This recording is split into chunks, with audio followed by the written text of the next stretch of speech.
after Iran's attacks on ships, but Fox's Trey Yingst reports from Tel Aviv. Iranian officials are now making new demands. Iran's Supreme National Security Council issued a fresh statement over the weekend calling on the United States to permanently end the war and compensate Iran for damages before the strait would reopen. Iran's foreign minister says even if a deal is reached, it doesn't necessarily mean the strait will stay open. With details still being worked out, the U.S. naval blockade remains in effect. And oil prices, they're up about 1% after dropping again recently when President Trump paused U.S. bombing again about a week ago to let the talks play out again. Gas prices still $1 higher than before the Iran conflict, are down 9 cents from a week ago. AAA's national average for regular $4 a gallon.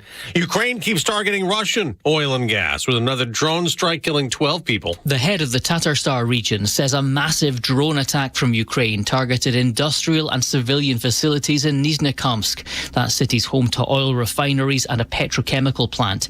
Ukraine has battered Russian oil facilities on a near-daily basis in recent months. The campaign's eaten into refining capacity and unsettled the Russian public. Fox's Jonathan Savage. It's the last full day to campaign in 4 states with primaries tomorrow: Connecticut, Vermont, Minnesota, and Wisconsin, where a Democrat running for governor is getting a lot of attention. Francesca Hong, backed by Democratic Socialists, distancing herself from past posts online like wanting to cancel Thanksgiving and abolish prisons. When you're a business owner running a restaurant during COVID or trying to pay bills as a student, you're putting feelings out there to the world, but I've evolved, I've learned. The winner of Wisconsin's Democratic primary for governor will face Republican Congressman Tom Tiffany in November.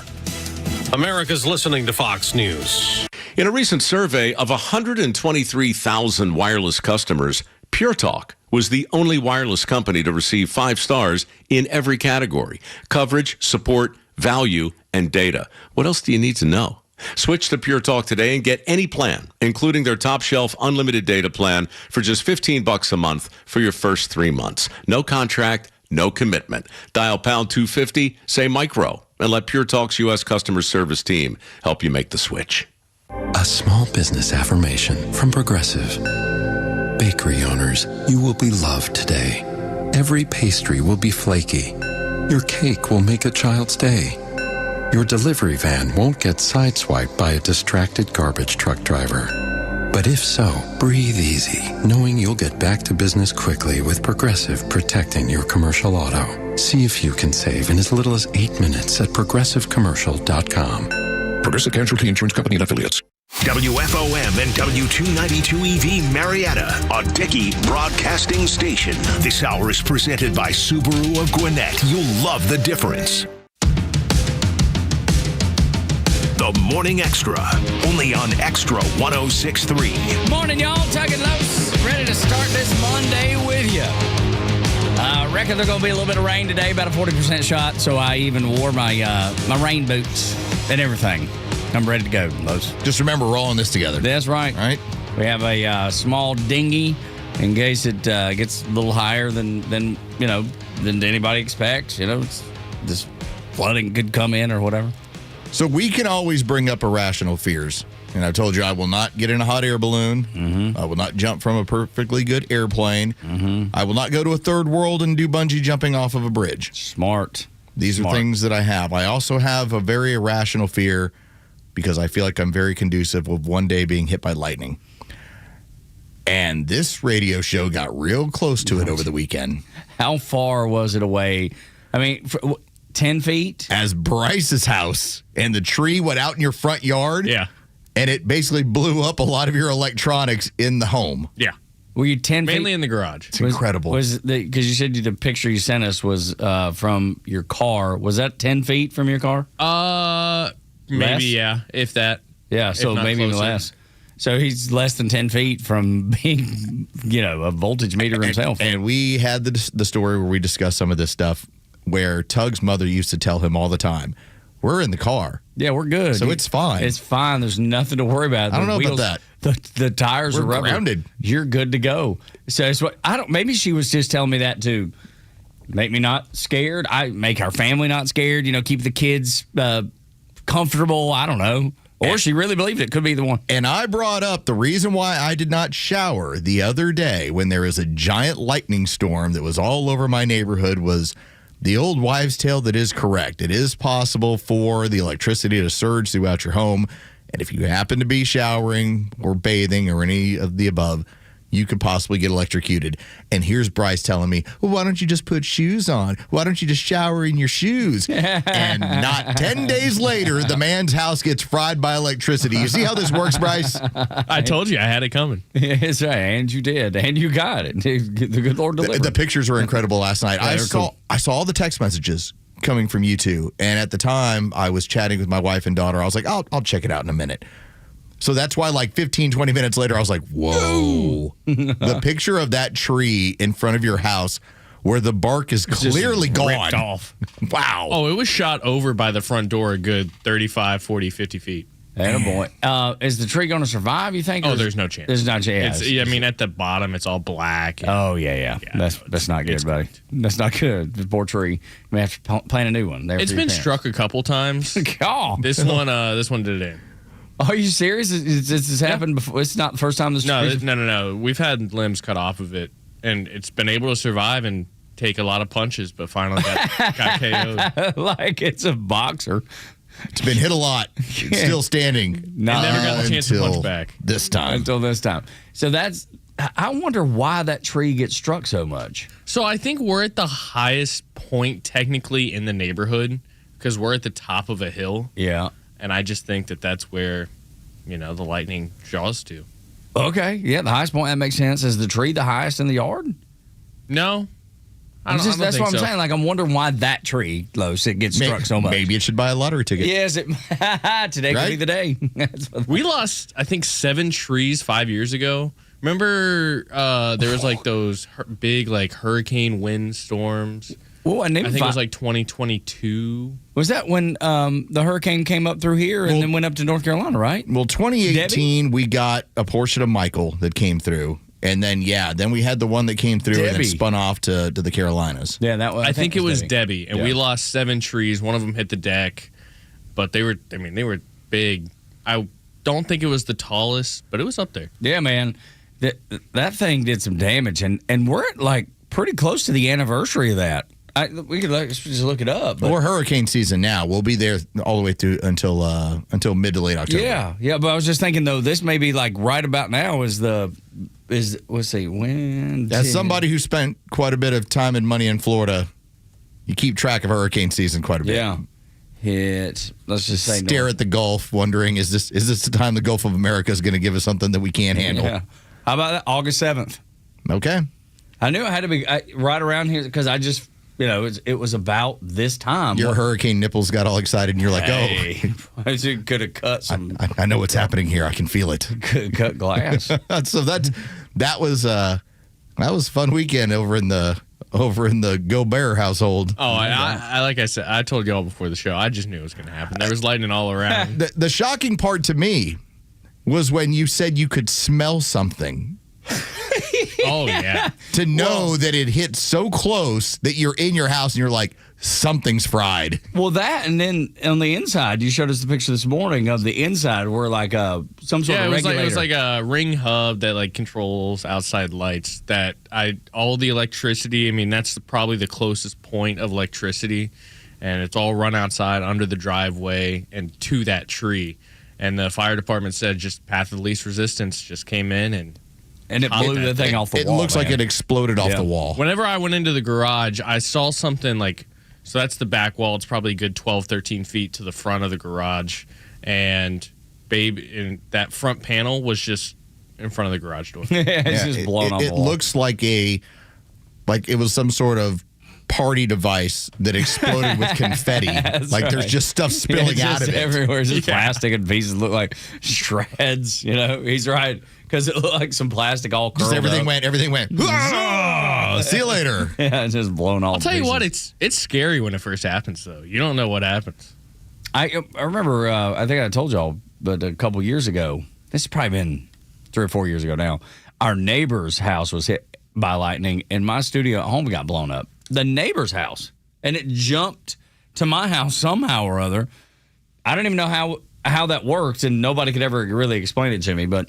So the neighbor's house, their kitchen got struck. Their kitchen caught on fire. They had to do, obviously, all kinds of repair to get that fixed. But the only thing that hit in our house was my little recording studio. And the computer was gone. My Comrec system, which is like an internet system that we use to be remote on location somewhere, that was fried up. Monitors fried. Just everything in the room that was connected was just cooked up. And I don't know why it was there at path of least resistance, I assume, but I don't know why that was the path of least resistance. The biggest casualty out of all of it was my room, my alarm clock. Got some built-in excuses this week. I am going to Walmart today on the way home and buying a new one. Just the old throwback. Crazy story. So Friday or Saturday night, we went out to Cumming City Center. Oh, yeah. How was the country concert? It was cool. And I love it. First off, it's the most packed I've ever seen it there. Yeah, that's great. The place was entirely packed. It was hard to even find parking anywhere on the grounds there. Yeah. But as the show is going on, there's lightning off to the south. And there's more to the north. Yeah. And, of course, me, as the guy who's always concerned about lightning. Time to go. I was like, so. And I was there with some of my neighbors, and they're like, yeah, it kind of seems like it's getting a little closer. Maybe we should get on that. So we went for like an hour and a half. That's cool. But that was one of those I'd like to stay. This band sounds good. I kind of feel like we're out in the middle of this open area with a band playing giant electrical instruments. Maybe we should leave. Yeah, let's just go. You know what? They're singing Thunder Rolls. That's as right. You're walking out the door. I'm like, it's okay. Yeah, we can go. Yeah, we're all I'm set. good. That's awesome, man. I love it. Yesterday, we just sat on the front porch and just watched it because it was probably, I don't know, it seemed like it was over the high school, which is, about a mile away from us. And in the near distance, you could see lightning just dancing everywhere. And it started pouring rain. Our little Schnauzer dog Cash was shaking like a leaf on a tree. He gets so scared with, thunder and lightning and fireworks too. But he just sat on my lap. I calmed him down a little bit, and I just sat out there and watched it. It was the craziest thing because we have a little hummingbird feeder on the front porch. Hummingbirds weren't bothered by it at all. They were coming by and grabbing a bite to eat, take it off, and then coming back while it was pouring rain and lightning. The craziest part for me, and you'll always read these stories about people that are on the beach where they'll be struck by lightning, but there's the storm was like a mile or two away. How'd that happen? It's like, because that stuff moves. Yeah, it does. So even if there's nothing above you, you can still get hit if there's a big storm in the area. Sure enough. I'm so fascinated by it. I used to go when on the ship, I would go out and just sit out on the missile mounts and watch the lightning because lightning out there was different. It would go forever. It seemed like, it'd start on one end of the sky and then go all the way to the other. It was crazy, some of the lightning displays you got to see. It was unbelievable, man. But so he got that. The Braves got a win yesterday. I saw a great post. Somebody said Grant Holmes commanded them like General Sherman. Had that look. Yeah. This is how we're going to deploy, gentlemen. That's right. This is what we're going to do. I know the Yankees, it's obviously winning the first two games, that matchup. That was still a fun series. That was a fun series. You had 2 extra inning games. All 3 came down to 1 run. It felt like a little hint of playoff baseball, and you played a team that has really good starting pitching. Yeah, they do. And you went head-to-head with them, and so, yeah, okay, they took 2 out of 3. That's fine. Good series. Good series for the Braves to go on the road and get that thing, at least keep from that being a sweep with yesterday afternoon's win. I was even up. I was, my wife's a Yankees fan. I'm a Braves fan, so we watched it together. Friday night, we even stayed up for extra innings. That was a late one because of the 2-hour rain delay. Yeah, well, that like a 9 o'clock start or so. And then extra, and the Braves hadn't got in until 4 a.m. that morning, so they're wiped out. And then you're down. You have 2 outs in the 9th. Yeah. And then the Yankees just start peeling away, go into extras, and they win 3-2. Saturday, whatever. Sunday, you get the win. So, yeah, my favorite part, though, Chris Sale. Chris Sale was like, I am not having this BS. and somebody described it, and I thought it was really smart, because they were asking, now, how in the world is this dude getting thrown out on a day that didn't even pitch? Because he was smart. He yelled at him the next day when it wasn't going to affect his team. All right, for those of you in the audience who weren't following along, Chris Sale got ejected yesterday on a day he wasn't pitching because of a balk call the day before. The day before. And he decided, I'm going to wait till the next day to let the umpiring crew have it. And before the game even started, they ejected him from the game. It's so great. And you see them coming over to the bench. Like, what is this guy so hot about? What's going on? He hot about yesterday's call. That's right. All right, well, fine. You're going home. Did you see it side by side? Of course, he did everything the way he always does everything. So it was such a chump call. Yeah. No need for it at all. But I love the fact that he didn't hurt his team the day that it happened. He waited to the next day. It was just very good strategery. Yes, if you're going to be angry on the right time. You got 4 more days to let him have it. Well, in this case, 1 more day to let him have it. That's right. That's it. Yeah, it was so good. And then just Walt Weiss, of course, the day the balk call happened, he got rung up. They said that was his 9th. I don't remember what Bobby Cox's number was, but it was like 350 or something, so he's got a ways to go. He's got an all-time record. Yeah, he's got a ways to go before he's going to do any catching up to Bobby Cox. But it was a nice Bobby Cox moment. I like seeing it. Me I too, like a man. manager that gets Me ejected, too. not afraid to. I actually do too. There are times you have to defend your guys. That's right. Yeah. And you're going to take an ejection, especially now. It wasn't the case. But when you're struggling or you're floundering a little bit and you need to kind of change the dynamic, sometimes it's about having 26 guys see that you're there to argue on their behalf. Yeah. And he made it a point. Today's the day. I'm going to bat for my guys. I like that. And I hope he continues to manage that way. I think it's super important. WNBA, it can't leave the news, can it? Who would have thought they get more press? Because the basketball sucks for the most part. It's terrible. It's basketball. awful. Just god awful. They're getting more press about queer theory and white privilege than anything else. So over the weekend, you had a couple of different events. The first one was having Enes Kanter and also Royce White. Now, these are not players of note, but they are former first-round picks who played some in the NBA and both decided to announce that they're women. Now, this is being done facetiously in order to expose the fact that the WNBA does not have anything in their collective bargaining agreement other than this game is for women. But it does not clarify. And so when the coaches of the WNBA are talking about, well, it's fine if there wants to be a trans player and we're all inclusive and we're all welcoming. Yeah. Okay, well, what is the standard? There is no standard other than I'm a woman. That's it. I'm eligible now because I perceive in my own truth to be a woman. They are coming together as an organization, the WNBA, to discuss what is a woman. To define what is a woman. That's right. Which is just comedic in itself. So funny. You follow that up So funny. with then a flagrant foul in a game against Sophie Cunningham, the Indiana Fever, and the woman who did it to her, now she's claiming, hey, I was going for the ball. But anytime, it doesn't even matter, NBA, WNBA, wherever, even if you go for the ball, and you strike a player in the head, it's an automatic flagrant 2 and an ejection. That's the league rule across the board. You do not go and contact somebody in the head. In this case, contact her in the head, knocked her down. And the first thing when she got back to the locker room was to point out that she was ejected for white privilege.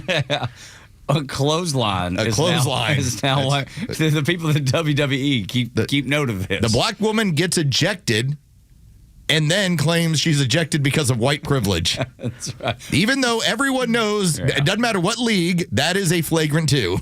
It's just they can't let the politics go, man. No, not at all. They just cannot let it go. It's like their lifeline, politics. I tried to explain this to my wife on Sunday because I showed her a couple of the videos. Shouldn't be hard. We were grabbing a little bit of lunch, and I'm showing her the videos, and she's like, so let me get this straight. Caitlin Clark got a technical foul for being pushed on the baseline, and as she's trying to get down the baseline, she bumps the ref. It's like, yeah. It's like, happens all the time in the league. Now, you're not allowed to make intentional contact with referees. That's across the board, WNBA, NBA. That's just how you do not make contact with referees intentionally. That was not intentional, and the league rescinded the technical foul, or else she was scheduled to miss a game. That was one of those where you're like, really? It's like she's the golden goose. Yep. You're trying to kill the golden goose. It's not the best player in the league, but it puts the most butts in the seats. I've told you, it's the same mentality if the PGA Tour decided, how can we screw everything up for Tiger Woods? Now, at one point, you did have the PGA start lengthening courses to tiger-proof them because they didn't feel that the other players could be competitive with him, and yet he still won. And he still beat their ass. Yeah, the WNBA. He's the best. The WNBA is looking at it going, I know she's the golden goose. I know she puts butts in seats. Let's but kill her. She's not black and she's not lesbian, so we need to kill her. We need to damage her as much as possible. It is the show Orange is the New Black, except none of the women want freedom or money. It's nuts. And it's bad basketball. The crazy thing is the only reason they're relevant, I'm not even sure they're relevant. The only reason they're being discussed is because of politics. That's it. Have you watched the highlight reel from the All-Star game or the less than highlight reel? It's terrible. And it's easy to cut up a whole bunch of bad shots, sure. But it happens every night. See, for instance, women's tennis. I enjoy women's tennis more than men's tennis because it's tennis. And oh, by the way, it's more of a ground game when it comes to the women. I think it's more strategic. It's more fun to watch. I watch women's volleyball because, wow, that's pretty good. Pro women's basketball looks nothing like pro men's basketball at all. I would say the same thing about college softball. I enjoy it because it's not baseball. They're not trying to be baseball. It's a different game. It's a different game. They look similar, but they're different games. And they're fun. College women's softball is so much fun to watch. Those girls can play ball, and it's fun. WNBA is garbage. And as political as they are, I apply the same thing to soccer. I was like, women's soccer, you know what? Looks close enough at the highest level to men. Obviously, there's going to be stuff they cannot do like men. But the WNBA looks so far and away different than than college basketball, high-end AAU basketball. Yeah, freaking nuts, dude. Totally nuts. Tug and Los until 10 on Extra 106.3. 6 o'clock hours brought to you by Subaru of Gwinnett. When we come back, taking Fauci's celebrity away is all you're going to get. Next on Extra.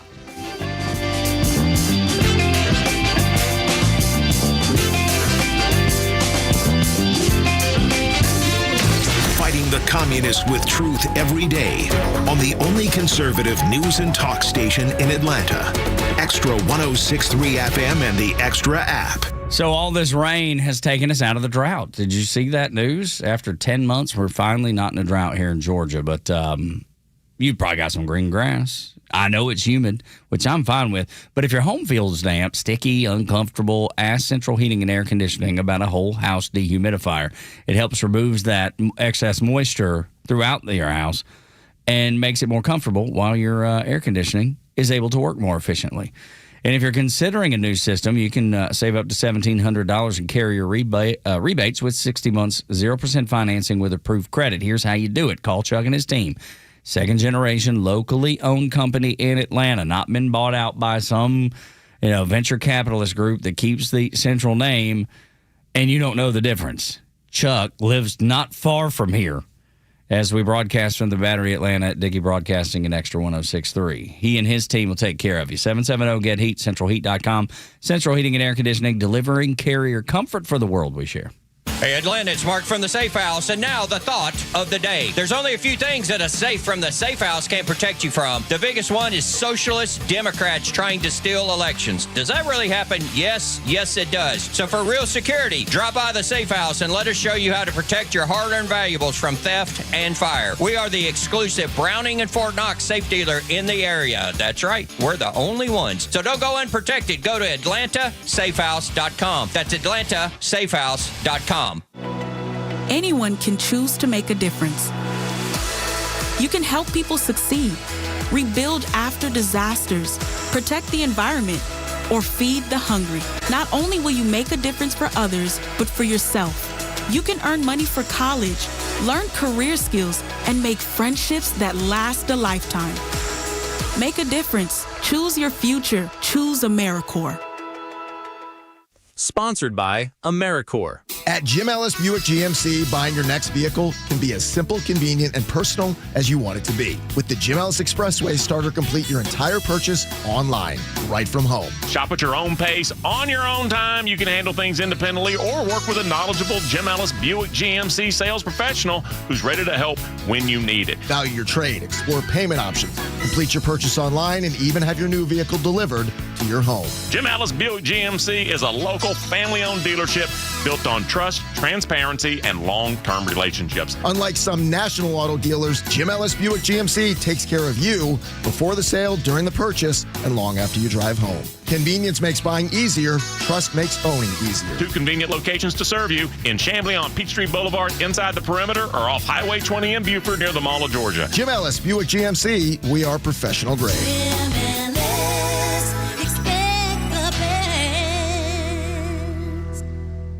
Hey, I'm a dog. Every day, I dig. Every day, they fill it back in. It's a whole thing. But then my humans called Accent Fence and had a real fence installed. And now, I can't get out. But in the meantime, the family loves it. Hi, this is Jared with Accent Fence. Secure your yard with wood, vinyl, composite, aluminum, steel, or chain link fence. And right now, we're making it more affordable. No money down financing. Get your free quote today at 770-995-7463 or book online at accentfence.net.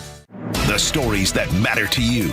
These are your Georgia headlines. It's Monday, August 10th, and here are your headlines. Representative Alexandria Ocasio-Cortez is brushing off controversial past comments from herself and other socialist politicians, joking that the, quote, woke one era was crazy. On ABC, she said rhetoric like defunding the police was tied to COVID lockdown era and isn't language candidates would use today. She also distanced herself from positions held by the National Democratic Socialists of America. A new CDC report finds that nearly 200,000 emergency room visits linked to cannabinoid hyperemesis syndrome between 2023 of January and May of 2026. The condition causes severe nausea, vomiting, and abdominal pain and is associated with frequent marijuana use. Researchers say the findings highlight growing concerns about the health effect of habitual use. And finally, Georgia officials are considering changes to the state's voting system ahead of the 2028 deadline, requiring a new system. A bipartisan committee is reviewing possible options, with local election officials saying the priority should be finding a system voters trust. The Georgia General Assembly will have the final say. Expect a mix of sun and clouds this morning with a chance of storms in the afternoon in both downtown and the metro area. It'll be a high of 89 and a low of 73. The Extra 106.3 headlines. I'm Bryce Gobert. If you're looking for the Senate to do something when it comes to Dr. Fauci, Los, you have to be satisfied, or you have to realize that there's not going to be major repercussions for Dr. Fauci. There was a moment on X, Fauci's taking out the trash, and His snapped a wife? picture of him. Oh, my God. And he looks terrible, and then his wife, who is just as much a part of all this silliness with him, she's giving the bird to the camera as they're driving away. Most redneck thing in the history of the world. You're a goon. Worst that you can do is the bird. By the way, when your wife is throwing up the bird while she's driving, and you're sitting shotgun, yeah, you're right. It's very redneck. But so what Senator Rand Paul did is he essentially circumvented what is the 60-vote filibuster in the Senate. Now, in doing so, that sends all the documents immediately to the DOJ. And so here's the double-edged sword about that. When anyone has done something similar, the chances of prosecution go almost to nil. It's just what happens. Yeah. Now, had it gone through the 60 votes and you had enough Democrats that would have gone against their murderous deity, well, then, I don't know, some of them suddenly found Jesus and went like, hey, maybe we should do something about this guy and what he did. That would be the only way you were going to get to 60 votes. You were never going to get to 60, in my opinion, though, just because of who it is. And so I believe that Senator Rand Paul did the only thing he could do, but the chances now, because of the way he did it, are very close to zero that you'll see any prosecution come from a federal level. I guess we can hope for the Florida thing working or some sort of civil lawsuit working. And then, again, if it's civil, it's just going to be, it's an exchange of money. And maybe you'd be happy with that the fact that he would lose whatever the suit is, the amount is. I'd keep him in court for the next 5 years of his life. I'd keep him in court till he's done. I mean, he's an 85-year-old man. Like, let him finish off his golden years, his retirement years, stuck in courtrooms. I know, but there's just something about it that it still doesn't feel right. You know what I mean? It's not. Well, it's not being strung up and beating him to gators, which I think is more than appropriate. Yeah, that's right. I mean, what do you mean it's not right? I blindfold him and shoot him in the head. Yeah, it sounds extreme, but for a guy who ended up having this much blood on his hands, what's extreme? That's right. But that's my point. When you tied him up in court, I guess you get the satisfaction of seeing him tied up in court. It just doesn't. It doesn't accomplish enough. It's just it's weak. It's like a slap on the wrist being even in court for years. It's just there's only so much you're going to. No, that's right. I know. And this. I mean, hell, you had jury duty, the possibility hanging over your head, and you spent a week being miserable. Yeah. Imagine having to be in courtrooms. Yeah. Yeah. It just doesn't. I don't know, man. And he really thought he was going to ride off into the sunset, and everyone would be like, man, hey, thank you, the hero of America. And now you get to find out. And at least, half of this country knows just how big of a scumbag he is. That's the other thing. The other half don't or won't acknowledge it. Won't acknowledge it. Yeah. Even if they, because their politics won't allow it. But you have to, at least at a minimum, you have to say, Rand Paul, thank you for not letting this go. Yes. He's the only one. He's the only one, really. Stayed on it. I want you to hear from Stephen A. Smith because he's a Democrat. He talks about being a Democrat. We play him on here because he does things and talks about things that other Democrats just refuse to talk about. And I think it's important that these things get highlighted when he says the things he does because most people in his position do not and will not. That's the important part of hearing from Stephen A. Smith because when you hear him talk about the things he did, you're going to go, yep, I did some of those things too, and that's why I'm pissed as well. Do I think that he should be embarrassed for the self-adulation that he engaged in? You damn right I do. Because some of the things that he was telling us to do was inconsistent with science, but he was telling us it was science that led to him making the decisions that he made. Masking, 6 feet distancing, the closing of businesses, forcing businesses to push those mandates upon people like me and others. Because I took the vaccine, and I took a booster, and I wore a mask. And we were told, hey, you ain't going to get COVID if you do that. And I got COVID. And damn it almost killed me. Going into 2022, I'm in the hospital 90 minutes before the ball is about to drop. And the doctor says, we've been at this for 3+ weeks. You got double pneumonia. You look really bad. If this antibiotic and this steroid does not work, Mr. Smith, I'm sorry, we're going to have to call your family. It looks that bad, but we should know in 3 hours. And through the grace of God, 3 hours later, I felt better after they gave me that steroid and that antibiotic. But those were the longest 3 hours of my life because I thought it was over. And I remember I had done exactly what Dr. Anthony Fauci was imploring us all to do. Dude, he is livid, and he should be. and the difference in him and the rest of the commie Democrat Party, you hear him say, I thank God. He didn't say, I thank government. He said, I thank God. So he's a believer, and I love that. And I don't know what his faith level is. I don't know any of that. But the fact that he said that stood out to me. And then the other thing that I love about him saying this, Los, is that his audience needs to hear those words. And they finally did. Because I'm sure a lot of his audience watches a CNN or an MS Now or an ABC, NBC, CBS, whatever. They don't hear it there. They're never going to hear it there. I bet more than 50% of his audience are liberal. Would you agree with that? Oh, I definitely would. So having them hear him say it is good.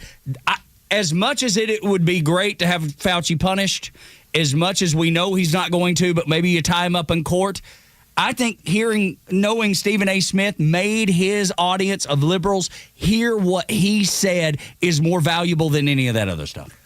I believe that when you had a man who passed himself off as the science, when you criticized me, you criticized the science. Okay, that was his direct quote from Anthony Fauci. The man was preaching absolutes. If you do this, if you do what I say to do, you're going to be fine.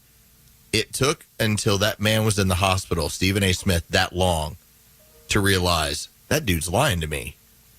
And then to get up in front of a Senate committee hearing and for him to plead the fifth, for a lot of guys like that said, I did everything you told me. Mom did everything you said too, and she died. Grandma died, and we did everything you told her to. That is the sort of people that I think actually start to have the reckoning in their mind, that actually went, wow, I understand now. And the people had to hear it. I think it's valuable that they have to hear it. My sweet Aunt Peg, she's not listening to Stephen A. Smith. She's part of that group that will never hear it.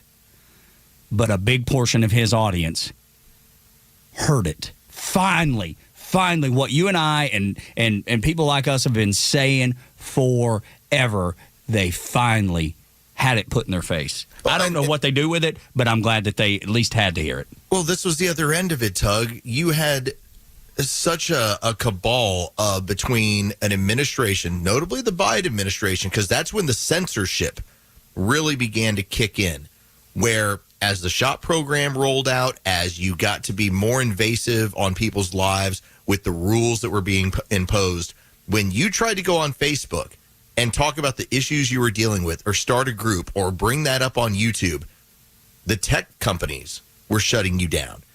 And so to me, a lot of this is kind of this redo in people's minds where, yeah, you know what? They listen to Stephen A. Smith. Maybe they're a Democrat like him. Maybe they're an old school Democrat like him. And to hear somebody else say, I did everything this troll of a man, no, he didn't call him that, I did, who told me, and yet here's what I ran into and here are my problems. And if I tried to make a community with anybody else out there about it, I got shut down. I got told I couldn't do it. Yeah. I'm the greatest threat to the Constitution we've ever had. The more that I've kind of gone through this, and this was reminded to me from Jeffrey Tucker, I think he had a broader, bigger point about all of this in the big scheme of things. Because I remember when the governors, when we had the lockdowns, I was like, okay, great, this is what's happening, and this sucks, and okay, well, we're just going to deal with it. But to see that power kept being renewed in state after state, even though most states had a state constitution that only allowed it for 30 days. I was like, oh, well, wait a minute. We're going against state constitutions? Well, first off, how is that constitutional? And what gives them even the federal authority to do some of these things that are going on? And I found myself over and over questioning, wow, what kind of damage are we doing long term here? And, you then when it's over with, you put it in a box, you put it away, you don't think about it. And Jeffrey Tucker reminded me. He said, mark this day. After 6.5 years after the most egregious and systematic violations of the U.S. Constitution in history, following the destruction of millions of businesses and the education of a generation, the censorship of dissent, after waves of sickness and death following an experimental medical potion people were forced to take, we finally had the beginnings of a reckoning. Anthony Fauci, the voice of the lockdowns, has been held in contempt of Congress. It's something. We'll take it as a start. I could take the whole Fauci thing at the end and be like, let me just toss that aside. That's exactly. The Constitution was under a bigger threat than it ever was against the Nazis, against the Japanese, against any foreign power. It was done by the tyrants in our own backyard, and it got that close to being blown up. And that's what I think about it from 6 years ago. Sure, and it seems like the DSA has learned from that. Yeah. Look what these people will give up. If we were able to get in office and we were able to implement the authoritarian style rules that we want to implement, the crazy communist style rules, it doesn't matter if there's a constitution. They've already shown us they'll give it up. We'll have an easier path than we even thought. There were people that really enjoyed that kind of power in this country. And I'm with you, Tug. I think it was a blueprint for, well, if we can just scare them enough, if we can just beat them down enough, if we can just make them economically depressed enough, if we can just make them to where their lack of patriotism is just enough, we can do whatever we want to them. I love that you said beat them down, because I think that's the most important one. Everything, all of those are true, but the beat them down one is the one I think is the easiest overlooked. What happens when you're beaten down? You're like, okay, I give up. I surrender. Just do whatever you got to do. I'm just tired of this. When you beat somebody down like that, they're more easy to manipulate. And now they recognize it, and there's no going back. Yeah. you get to a point where you almost accept a lesser form of living, a lack of opportunity. You just turn it into, well, I guess this is what life is like. And that's when you have the communists that are able to swoop in and say, hey, those people that did that to you, we'll fix it. Well, how are you going to fix it? Well, just give us the power, and we'll show you. Yeah, it's going to be great. And then you get a lesser form of life from there. Yeah, no doubt, man. There was I'm trying to find this tweet that it was made out of context, but I think what was said is so valuable, and I can't find it. But it basically said if Hillary had been elected and would have been president, they would have called it the bat virus, and not many people would have died because there would have been no trying to push President Trump out, stealing elections. Yeah. The truth might have gotten out because there would have been no need to build up this wall of lies to defeat one man. And I thought that was so insightful, and I don't think I've really thought about that before. And crazy thing is, the tweet isn't even in context, but what was said is so true, or at least I think it probably would have been true. Yeah, it served a multitude of purposes, and I think that there's something to it that, considering how many deaths were associated, that's the problem. How many deaths were associated to COVID versus how many actually happened where somebody died because of COVID? Is that a significantly different number? Because when you look at other outbreaks we've had, like swine flu back in 2009, well, that was during the Obama administration. No one was going to run around talking about swine flu. Now, it was out there, but you weren't going to shut down the country because of swine flu, were you? Mm-mm. Nope. No.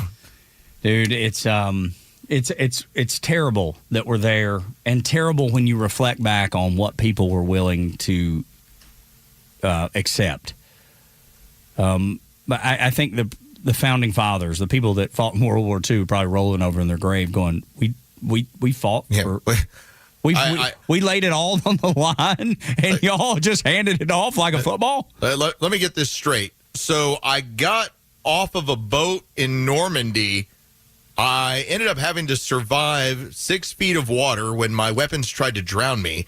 I got on a beach and climbed about 200, 300 yards of Nazi fire, including 88 millimeter shells coming from elsewhere, and you bowed down to a chest cold.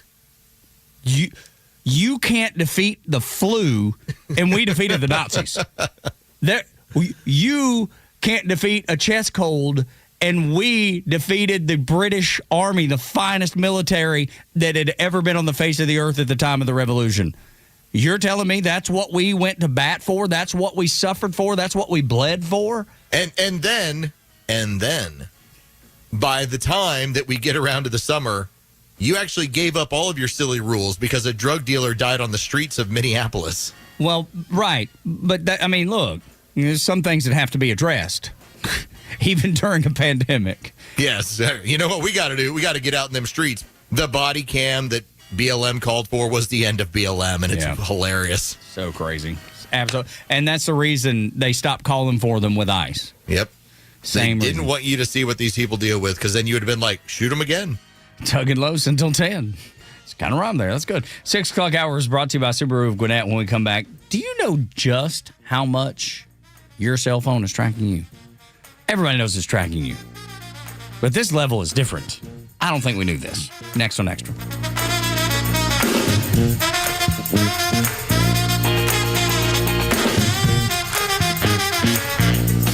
Extra 106.3 Sports, powered by 680 The Fan.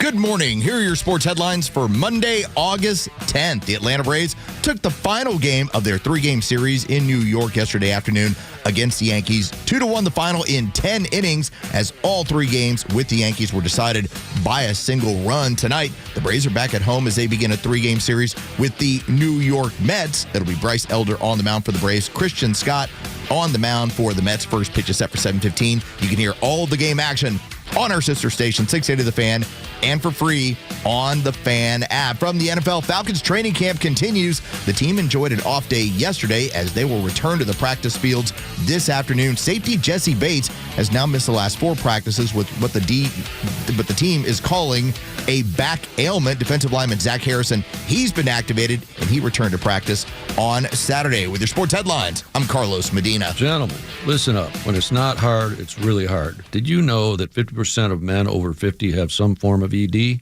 It's true, and I'm one of them. ED followed me everywhere. Heck, even my initials are ED. I'm Dr. Eric Deal from Total Body Therapy of Georgia, and I know ED. It can lead to feelings of embarrassment, stress, and sadness. But there's good news. I can fix it. I fixed mine, and I can fix yours too. At Total Body Therapy of Georgia, we are experts in the P-shot, testosterone replacement, regenerative therapy, Trimix to create an erection, and more. Guys, ED won't get better on its own, but I can help you today. Call us at 404-777-1911. That's 404-777-1911, or learn about us more online at tbtofga.com. So take it from me, ED, Dr. Eric Deal at Total Body Therapy of Georgia. Call 404-777-1911 or online at tbtofga.com. You've run your ancient garage door into the ground. It's time to move new garage door to the top of your to-do list. I'm Dan Watkins, owner of All Four Seasons Garage, Entry Doors, and Windows. Did you know garage doors are the #1 home upgrade for return on investment? Up to 264% ROI. That's real value you can see. And choose from a huge selection of styles, colors, and custom features. When trust matters, trust us. All the #4 seasonsgarages.com. Still on the fence about a fence? Hi, this is Jared with Accent Fence. Protect your home, your family, and your pets with a brand new fence from Accent Fence. Whether you want the classic look of wood, the durability of aluminum or steel, or the affordability of chain link, Accent Fence builds it right the first time. And with no money down financing available, your dream fence is more affordable than ever. Read our 5-star customer reviews online and see why so many homeowners trust Accent Fence. For quality, craftsmanship, and dependable service, visit accentfence.net today for your free quote. Today, we're constantly taking photos and videos to remember our favorite moments. But what about those captured before the smartphone? What about the memories tucked away on aging VHS tapes, film reels, or in fading photos? These cherished memories are fading away with time, vulnerable to threats like heat, moisture, and mold. But fear not, there's a solution to safeguard your legacy. Hi, I'm Adam. And I'm Nick. Together we founded Legacy Box over a decade ago with one mission, to bring your memories into the 21st century. It's time to bid farewell to old tapes you can't watch and faded photos. Legacy Box transforms them into digital treasures, ready to share with a click. Just like magic, your shoebox of memories is now safely stored in the cloud or on a thumb drive. Over 1 million families have trusted Legacy Box, so you can rest assured your priceless moments are in good hands. Don't let your childhood fade away on old tapes. It's time to digitize those priceless moments. Fast forward into the digital age. Visit legacybox.com/records. That's legacybox.com/records. Georgia Tech football is poised to make history again this season, and you don't want to miss a minute of the action. From pregame traditions, game-changing plays, and an electric in-game atmosphere, the Flats is the place to be this fall. Running up the middle, hurtling into the end zone, touchdown Jackets! All tickets are on sale now. Secure your seats today by visiting RamblingWreck.com/tickets. Sting 'em. You were racist if you dared to say it came out of a Chinese lab when we knew it came out of a Chinese lab. The Kimmer Show every afternoon from 3 to 6 p.m. on Extra 106.3 and the Extra app. Tug and Los until 10 on Extra 106.3. Download the app so you can listen live and on demand. Watch us on the YouTube channel. What's up, Extras? Country call out to y'all. Good morning, Extras. We appreciate you. We love you. Is the phone number working? Or do we know? We will see. Hold on. Okay. All right. We're going to find out. We're pausing on the phone number. You call 404-741-1230, but possibly. We don't know. Possibly that's the number.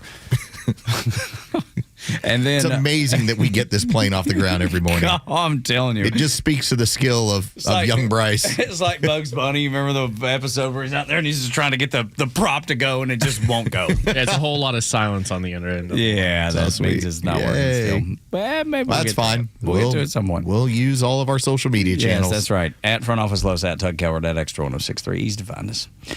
Do you know how much your phone is tracking you? Everybody knows your phone's tracking you. But this dude, I want to play this piece of audio. It's a little long, but we'll probably bail out of it before it's all done. But kind of give you the idea of what he discovered. Because your phone knows everything about you, Los. I mean, everything about you. And people are making millions off of it. It's fantastic. Now, I have not listened to this audio. As you know, I don't preview any of this stuff. Yeah, that's right. You just have a natural reaction to it.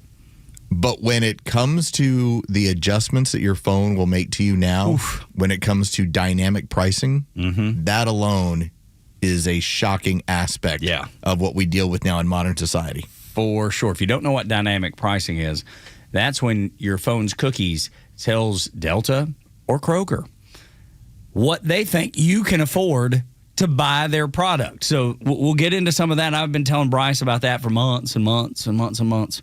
But listen to this, because the dynamic pricing goes in at least in this situation, where a guy does a test and one of the phones is not even connected to the internet. We know that Google is tracking us. We agree to it when we set up our phones. So we wanted to figure out what exactly Google is learning about us throughout the day. So here's what we're going to do. We have two identical phones.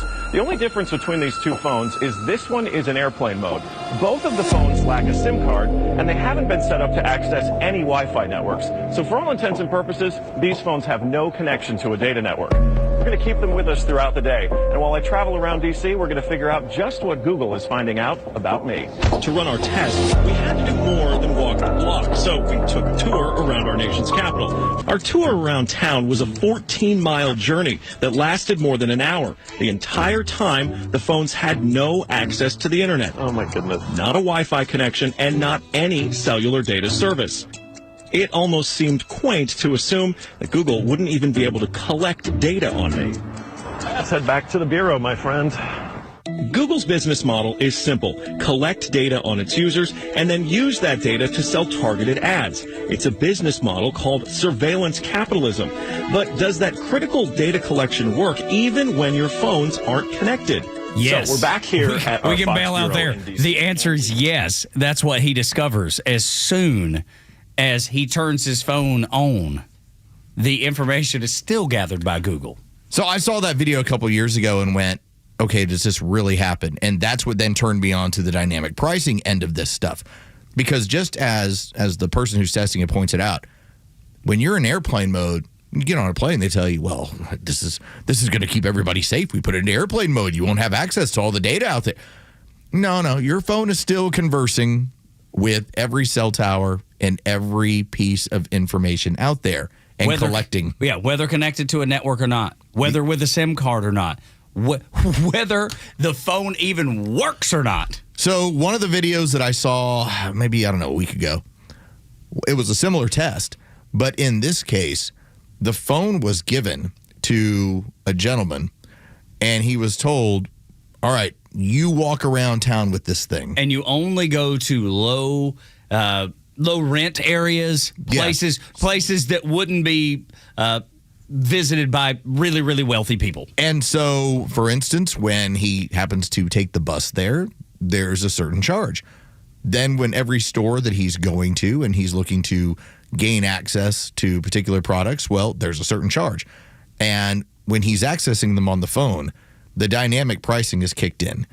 So what the regular guy on the street versus the guy who is portraying himself as a lesser form of income, you're getting different prices entirely. That's how much they're tracking.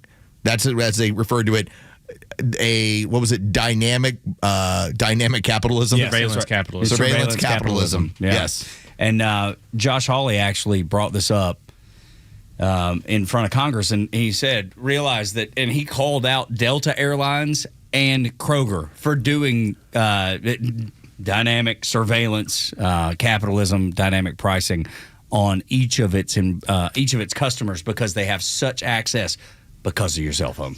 So if you go to a regular mom and pop, if you go to a regular store chain, for instance, if you were to walk into Howard Brothers and you want a lawnmower, it's going to be the price.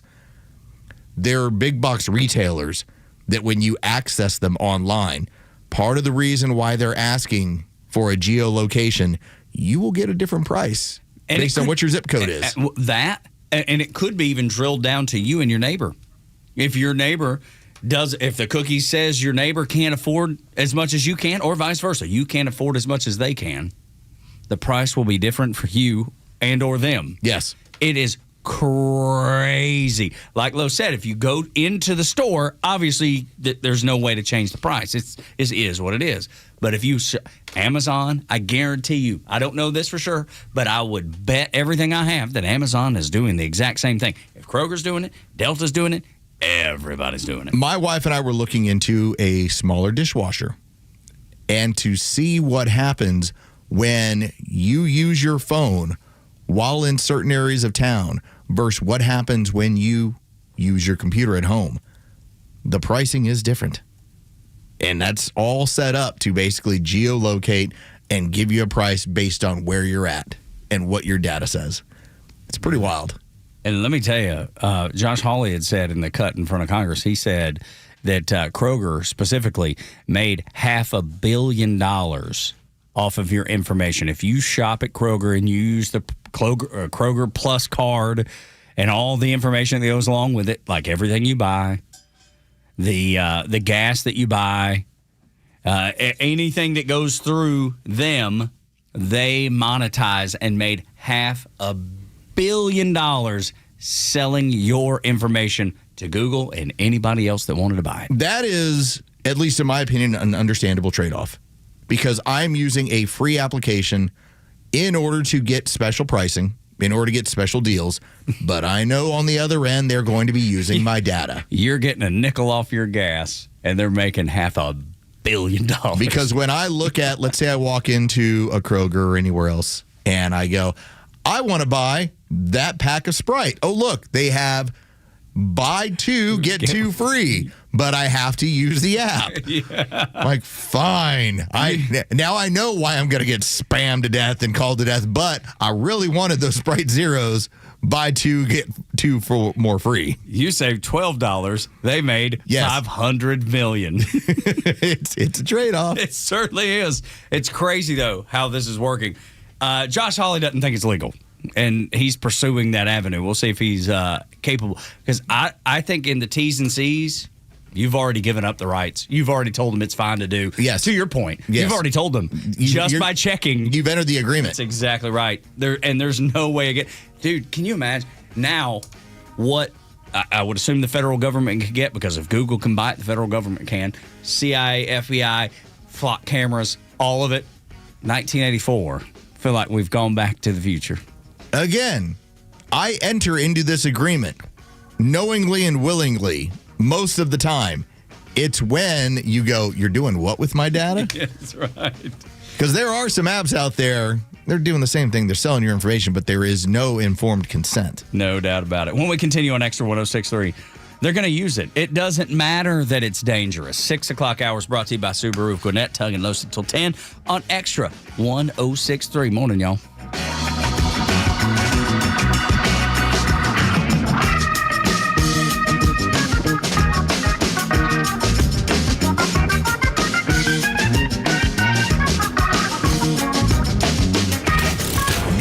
Than just headlines on your ride to work, it's the Morning Xtra, live from 6 to 10 a.m. tomorrow morning, only on Xtra 106.3 and the Xtra app.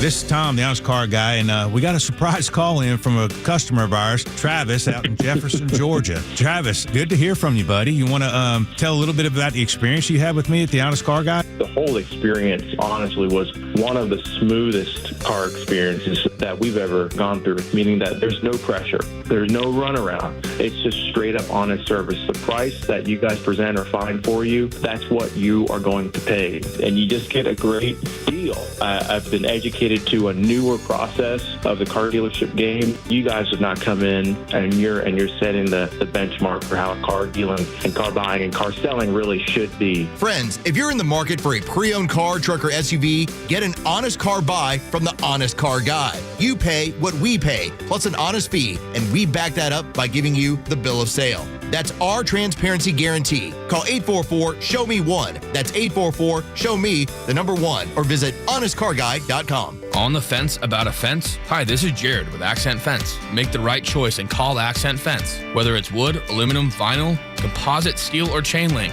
Accent Fence can build you the perfect fence for your home. And with no money down financing available, now is the time to get your new fence. Explore fence options and read all of our 5-star Google reviews at accentfence.net.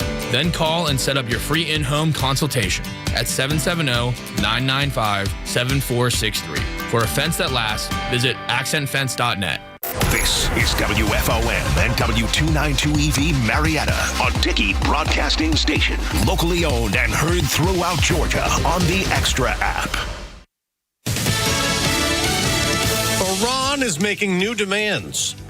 I'm Dave Anthony, Fox News. To get the Strait of Hormuz fully open again with no more attacks on ships like the U.S. has demanded, Iran's Supreme National Security Council is calling for American forces to leave the region and for compensation for damages caused by U.S. attacks. With details still being worked out, the U.S. naval blockade remains in effect. U.S. Central Command says as of August 9th, CENTCOM has redirected 55 commercial vessels, disabled 2 and boarded 2 to ensure compliance. And President Trump told Axios on Sunday, "We are low-keying it. We are only semi-negotiating with them." The president went on to say, "We are just watching Iran with its huge inflation and the fact they have no money." Fox's Trey Yingst in Tel Aviv. Oil prices up about 1% this morning, and more tension now in the region. Israel is publicly rejecting a U.S.-backed Gaza peace plan. Prime Minister Benjamin Netanyahu is vowing there will be no military withdrawal until Hamas fully disarms. He also says a Palestinian state will not be established as long as he's prime minister. The 15-point deal was negotiated by President Trump's International Board of Peace. Fox's Marianne Rafferty, a boat captain in New York, reportedly in federal custody now, facing reckless endangerment charges after his charter boat capsized in the New York harbor over the weekend near the Statue of Liberty, killing 2 of the 14 people on board, a mother and her 5-month-old baby. Candidates will be out campaigning a final day before primaries in 4 states, and Fox's Alex Hogan reports. In Wisconsin, Francesca Hong is making a final push before Tuesday's Democratic primary for governor. The Democratic Socialist is backed by the Democratic Socialists of America, and she's faced criticism over social media posts from the past where she called to cancel Thanksgiving, abolish ICE, and abolish prisons. Hong now says that those positions do not reflect what she would pursue as governor. Hong leads in the polls in the governor's race. The winning Democrat will face Republican Congressman Tom Tiffany in November.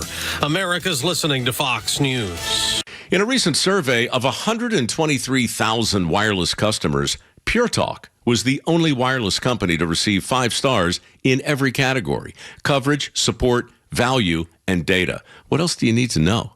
Switch to Pure Talk today and get any plan, including their top shelf unlimited data plan for just $15 a month for your first 3 months. No contract, no commitment. Dial pound 250, say micro, and let Pure Talk's U.S. customer service team help you make the switch. A small business affirmation from Progressive. Bakery owners, you will be loved today. Every pastry will be flaky. Your cake will make a child's day. Your delivery van won't get sideswiped by a distracted garbage truck driver. But if so, breathe easy, knowing you'll get back to business quickly with Progressive protecting your commercial auto. See if you can save in as little as 8 minutes at progressivecommercial.com. Progressive Casualty Insurance Company and Affiliates. Look out, it's only me. It's only the Kimmer. You know, you can download the Kimmer podcast on the Extra 106.3 app, along with a ton of other great shows. Go get it, for crying out loud, now on Apple or Android. Tug and Los until 10 morning, y'all. Glad that you're here. Monday. The weekend goes by way too fast, but it's all right. We're going to put this thing in a headlock together and get through it, Los. That's what we're going to do. That's what we're here to do. That's right. It's just Monday.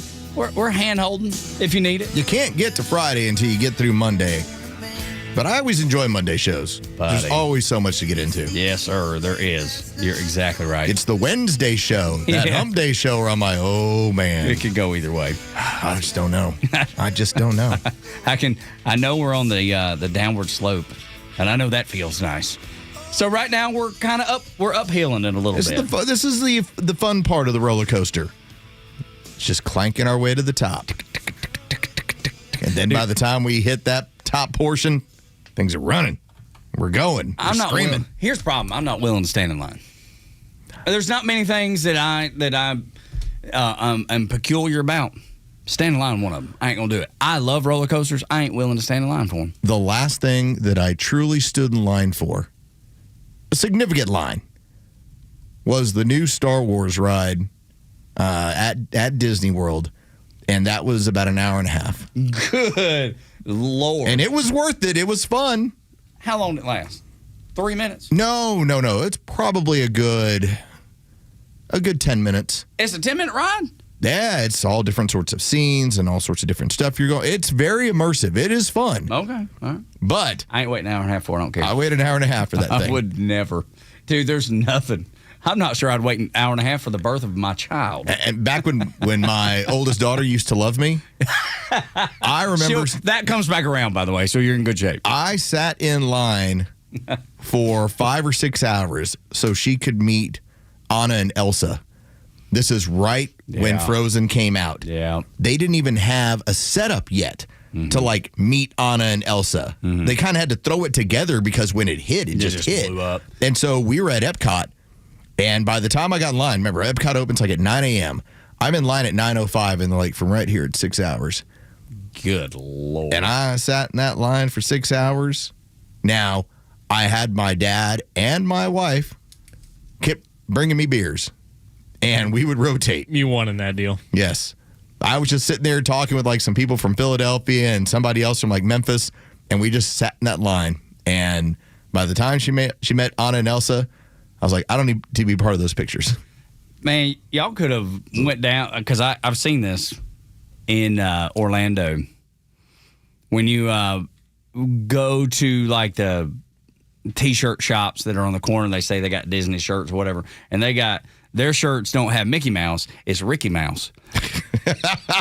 but it's about $7, where Mickey Mouse T-shirts are $45. You should have went to one of those T-shirt shops and saw Rana and Elsa. Yeah, I don't know. They look similar. The kids will never know. I kind of feel like the girl who's just getting her life back off of meth, who's playing Hana, might not have been the hit it would have been. Okay, maybe. I'm just telling you. But I got the videos from when they met. You would have saved all kinds of time and all kinds of money. And my daughter at the time was 3.5 years old, and she told them, I watch y'all every day. She could have told Hana that. I think she would have known something was wrong there. No, she wouldn't have. She would have known something was wrong. Not at 3, dude. They wouldn't have known. I promise you. But I'm with you. Lines are not... I'd say to my family all the time, I'm like, lines are for suckers. That's right. And also... And I ain't a sucker. No. We ain't waiting. And a whole lot of other rules are for suckers. For instance, my wife is the one who... She never liked getting in any sort of trouble. She followed every rule to a T. So when I was disposing of some empty paint cans, she's like, I don't think you can put them in the recycling bin. And I said, well, what, are the recycling police going to show up and give me a ticket? Where are they? Are they going to nab me and take me to Forsyth County Jail? Did you then proceed to tell her, as soon as they're all dumped together anyway, it doesn't matter? They don't really do that. I was like, just so you know, this whole recycling thing, it's all... it's a ploy. It's a ploy anyway. Just, It's a scam. Keep putting it in there if you want or not. Yeah, I don't care. Right. And once I finally figured that out, if it's convenient, I'll do it. But if it's not, I just don't. It just doesn't matter. We have somebody in the office that has a little can next to their desk just for the recycle stuff. And so they can feel better. Yes. And kick their dog, but they recycle. Yes, that's right. It's we used to have a club volleyball coach, and she would host Bible study on Wednesday, but then she was the cruelest person ever to 13-year-old girls. And I was like, she thinks she's okay with this, right? You'll say the worst things to 13-year-olds, but since you hold Bible study, everything's fine. It's not. It's not.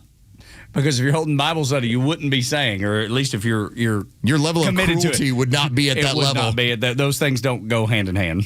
I prefer people that are just bad all the time, rather than the ones that are like, well, I went to church on Sunday. That's why I'm going to do drugs on Thursday. What do you think? Yeah, that's not the plan. That's when you're doing it like that, you're doing it wrong. And when you're cruel to 13-year-old kids, you're wrong no matter what. There's just zero reason to be cruel to 13-year-old kids. Somebody out there's driving, they're like, I know exactly who he's talking about. And I'm like, yep, I think that's changed. Yeah, but let's us hope. Here's to hoping. My question is, how many beers did you put back in that 6 ounce? Oh, quite a few.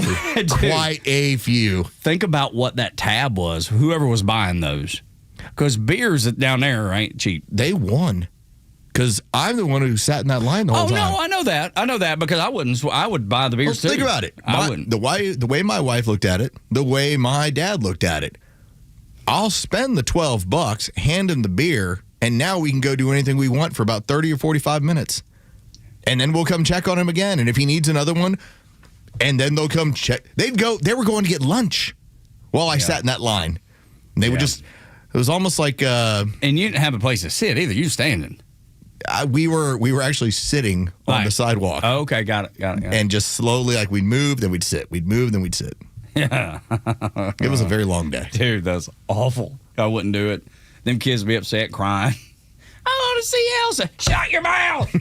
We got Ronnie at home. That's right. We got Ricky Mouse. We're going to see Ricky Mouse. We're going to go see Ricky Mouse. As soon as we get out of here, we're going to go see Ricky Mouse. It's going to be great. Tug and Los until 10. First thing to know this morning has nothing to do with Ricky Mouse. He tuned in to the morning show and said, give me the truth today. She poured her coffee, grabbed her phone, whispered, Lord, light up the way. They could hear the leftist talking. He said, this is my daily fight.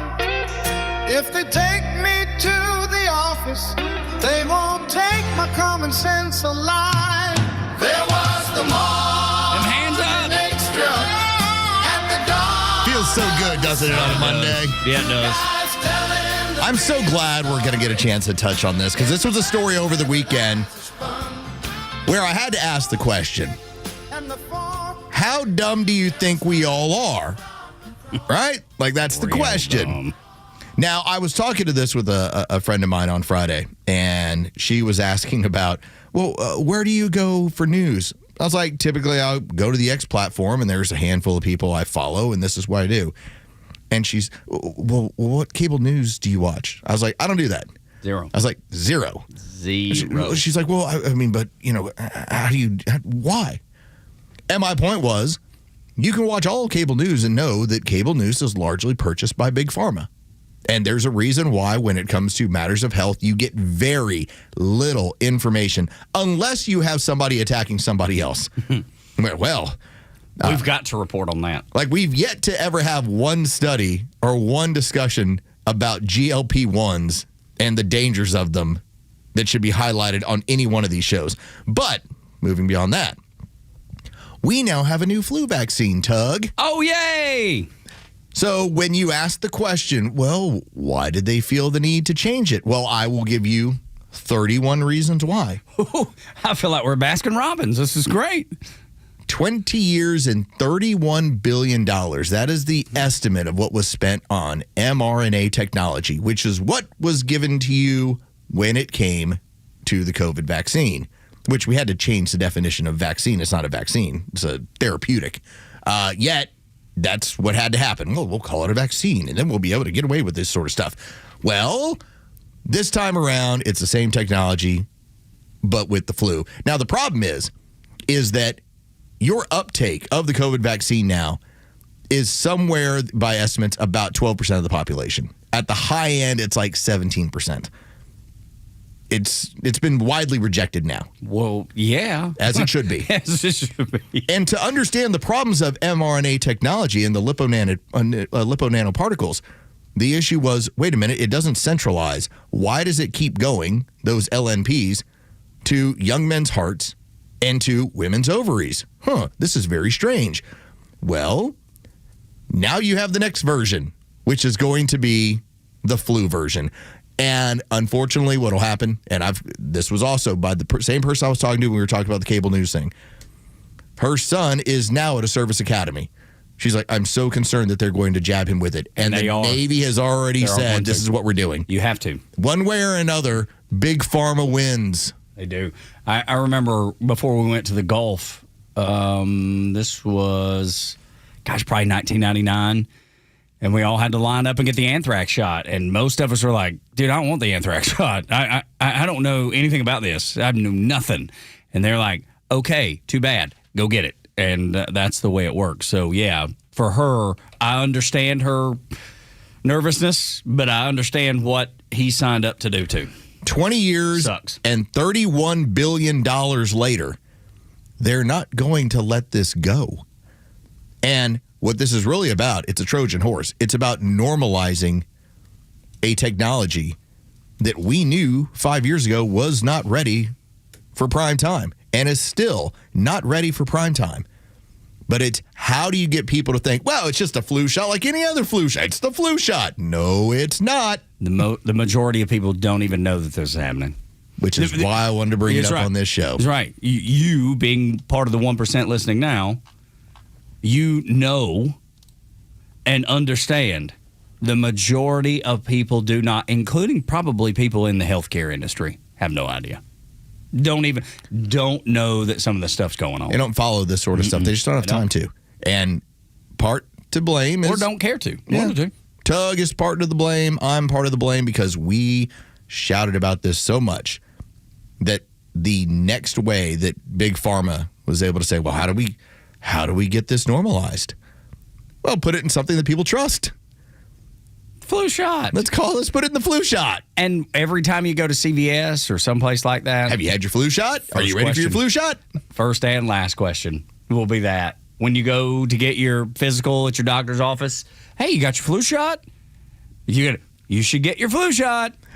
And the comedy for me is that when I was yelling about this 5 years ago and talking about the issues and the side effects and what was going on, I was always told the same thing.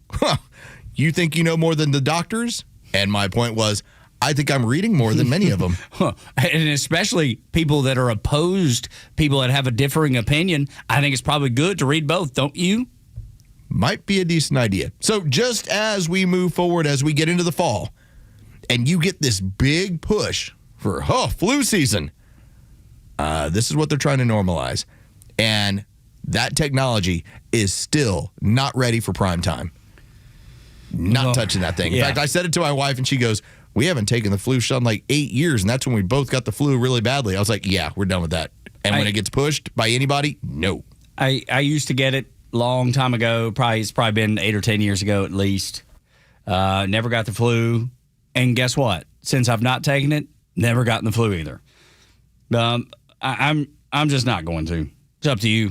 We took the dog to the vet this weekend. They're like, hey, do you want to give him the flu shot? I was like, no, we're good. We're all set. Thank you.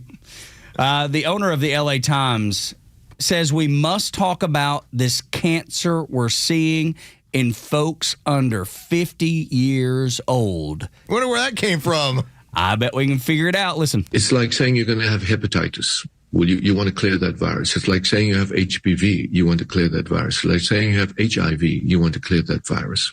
And we'll talk about at some point during the Biden administration, again, when this vaccine was available to clear the virus, it didn't go through.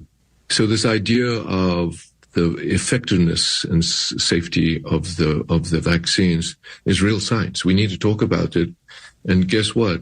Not only are we going to have two big crises about the recovery of California over the next decade, but we're going to have to address the rising incidence of cancer. For the first time in my career, I've seen an 8-year-old, 9-year-old, 10-year-old with colon cancer. The first time in my career, I have had a 13-year-old child in our clinic die of metastatic pancreatic cancer. We have to face this effectiveness and face reality. The good news is that we can do something about it. The good news now, there are effective therapies because we understand the science in such an immense way, including with AI today, So again, I'm excited about this next 4 years of bringing this information across. Yeah, because he just said 8, 9, and 10, and 13. 8, 9, and 10 colon cancer, first time in his career. 13-year-old die of metastatic pancreatic cancer, and he links it to the COVID vaccine. Now, you can all say conspiracy theory, and I'm fine with it. I would ask you, if you have Big Pharma, for instance, Moderna, and Moderna decides to spend $1 billion on in one of the cases, a cancer company that develops different cancer drugs.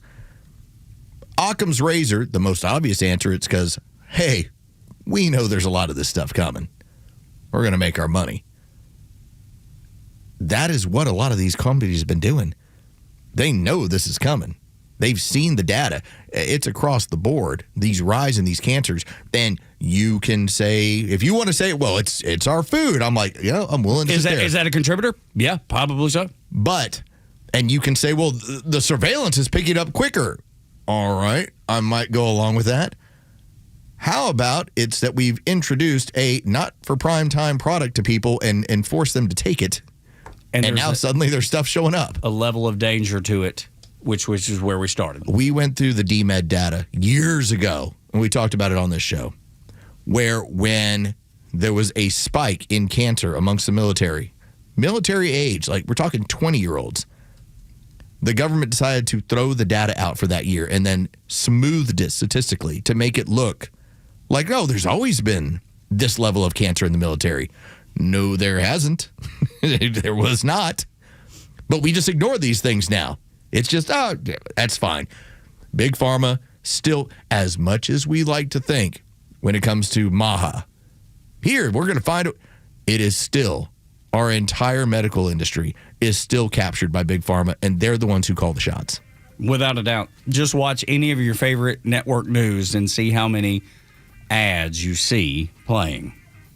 That will tell you everything you need to know. And then go back and maybe just get a little notepad out or use notes on your phone and see how many health stories they do based on any of those injections. Anything that's problematic, from GLP-1s to anything about this flu treatment, this flu therapeutic. I bet your notes will be quite revealing. Morning Extra on Extra 106.3. When Obama said fundamentally change America, he meant it. And he's about to start campaigning on it again. Next on Extra.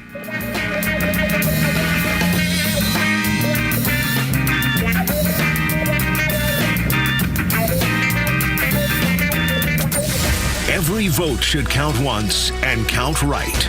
Because trust in the process isn't optional, it's the law. And Extra 106.3 is proud to be Atlanta's conservative voice, bringing you the newsmakers and lawmakers that matter when it matters most. Listen live or stream us anywhere on the Extra 106.3 app. The future of business in Georgia is bright, and Georgia Power is a driving force behind the businesses and organizations that are vital to the growth of the state. Just ask Mike Plant, President and CEO of the Braves Development Company. I think back about 2003 when I started with the Braves and just knew we had to create a destination that people wanted to come to year-round. We had a blank canvas, and I think we had a pretty good feel for what would be a year-round destination, mixed-use development, lifestyle center, all those.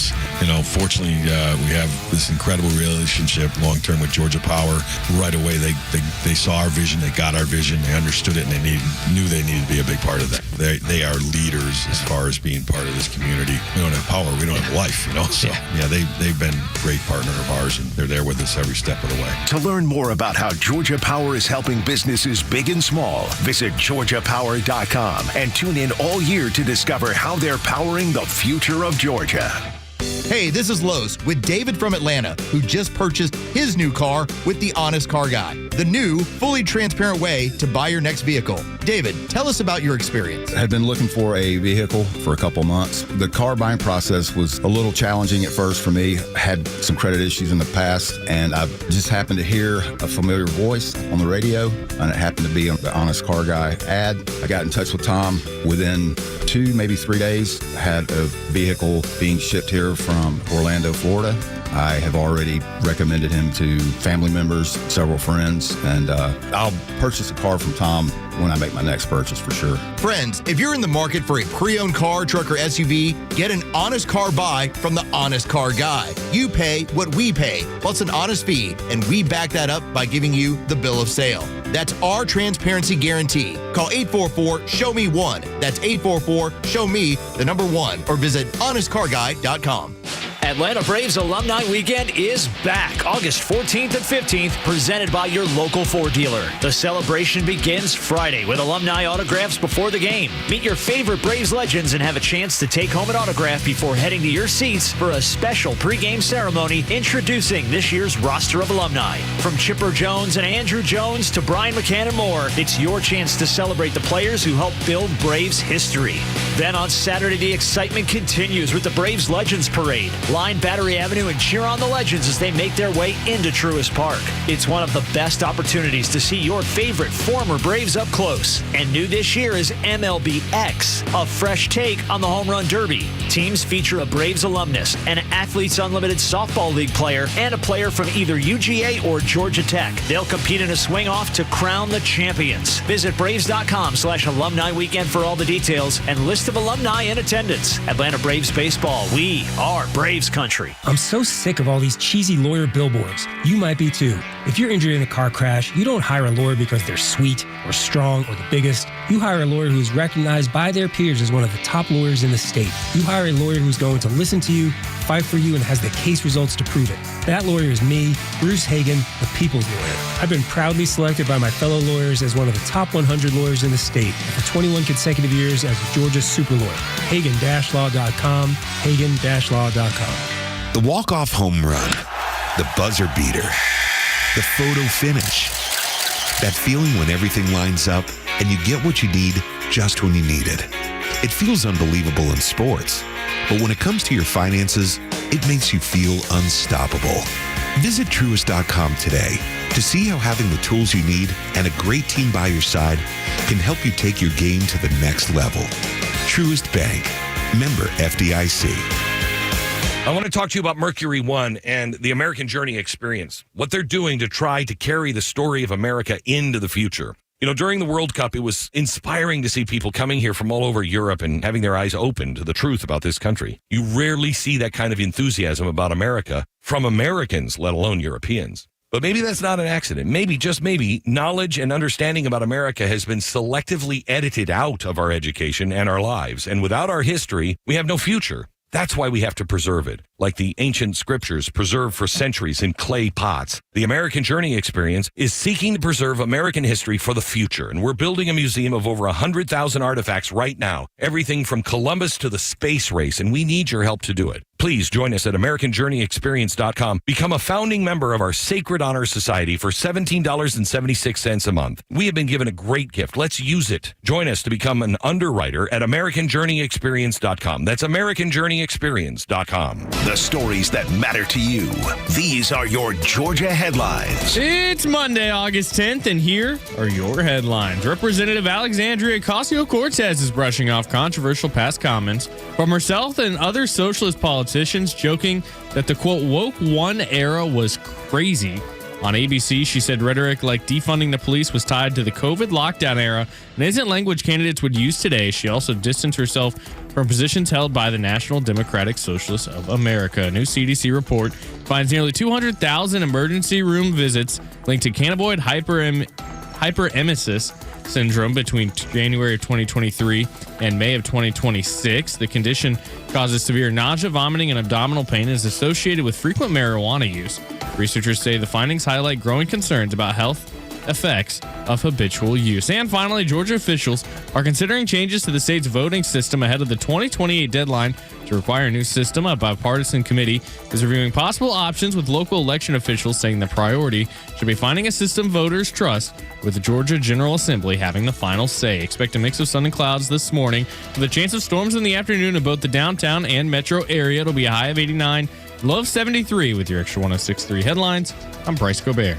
I love in that headline that Bryce did there, AOC saying, some of the things we said then, we definitely wouldn't say anymore. That was we're just getting out over our skis. We're much more polished and we lie better now, which is essentially because what they do. I saw a poll this weekend where she leads everybody, including Gavin Newsom, for 2028. I think she knows that. I think she sees that. Whether it'll happen or not doesn't matter. She knows she's got to polish those edges. She's got to basically lie to you and tell you, no, I don't support those crazy woke ideas. That was woke 1.0. It doesn't matter whenever we've had over the course of history, communism rears its ugly head and does what it does. Now, the history will always show you people get murdered. That's just what goes on. But every single time that occurs, when there's a culling of the population, there's too many mouths, not enough food. What do we got to do? We got to get rid of some people. Every time that far left then goes, oh, that was crazy. We don't do that anymore. That was a one-time thing. Yeah, we don't do that anymore. That was you know what? That was communism 1.0. This is 2.0, baby. We don't do that sort of stuff anymore until they do it again. And then they do it again. And every time it's the same reaction. No, that was an accident. Yeah, we didn't mean any of that. That was crazy. Crazy talk. Woke 1.0. We're much more woke in a very polished and good way. We're good woke now. That was bad woke then. Good woke. We're good woke now. The reason I know that she's full of crap is because remember when Barack Obama campaigned on fundamentally changing America? He wasn't able to say what it was then. Now he can. And his comrades, they know too. I told you about that visit he made to the school with Mom Donnie, putting his arm around him. It was nothing to do with reading to school children. It was passing the baton to Mom Donnie. This is what I started. You're carrying the torch now. Now in Michigan, El Sayed said Obama probably going to be campaigning with him. Listen. Well, let me ask you about some news that we are learning this morning. Local outlets reporting that you spoke to former President Barack Obama on the phone. I know you're not going to give me every detail of the call, but what was the crux of his message to you, Dr. El Sayed? Well, Kristen, you're right. I like to keep private conversations private, but it was a really warm and inspiring conversation.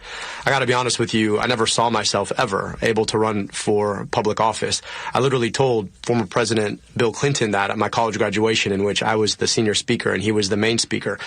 And I then watched the next year Barack Hussein Obama run for and win the presidency. I watched him serve with a level of class, a level of elegance that we could only pine for now. So I really enjoyed the conversation. I was grateful for his advice. It was very warm, very inviting.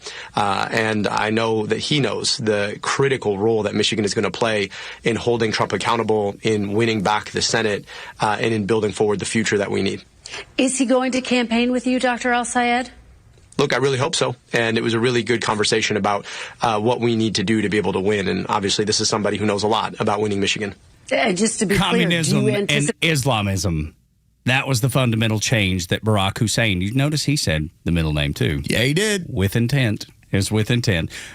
Rush Limbaugh used to say it to point out, hey, when he says fundamentally change America, understand what he means. Now you have an Islamist communist running to change America fundamentally, picking up the ball where Barack Obama pushed it as far as he could, and now is going to campaign with him. That's the warmth of collectivism right there. And you can see the strategy. It's on display.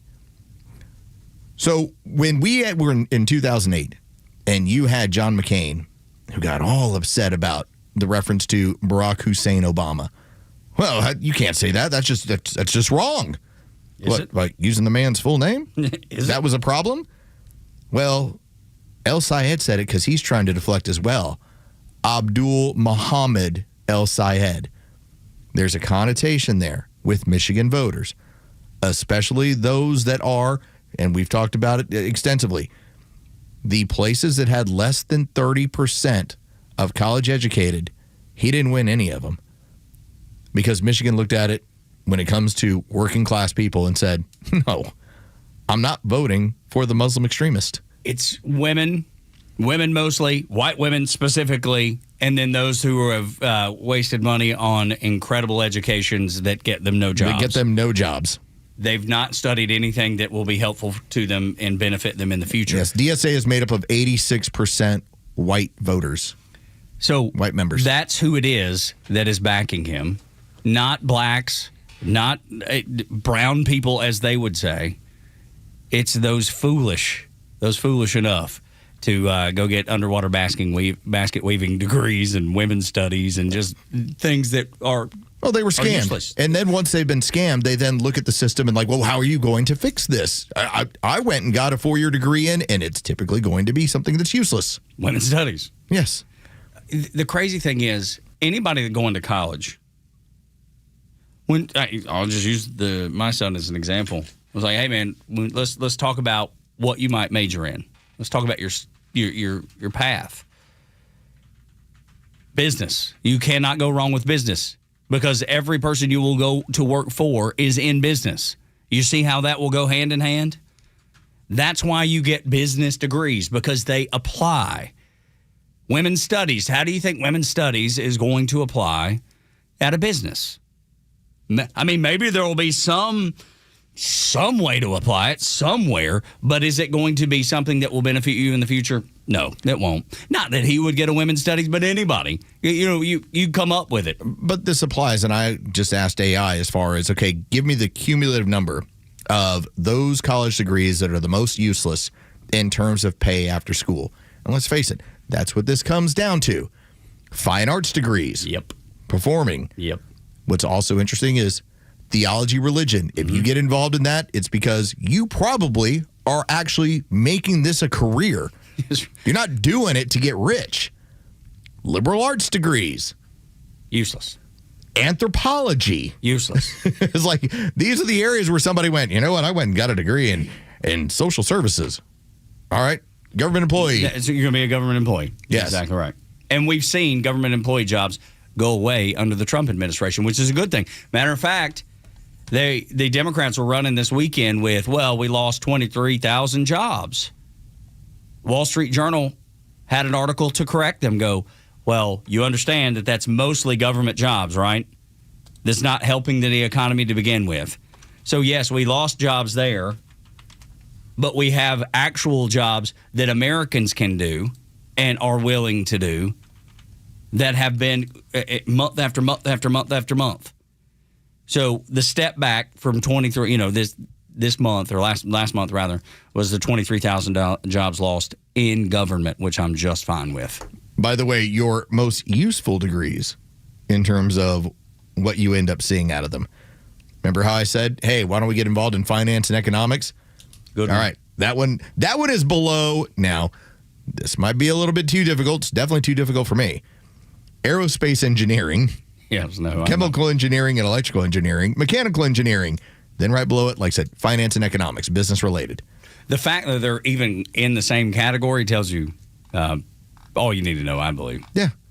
that engineering and finance, the fact that finance would be up there in those categories would be good. Let's see. Information you'll actually have to study and then use on a regular basis. Yeah, I can see where that's significantly more valuable than I'm a performing arts major. Yeah. And then El Sayed, he also talked about healthcare this weekend. Yeah. This is another one of the fun ones that he got into, did Abdul Muhammad El Sayed. He started talking about, and this has always been the long-term plan, Obamacare largely failed at enslaving the country. Intentionally. By the time that we got rid of the subsidies, would have gone away in the last year. And now you have people looking around going, wait a minute, I have to pay a significant amount of money for my health care? Oh. Well, no. I was paying a significant amount of money for your health care. Now you're just on the hook. And what you're finding out pretty quickly is it ain't as good as mine. Now, granted, healthcare is a huge scam to start with in terms of I'm basically paying a monthly membership so I can pay full price until I get to my deductible. That's dumb. That sucks, but that's the system. And yeah, would we like to be able to fix that? Sure. But trying to launch a nationwide system for all is what the progressives and now the socialists have always wanted to have happen. It is a way to enslave everyone.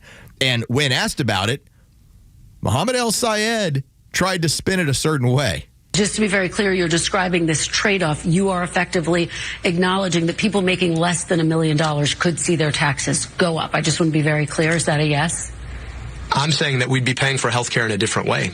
Instead of paying a health insurance company whose CEO makes $20 million, I would much rather pay for durable health care into a government, which, of course, we all know provides health care for seniors who need health care the most. So if I'm trading paying a CEO to make more money or paying government to guarantee me health care, I'm picking the latter every time. I'm going to depend on government. What about the billions government wastes? You ever thought about that one? Did that ever cross your radar? Listen, have you ever been to the VA? As evil as you want to make health insurance companies, at least I can get competition on some level. And the reason why you don't get state by state competition is because you have people that will not allow that in Congress.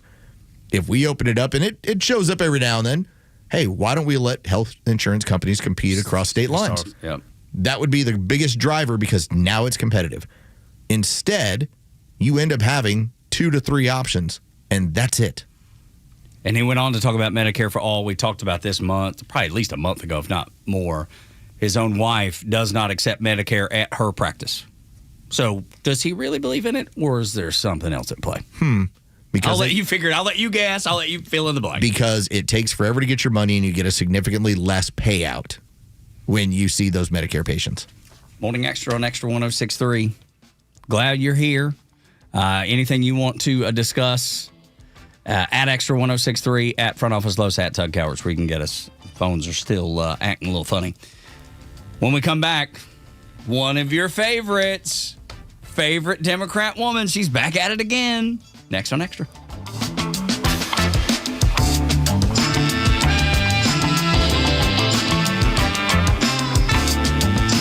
Extra 106.3 Sports, powered by 680 The Fan. Good morning. Here are your sports headlines for Monday, August 10th. The Atlanta Braves took the final game of their 3-game series in New York yesterday afternoon against the Yankees. 2-1 the final in 10 innings as all 3 games with the Yankees were decided by a single run. Tonight, the Braves are back at home as they begin a 3-game series with the New York Mets. It'll be Bryce Elder on the mound for the Braves, Christian Scott on the mound for the Mets. First pitch is set for 7:15. You can hear all of the game action on our sister station, 680 The Fan, and for free on the Fan app. From the NFL, Falcons training camp continues. The team enjoyed an off day yesterday as they will return to the practice fields this afternoon. Safety Jesse Bates has now missed the last 4 practices with what the team is calling a back ailment. Defensive lineman Zach Harrison, he's been activated, and he returned to practice on Saturday. With your sports headlines, I'm Carlos Medina. Hey, what's up? It's Drake Baldwin here to talk about my personal Rookie of the Year, Superior Plumbing. They say you can't be Rookie of the Year more than once, but Superior has been proving themselves for over 40 years as the GOAT of plumbing. Whenever I need a leak repaired, toilet replaced, or water heater, I call Superior Plumbing, and you should too. They handle each job with care and honesty. For Superior, there's no job too small. For Superior, the honest one, call 770-422 Plum.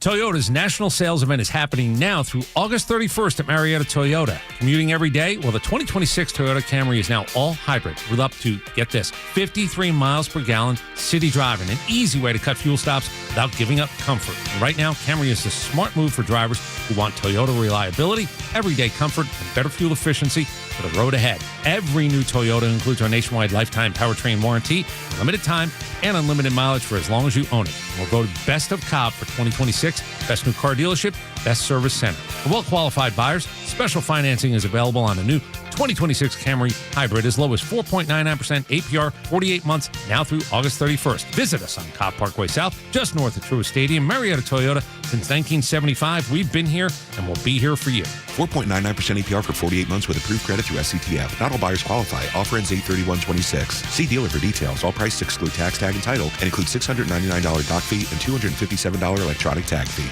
Hi, I'm Tom Stratton from Tom and Jerry's Roofing, a 10-year veteran of the U.S. Army. When my best friend Jerry and I opened Tom and Jerry's Roofing, we wanted our company to be an outlet for good. So with every roof we do, a portion goes to various veteran services and charities. Tom and Jerry's Roofing is passionate about giving you the best service and quality work possible, and that work turning into service for our heroes. So if you need a new roof or a repair, call us. We're Tom and Jerry's Roofing, where every roof helps veterans. TomandJerry'sRoofing.com. Your yard, it stresses you out between the watering, the seeding, the weeding, and mowing. And no matter what you do, you're never satisfied. Have you thought about artificial turf? It's low maintenance, pet friendly, and looks amazing all year round. ATL Turf Co. is Atlanta's top choice for artificial grass installation. Let them build you a custom golf or putting green, outdoor kitchen, or pool deck. They even specialize in custom concrete and stonework. Schedule your free in-home consultation today at atlturfco.com. That's atlturfco.com. Join Daniel Madelon, CEO of A Second Chance Bail Bonds, and co-host Tug Cowart as they bring together law enforcement, justice insiders, and voices from every part of the justice system, victims, advocates, and people who've turned their lives around. It's not PR, it's not fluff. It's an honest talk about what's working, what's broken, and how to build a better path forward, one second chance at a time. This week's guest is Charles Shaw, president of the Georgia Association of Professional Bondsmen and founder of AA Professional Bail Bonding. Justice unfiltered. Unfiltered, informed, and unbiased. So you got into an argument. Things got heated. Then a fight broke out, and it landed you in jail. Now what?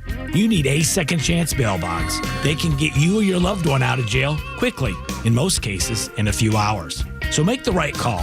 A Second Chance Bail Bonds. It's better to know us and not need us than need us and not know us. Call 404-BAIL-OUT. That's 404-BAIL-OUT. Or online at atlbail.com. The Kimmer Show is only on Extra 106.3 every weekday afternoon on your drive home. You know what's weird? Yeah. I told you I was watching that Nuremberg about the Yeah, I wanna Nuremberg see trials. They were showing the most horrific films, the 6 million Jews killed in the concentration camps, stuff like that. And still, the politicians on one side, the Nazis, still defended it. Goering said, I didn't know anything about it. Would you still support Hitler knowing about it? Yes. It just reminds me what the Democrats are doing now. Yeah. It don't matter how bad Fauci did things, they're going to still defend it. The Kimmer Show, every afternoon from 3 to 6 p.m. on Extra 106.3 and the Extra app. Tug and Los on Extra 106.3. If you're a big Jackets fan, just 24 days until Georgia Tech football returns to Bobby Dodd Stadium and Hyundai Field. For the next 24 hours, you can get to see Brent Key and the Yellow Jackets take on Colorado for just $24. Don't wait. When the clock hits zero, this offer is gone. Visit ramblinwreck.com/tickets to grab your tickets for $24 today. Sting 'em.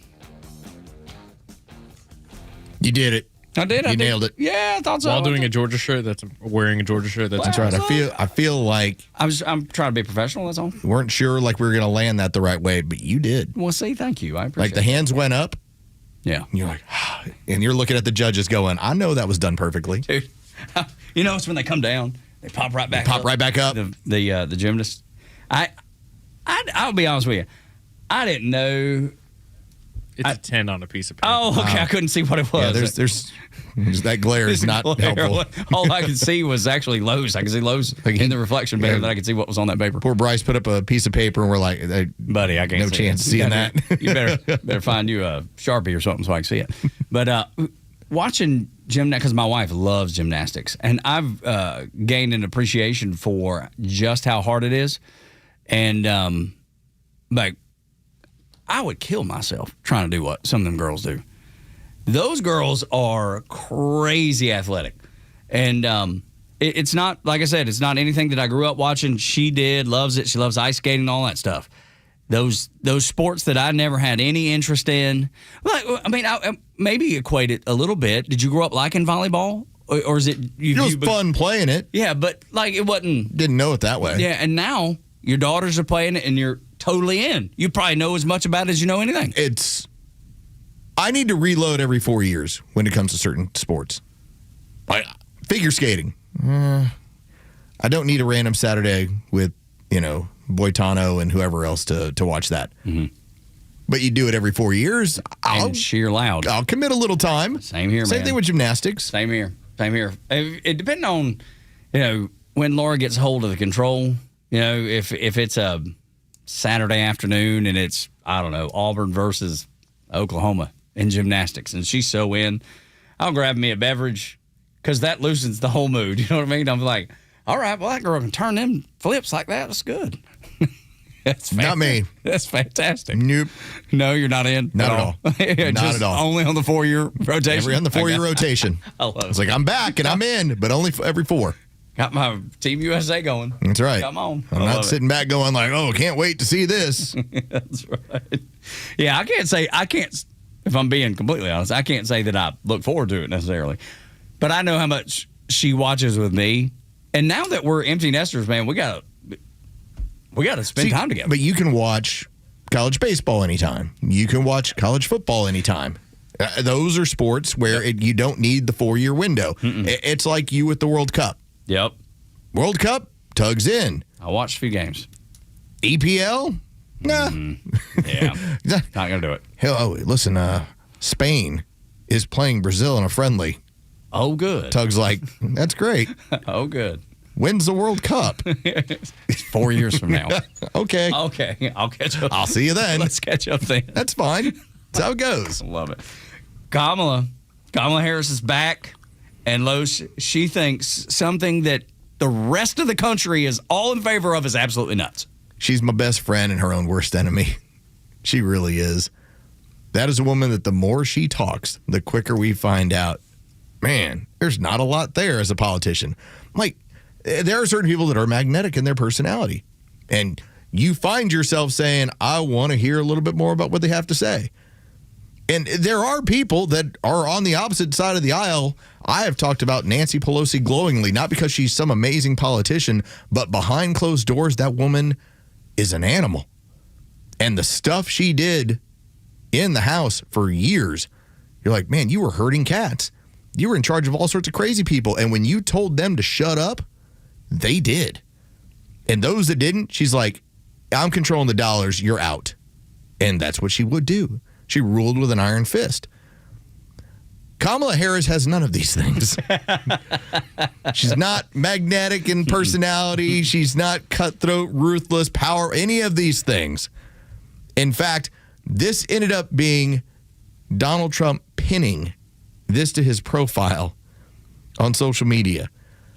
When 86% of the country is asking for you to verify who you are to vote, Kamala Harris decided, I'm going to take to social media and tell you why this is such a bad idea. Hey everybody, so they're trying to mess with your ability to vote, just to break it all down. You've got the Supreme Court. They just sealed the deal with this case that just came up recently, the Calais decision, which basically took the power out of the Voting Rights Act, which was designed to protect your right to vote. So you got the Supreme Court doing its thing. Then this president is trying to push this SAVE Act, which basically would require that for people to register to vote, you're going to have proof of who you are through a passport, which a lot of Americans don't have, or a birth certificate. Same point, obstacles to make it difficult for you to register to vote. She acted like, dude, it was American Ninja Warrior. Yes. Obstacles. Like this is some great new information. Like, I don't know if y'all have heard. ID. Your driver's license. The one that everybody has.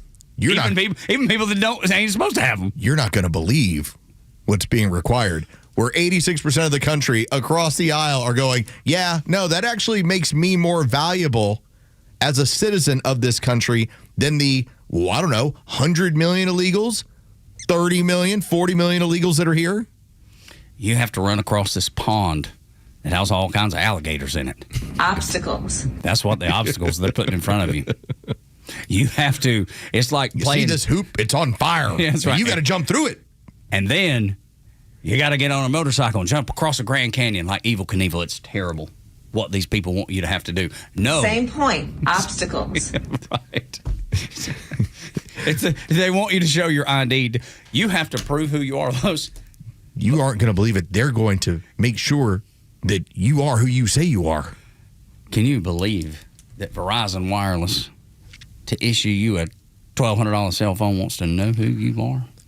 Who was it? Was it James O'Keefe who went in and registered to vote under Eminem's name? Yeah. He went in and asked for the ballot, giving the name of Marshall Dennis Mathers III. Yeah. And they gave him the ballot for Eminem.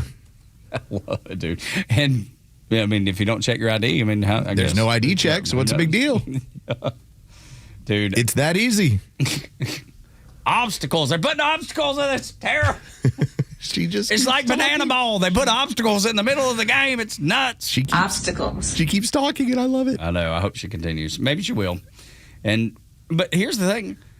I mean, if you look at the polling, she's not in the lead, so it doesn't matter to them. Let her talk. She's like, let her babble. Well, I firmly believe that they are going to push her once again. She will be the establishment Democrat. And when things get bad for her, they'll just clear the field for her. Mm-hmm.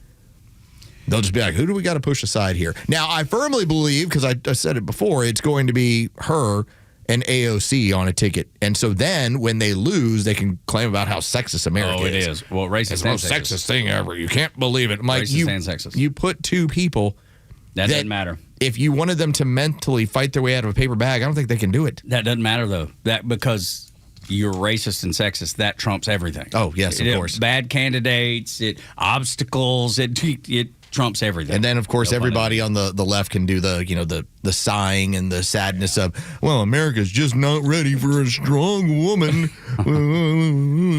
It just shows that we're so sexist and we haven't grown beyond any of this. Get some better candidates. Yeah. Get some better candidates. Problem is for them, I'm not sure they can tell you what a woman is. No. That's no. problematic. We've established that with the WNBA. That's going on as of right now. Matter of fact, we talk about that next here on Extra 106.3. When we come back, that discussion, do the Democrats, could they narrow it down now that there's some new players that want to be involved in the WNBA? You think they'd be celebrating? Nope. They're putting together a meeting about it. Next on Extra. Obstacles. Yes, obstacles.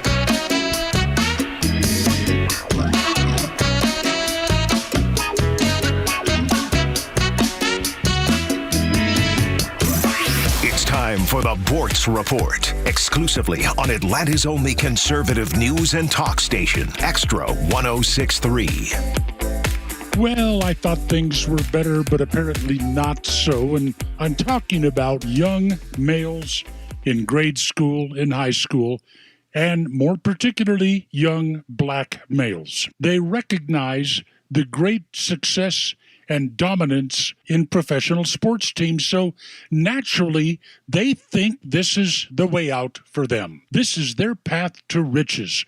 So more often than not, you ask them when you get out of school, oh, I'm going to play in the NBA. I'm going to play professional football. Wake up time. I did this research 25 years ago, doing it again right now. What are the chances of a young male, black, white, whatever, playing on a high school team of making it to professional football, the NFL, or the NBA? In a word, not good. Let's go to basketball right now. If you're currently playing on a high school team, your chance of playing college basketball is about 3.6%. And if you make it to college basketball, your chance of getting into the NBA is 1%. In other words, about 1 in 2,800 high school basketball players will ever make it to the NBA. So why even bring up these statistics? Take these same young boys, men, and make their goal becoming a lawyer or a doctor, and have them put the same effort every day into reaching that goal, studying as hard as they worked out on the basketball court, pursuing the role of an MD. Chances of success very close to 100%. Not 1%, 100%. Is there a lesson some of these young guys could learn here? Yeah, a real important one. Not too bad that, for the most part, their fathers aren't around to teach that lesson. Neil Bortz, Extra 106.3. It's August 10th, and this is your Fox Daily Snapshot. Today's Lazy Day. The founders are not known, probably because they were too lazy to tell anyone that they had created the day in the first place. So relax and enjoy lying on the couch. On this day in 1977, the Son of Sand killer is arrested in New York City. 24-year-old David Berkowitz terrorized the city for more than a year, killing 6 young people and wounding 7 others with a .44 caliber revolver. He was later found guilty. In 2019, financier Jeffrey Epstein is found dead of an apparent suicide in his jail cell in New York while awaiting trial for sex trafficking charges. Scotland Yard disrupts a major terrorist plot in 2016 to destroy aircraft traveling from the UK to the US. All toiletries are banned from commercial flights. Born on this day in 1997, reality star and founder and owner of her own cosmetic company, Kylie Jenner. I'm CJ Papa. That's your Fox Daily Snapshot. From the latest breaking news to the conservative voices you know and trust, your best new follow on social media is Extra 106.3. We're at XTRA 106.3 on Twitter, Facebook, TikTok, Threads, and LinkedIn, and pretty much any social media you scroll through every day. And we drop exclusive giveaways, new daily content, and the latest breaking news from Georgia and across this great nation. Interact with your favorite Extra personalities. Get the latest on our live events and so much more. Follow at Extra 106.3 across all your social media and keep up with Atlanta's only conservative voice. WFOM and W292 EV Marietta, a Dickey broadcasting station. The 8 a.m. hour is brought to you by Central Heating and Air. We're only semi-negotiating with Iran. I'm Dave Anthony, Fox News. That's what President Trump tells Axios, that he's taking a low-key approach as talks continue to get shipping flowing fully through the Strait of Hormuz after all of Iran's attacks on ships. The Iranian government issued a new list of demands for the United States. Tehran says free passage won't be reinstated until the U.S. corrects its behavior. It wants the blockade of Iranian ports lifted, the American military withdrawn, and compensation for war damage.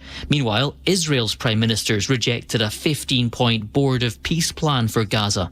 Benjamin Netanyahu says his troops won't withdraw until Hamas is completely disarmed. That's Fox's Jonathan Savage. Oil prices are up more than 1%, but they've dropped big last week when President Trump had paused U.S. bombing again. So analyst Tripoli Lundberg tells Fox gas will get cheaper. Because oil prices are way down, and so are the prices that retailers pay for their fuel. They're going to share those price cuts with us. AAA's national average for regular down 9 cents since last Monday to $4 per gallon. That's still $1 more than before the Iran conflict. Ukraine keeps blowing up Russian oil refineries. The latest drone attack left at least 13 people dead, 75 wounded, according to Russian officials, as Ukraine keeps taking the war into Russia with attacks causing fuel shortages there. A New York boat captain's in federal custody, charged with reckless endangerment after his charter boat trip near the Statue of Liberty in the harbor turned into a nightmare when the boat capsized. The 21-foot motorboat reportedly could only seat 10 people, but a total of 14 were on board at the time. That includes a 27-year-old mother from Queens and her 5-month-old infant who were pronounced dead at a local hospital after being pulled from the water by first responders. The child's father was reportedly also on board but survived the accident. Fox's Nate Foy. The Coast Guard's investigating if it was an illegal charter boat trip. America's listening to Fox News. In a recent survey of 123,000 wireless customers, Pure Talk was the only wireless company to receive 5 stars in every category: coverage, support, value, and data. What else do you need to know? Switch to Pure Talk today and get any plan, including their top shelf unlimited data plan, for just $15 a month for your first 3 months. No contract, no commitment. Dial pound 250, say micro, and let Pure Talk's U.S. customer service team help you make the switch. A small business affirmation from Progressive. Bakery owners, you will be loved today. Every pastry will be flaky. Your cake will make a child's day. Your delivery van won't get sideswiped by a distracted garbage truck driver. But if so, breathe easy, knowing you'll get back to business quickly with Progressive protecting your commercial auto. See if you can save in as little as 8 minutes at progressivecommercial.com. Progressive Casualty Insurance Company and Affiliates. No need for traffic updates. We always steer you right. It's the Morning Extra on 106.3. Tug and Los until 10 on Extra 106.3. Appreciate you being here. Morning, y'all, as we like to say. Congratulations to person in Powder Springs. $898,000 on a $1 Georgia lottery ticket, matching all 5 numbers in the Fantasy 5 drawing. Almost $1 million. All right, keep in mind, government's going to take about half. Yeah, that's right. You're then going to have, depending on where you're at, we'll just say middle tier, call it 20%, that's going to go to capital gains. So you have to make sure you have that money on hand, because the biggest issue that happens with lottery winners is when they get the initial check, they've already spent the money. And then they forget entirely capital gains. Yes. And that comes back to bite them real hard in the butt. Yes, it does. We know 2 people in my extended life from, back home growing up, 2 people that won the lottery, probably a couple $1 million apiece. Maybe one was a little bit more than that, but not a great amount.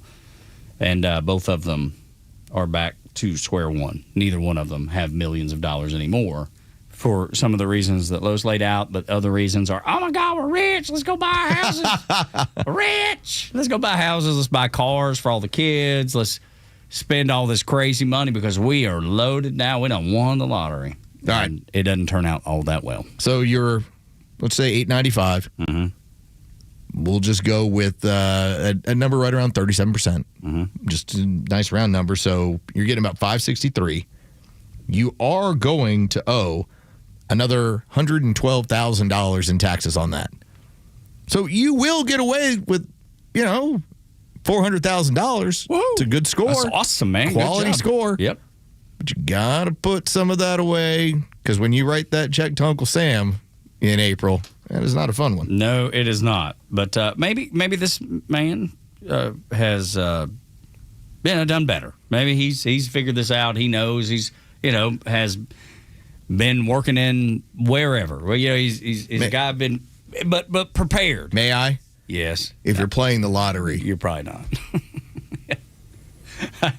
I know that's usually the truth. I'm just going to slide that out there. You're not wrong about that. You're not wrong. I do know some people that are super, super wealthy that still play the lottery just for fun.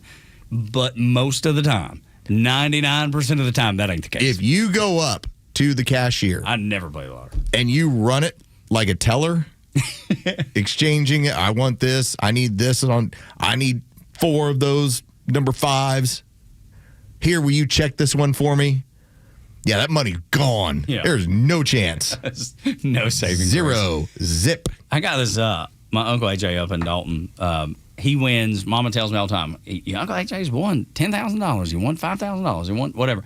And he does win often, but he plays every day. So I don't know what he's spending. I don't know what the offset is there.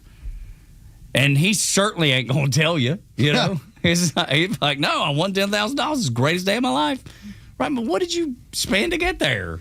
And like I said, I don't know the answer.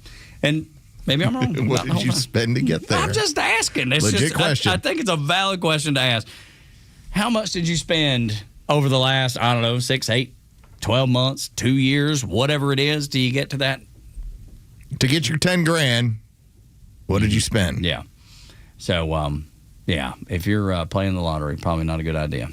And look, far be it for me to tell people how to spend their money, but is it fun if you got it? Yeah, that's my. Yeah, I spend some silly money on some silly stuff. Sure, everybody does. But I've always pointed out that whatever you choose to spend your money on, if it's one of your kids' ventures or you like to travel or anything, whatever you choose to spend your money on, if you got it, cool.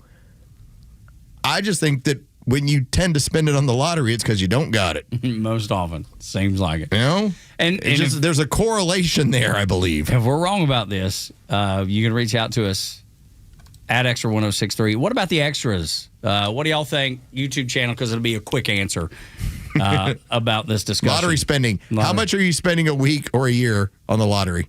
And, what is your impression of people that play the lottery a lot? Because I spend probably about $10 a year. It's always when it gets big, and I'm like, all right, just go buy a ticket. Let's have fun. And you buy it so that you can joke around all evening about what you're going to do with the money. The what if? Yes, that's the only reason. Mm-hmm. I don't even play then. Even there was our friend, our promotions director, Mike Key. Anytime he gets like a big thing, he'll do the office, whatever the office buy, and he's talked me into giving him $5 for that because I wouldn't otherwise. And the office has never won. Yeah, right, of course not. But imagine we do. He right. He shames me into giving it to him. I'm like, okay, fine. Here, take the $5 and add it to the list. And then when it's it's the next week, well, we've lost down to this much. We're gonna roll this over it. And then it comes, and I'm like, we spent $800 on lottery tickets, and we didn't win anything. We didn't anything. Extra a dime. Nothing. We won nothing. Leanne says hard pass on the lottery. See, Leanne's smart. Thank you, Leanne. Thank you, Leanne. 8 o'clock hours brought to you by Central Heating. Prize picks, no, it's different. Totally different. That's gambling. I will do some enhancement of my football season, but never a crazy amount of. There's still $190 sitting in my account from the NBA season that I have not touched at all. I'm not doing prize pick. I'm not doing any of them. I'm not gambling on anything. And not that I'm opposed to gambling. My mama, she goes to church and gambles. That's the two things she likes to do. And I have no problem with either one of them. Cigarettes. And Mama don't smoke. Mommy, when I was real young, I remember, but she's been quitting. Daddy, on the other hand, he told us he'd quit for 10 years and smoking every day. But Mama keep her away from the gravy. That's right. Mama's driving home right now with a raccoon in one arm and the left hand hanging out the window. No, Mama don't smoke. I'm telling you, she don't. She gave it up years. I just like the idea that the character does. Yeah, right. Hey, bring me some food back. I got to feed this raccoon. Yeah. She's rapping. She goes up to Haraz in Cherokee, and she goes to the buffet, and she neatly wraps up chicken breast so she can come home and cut it up. Give that to the raccoon. And the dog, and the cats, and the squirrels, and the possums. She's anything that needs to eat. This is true. She was like, I just can't stand to think of anybody not eating. And I'm like, Mama, you got 15 cats and none of them are yours. She's like, yeah, all the cats from the trailer park come by. Her own version of Snow White. I'm telling you, dude. Yep. I'm telling you, man. It's amazing. It's a sweet lady taking care of everybody's feral cats. And rabbits, too. And rabbits. She sent me pictures of the rabbits that were in the neighbor's yard. I was like, Mom, I've seen rabbits before. I know. Yeah, they're precious. I love it. Thank you for sending it. You just have to be sweet because she was so excited. She was like, it just makes my day when I can see all them rabbits. I know, Mama. I love you. All right. 8 o'clock hours brought to you by Central Heating and Air Conditioning. Your Atlanta carrier experts, 770-GET-HEAT, centralheat.com. What is a woman is the first thing to know this morning. Way out west, there's a show, the Morning Xtra, Tug Los, deep in the story, breaking news that's bold, Tug is. I just love the fact that Polymarket is reporting that the WNBA is having a meeting to discuss what a woman is. And I encourage them to share their solutions and share their conclusions, come up with this answer and share it with me. That way I know, because I'm certain. How could I know what a woman is? I mean, biology's not nearly enough, Los. 1, this is a giant waste of time. Yes, it is. 2, this is the biggest way the WNBA has ever been in the news and talked about, even with the addition of Caitlin Clark. And 3, the only reason this is happening is because their rules are so crazy and convoluted that you have 2 former NBA men who've decided to say, I'm a woman, I want to play. And according to the WNBA rules, as of now, that's enough. Enes Kanter Freedom is the first and what's the other guy? Royce White. Royce White, yeah. Two guys played in the NBA. Now they're in touch with their more feminine side. They're in their feminine era, as we will hear in just a bit. Yeah. Just like I was during the Biden administration. I wanted to stay off the radar. Oh, I know. You have to. You have to stay out of the. But the crazy thing is the basketball's so poor, and the league is subsidized completely. Otherwise, it wouldn't even exist. And the only thing that's making them relevant is the culture wars, not because of players. I mean, there's two players that make, that get some headlines because people like them, and they would like to murder both of them. Allegedly. They would like them not be in the league. That's right. Let's get rid of them clowns. That straight white woman is a problem for the rest of us. She has got to go. We can't have this happening. Yeah.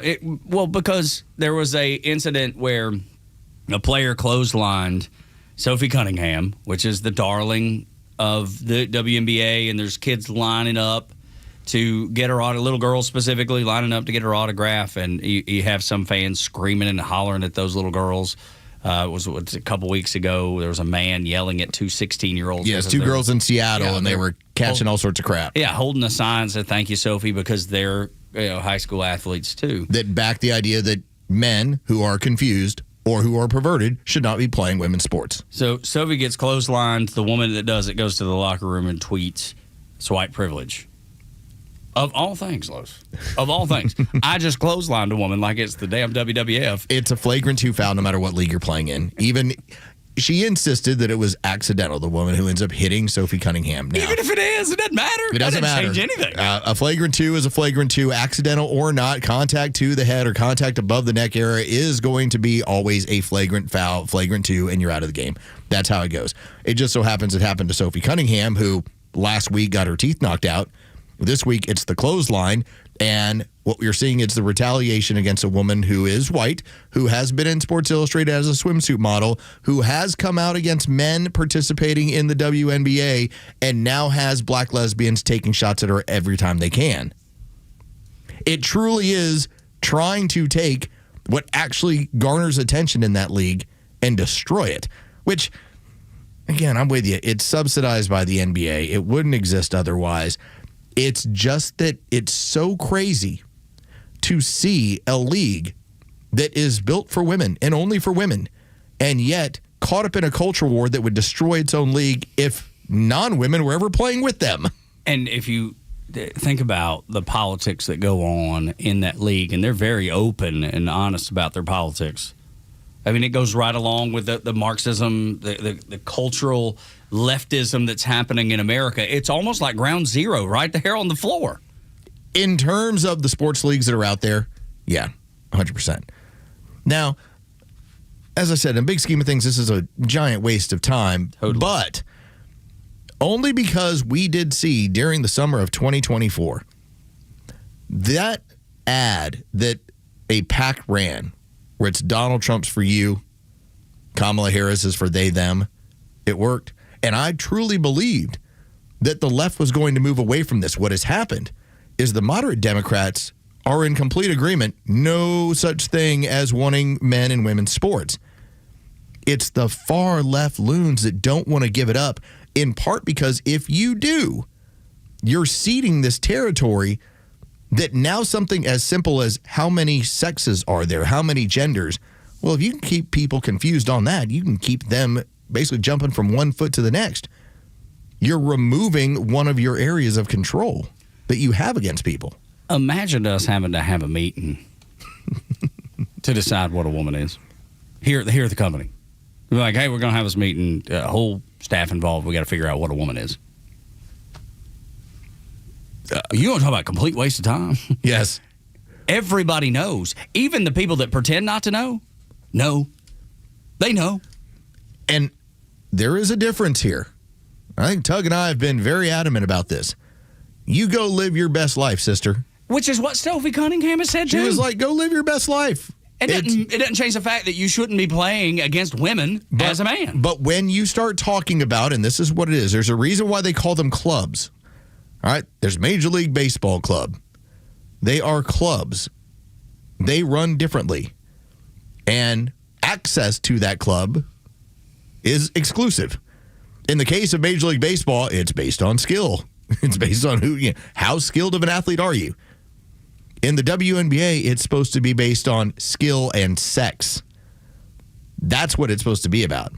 And yet, we're having this silly argument over the fact that they will not define sex.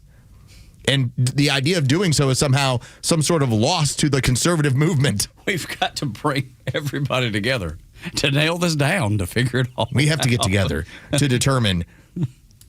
And again, if you want to live your whatever version of your best life, that's fine. But you don't get access to the club. I told the story down at the SEC Championship a couple years ago.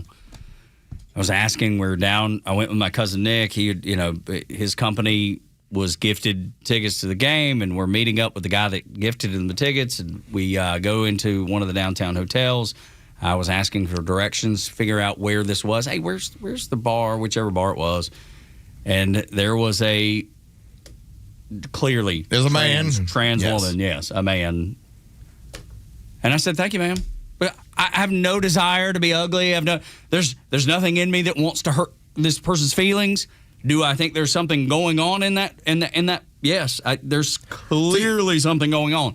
However, I have no desire. If you want to work at the bar, if you want to be my server, if you want to help me out at whatever store, I'm going to thank you. Appreciate that. And be polite. No reason not to.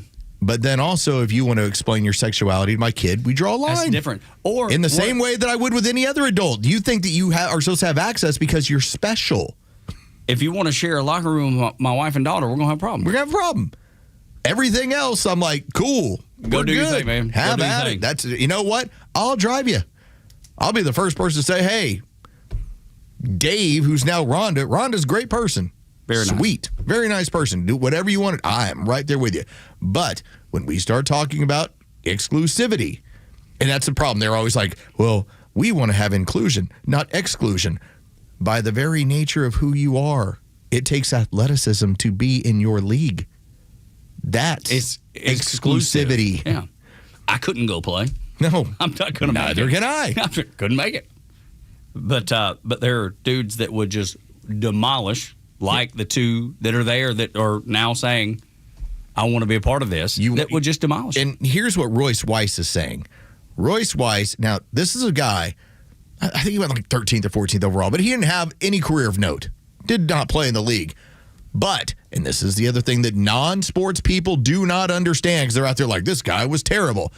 This guy would tear apart any woman on the floor. He was good enough to be a first-round pick.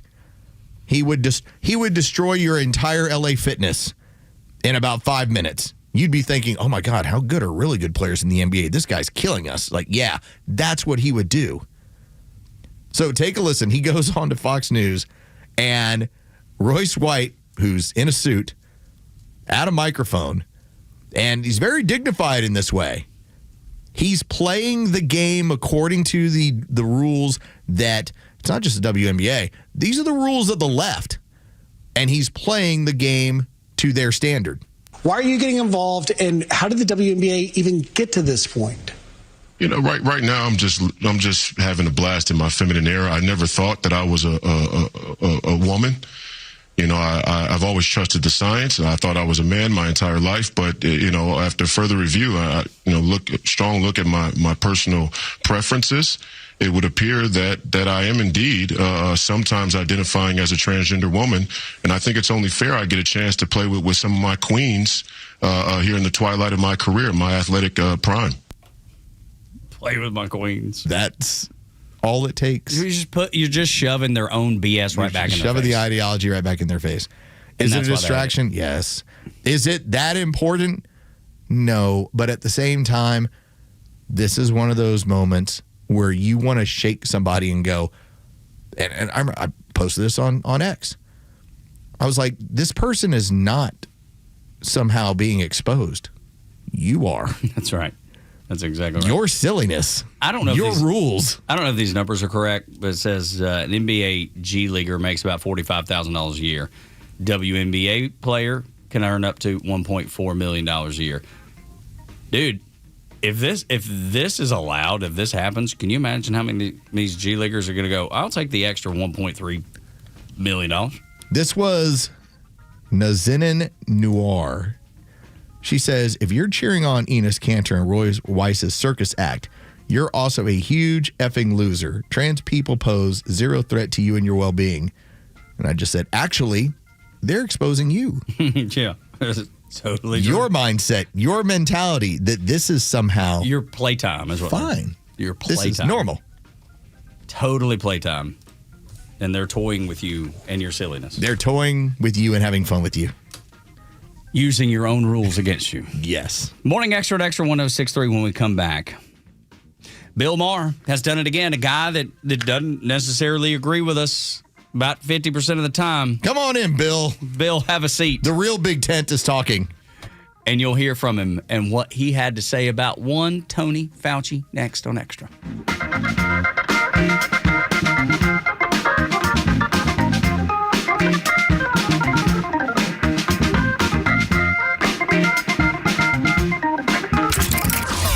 Stream Atlanta's only conservative news and talk station while you work at extra1063.com. Get the latest from the Morning Extra, The Kimmer Show, and Neil Bortz, and stay connected at the office. That's xtra1063.com. Atlanta Braves Alumni Weekend is back August 14th and 15th, presented by your local Ford dealer. The celebration begins Friday with alumni autographs before the game. Meet your favorite Braves legends and have a chance to take home an autograph before heading to your seats for a special pregame ceremony introducing this year's roster of alumni. From Chipper Jones and Andrew Jones to Brian McCann and more, it's your chance to celebrate the players who helped build Braves history.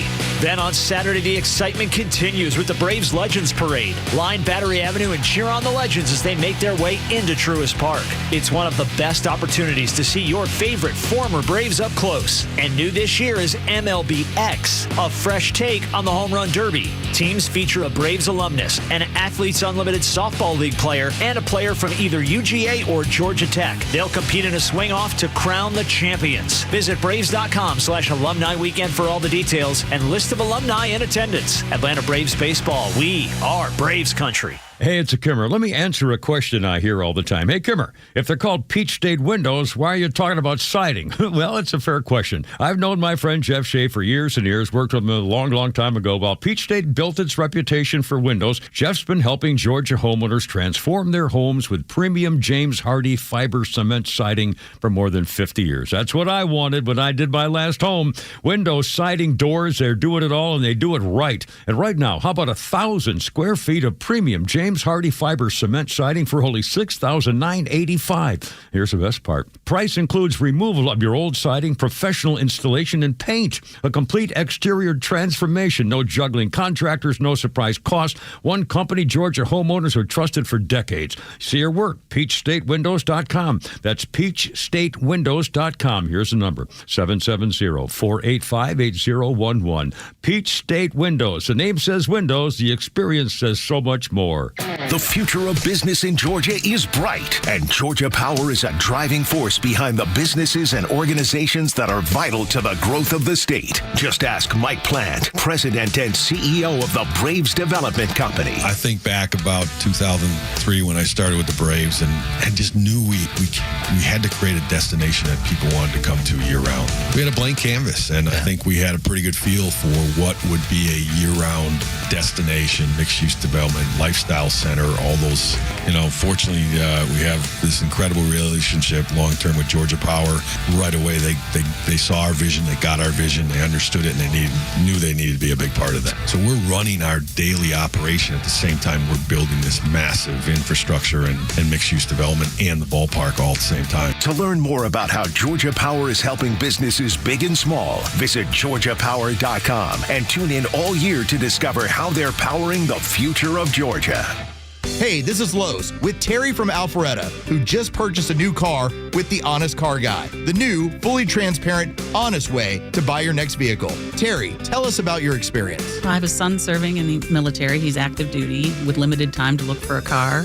My son was looking for a used Hyundai Veloster, and I had heard about the Honest Car Guy on the radio, decided that might be a route to go, and we made a phone call over the weekend. He screen shared the information with us. We looked over the vehicle, and he took the reins from there, and they were able to walk us through the process of buying the car. We're very clear and transparent, and next thing we knew, we had a car in the driveway. Friends, if you're in the market for a pre-owned car, truck, or SUV, get an honest car buy from the Honest Car Guy. You pay what we pay, plus an honest fee, and we back that up by giving you the bill of sale. That's our transparency guarantee. Call 844-SHOW-ME-1. That's 844-SHOW-ME, the number 1, or visit honestcarguy.com.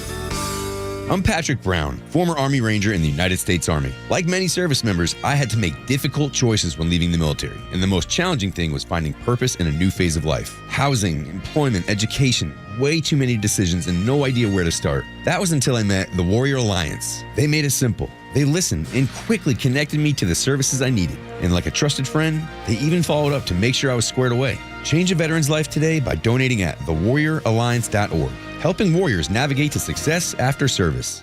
In a world where your yard has no boundaries, where the neighbor's kids cut through it like a public park, one company has dared to draw the line, literally.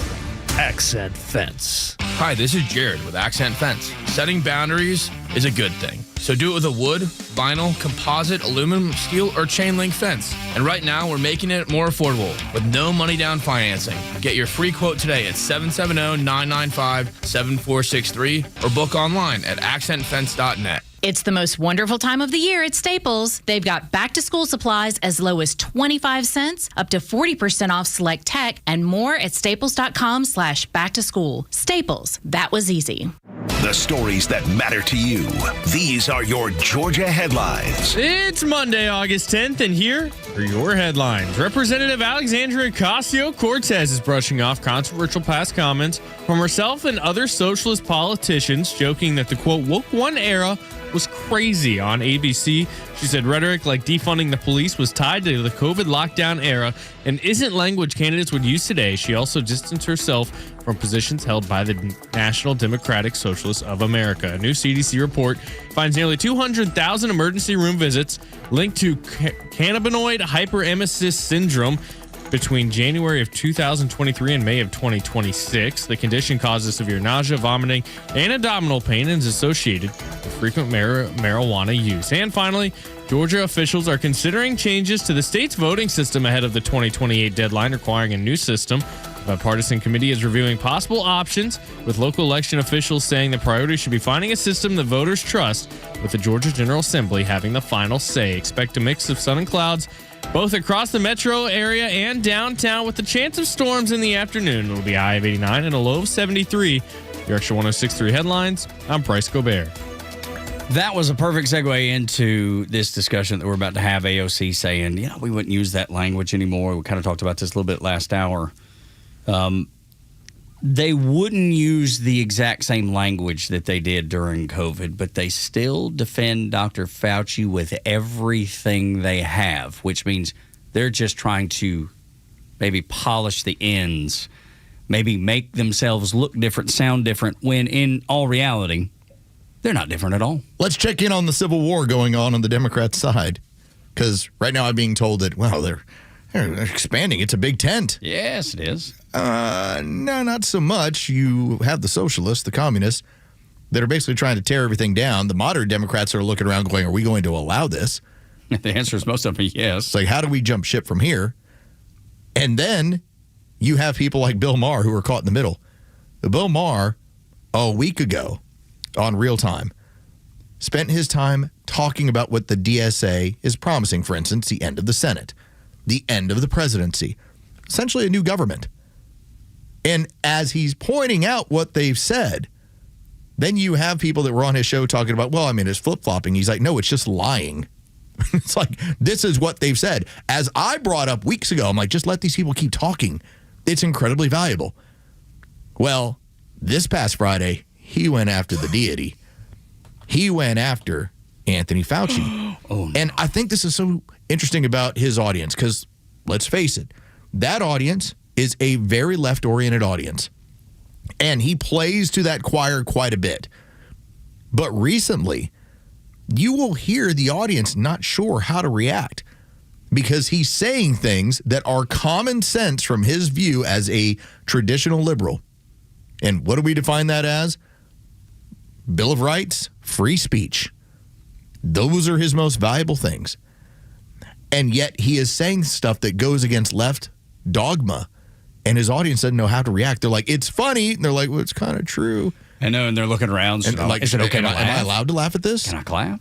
And as he pointed out, even last week on Real Time, when he's like, you should be freaked out about this, when saying what the DSA's plans were.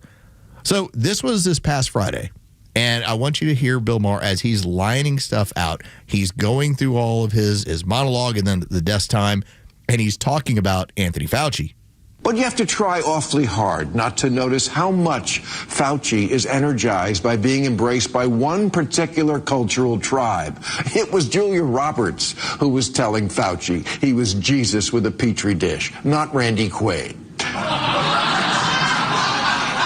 And that side likes to think of themselves as the purely science people, even though keeping kids out of school that long and traumatizing 2-year-olds with masks wasn't good science. Fauci supported some strange policies for such an esteemed epidemiologist. Natural immunity doesn't count now? Meaning, even if you've had the disease, you still had to get the shot? That sounds more like what Pfizer and Fauci's celebrity friends wanted to hear. He let this go to his head. Turns out the really dangerous intimate contact wasn't shaking hands, it was kissing ass. And you can hear that audience like, They eased into the clapping. And they waited for the last, it wasn't? They're looking around. It was kissing arse. Yeah. And they're like, yeah, we can get into that. All right. But they're not sure. Yeah, that's what I'm saying. They're leaning in. They're like, got their hands ready, but they don't want to put them together until they see everybody else. And then, like, how shocking does that have to be in that audience and go, you're going after? Like, Dr. Fauci going, he's going after? They said he was the greatest of all time. He saved America. Don't you know? Yeah, my kid has learning problems now. But he saved him. He'd be dead otherwise. But he'd be dead otherwise. Yes. So this is the best of the, best of the situation. When he was 12, he would have died from COVID. Oh my Lord. But now that he got to college and he's 2 years behind. Yeah. And in all remedial classes. Right. It's fine. So much so that they're even doing remedial classes at the college level because there's so many kids that have fallen behind. Poor Tug took 095 and the person down the hall makes fun of him for taking 095. Which is the truth. The truth. So I was remedial before remedial was cool. Yeah, you didn't need COVID. I was already there. but this is the fight. +5. Is this really what they're asking me now? Yes, it was. And it was. Yes, it was. But I appreciate the fact that Bill Maher, again, I probably agree with him like 20%, 25% of stuff. Let's say it was 50. Still, the other half of the time we don't agree with him.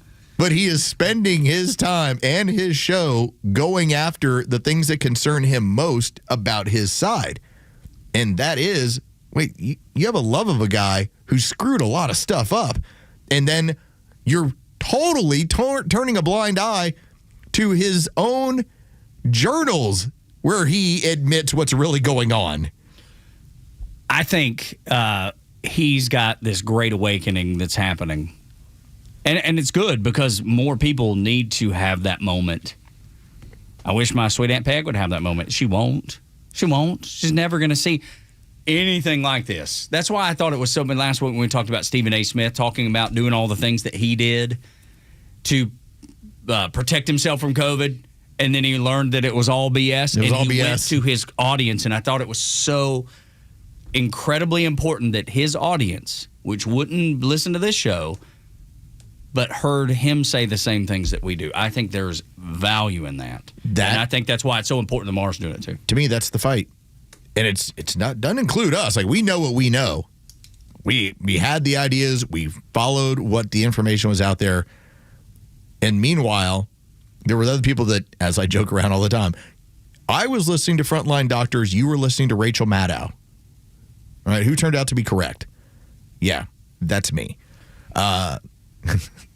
As I joke around about, like, yeah, I'm not one to say I was right, but in this case, I'm never going to let that one go. And you shouldn't. Ever. But that is the fight that's now happening on the left, where it is a matter of hold up the mirror to this stuff. Whenever these DSA people show up on podcasts or interviews, like, take a listen to it. Or the WNBA, too. Let them look in the mirror as well. And Megan Romer, we went through some of her stuff, the co-chair of the DSA, and the interview she did over the weekend, it couldn't have gone worse. There's not a lot of stuff that they can get into of real content. It's all the feels.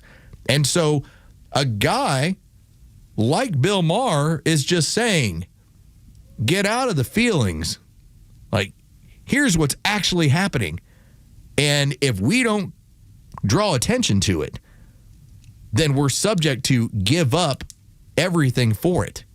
We'll be sitting back going like, what happened to our liberty? Well, I just followed what the DSA was telling me. It seemed like a popular thing to do. Everybody else was doing it. It turns out they were communists. We didn't know. No, we knew. Well, they are trying to backtrack some of that. And you heard AOC backtracking over the weekend. You've heard so many DSAers. No, that's what you think we want. I know what we said, but that's not at all what we want. Bill Maher, on the other hand, does recognize it, does realize it, and called out their BS. I don't believe any of them. All the DSA people are saying, oh, these things you quoted last week, we don't say. Yeah, you said it, you meant it, stop it. Yeah, flip-flopping, though. This is as old as That's politics. not flip-flopping, that's lying. That's just pretending you don't. I know who you really are, and that's okay. Communism is an economic system. It always leads to a horribly corrupt, violent political system, but it is an economic system. You're allowed to vote for it. I'm not saying make it illegal or anything, but just own up to what it is. That's what it is. When you're talking about seizing the means of production, you are a communist. Okay, just own it. But they know they can't. Maher is saying the same thing we are. They've got to back off. They know they can't sell this to anybody. You can be a communist. There is nothing illegal with it. It is a political system. All we have been saying is expose it and be honest about it. You believe in communism. I believe in capitalism. And is it always done correctly, whatever your version of correctly is as far as capitalism? No, I hate crony capitalism. I can't stand when the government picks winners and losers. I'd rather it be a free market. I wish we had freer markets. Me too, fully. But I know the difference in what happens when you are the determiner of the means of production and also where the money goes. And in that system, it always ends in two ways: violence and death. Every time. Just be honest about that's what you want to subscribe to. That's all Bill Maher is saying. That's all I've been pointing out of saying, air what these people say, and let's just be honest about who they are. They are communists. And they're running from it now because of all the things that they've said. No, we're progressives. No, you're not a Woodrow Wilson progressive, and that's not a great progressive either. That's the media trying to cover up the word communism because they know it's not good. The DSA even says we're going to call ourselves socialists. And what is socialism? You know, communism is advanced socialism. That is their own words. Not mine. Theirs. That is their plan. Morning Extra and Extra 106.3. When we come back, I'll play you a cut from Margaret Brennan. She's talking to an actual doctor, and she's not hiding anymore what she stands for and what she wants. She don't want you to know the truth, and she won't let him tell you the truth. Next on Extra.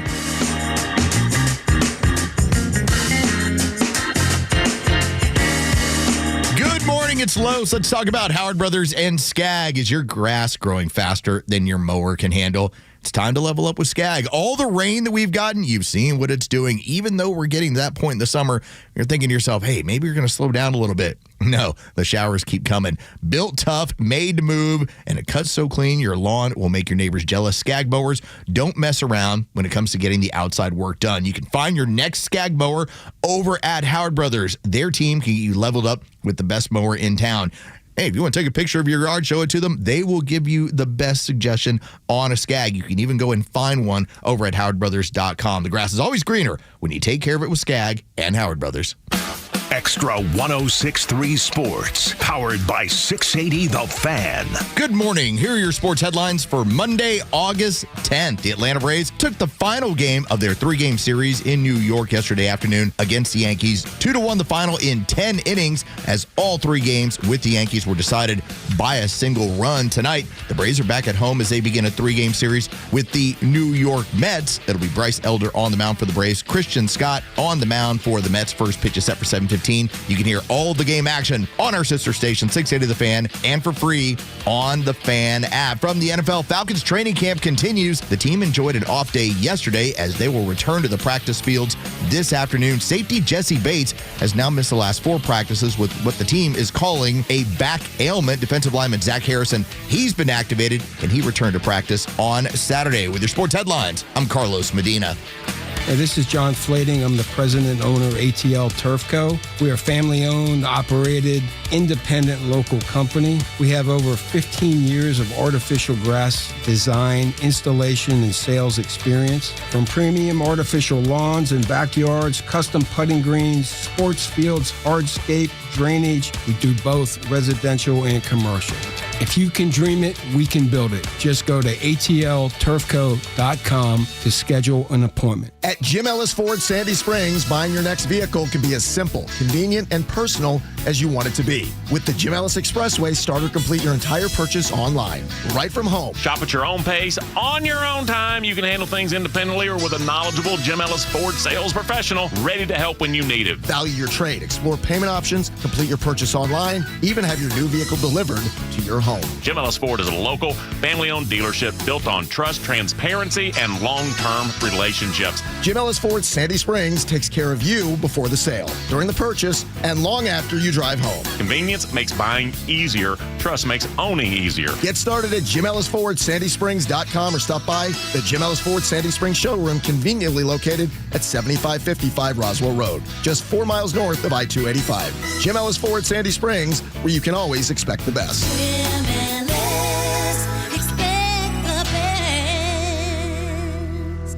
In the U.S., there is a break-in every 26 seconds. But when intruders step near, Simply Safe Home Security steps up. Using the Outdoor Camera Series 2 and the advanced AI alerts, Simply Safe's U.S.-based live agents identify your threats on the property and help deter them, stopping the crime before it starts. Because when it comes to your family's safety, the best break-in protection is prevention. Simply Safe. They'll earn your business by keeping you safe and satisfied every day, and that's why they never lock you into a long-term contract or any kind of cancellation fee. And it's why monitoring and deterrence plans start affordably at about $1 a day. It's no wonder that Simply Safe has been named the best home security system by the U.S. News and World Report for 6 years running, and America's best customer service in home security by Newsweek. Join the more than 6 million people who trust Simply Safe to protect their homes and families today. Right now, you can save 50% off your new Simply Safe system at simplysafe.com/Beck. That's half off at simplysafe.com/Beck. There is no safe like Simply Safe. The Kimmer Show, every afternoon from 3 to 6. It sounds like I'm being a little braggadocious here, but one of my favorite pictures of all time is a picture of me in a party mood with the Lucky Strike hanging out of the side of my mouth. And I look like such a stud. Yeah. You know, God, I smoked 4 packs of Luckies a day in the Marines. 4 packs a day. You're lucky to be alive. I am lucky to be alive. I mean, who ever heard of that? The Kimmer Show, every afternoon from 3 to 6 p.m. on Extra 106.3 and the Extra app. Reminds me of the Driving and Crying t-shirt I found on eBay, and it's from their Record Smoke from, I don't know, maybe we'll call it 92-ish, and it's nothing but a play on the Lucky Strike, you know, that iconic, I mean, if you can call cigarettes iconic, but it was the, you know, just the circle, the Lucky Strike circle, said smoke in the middle.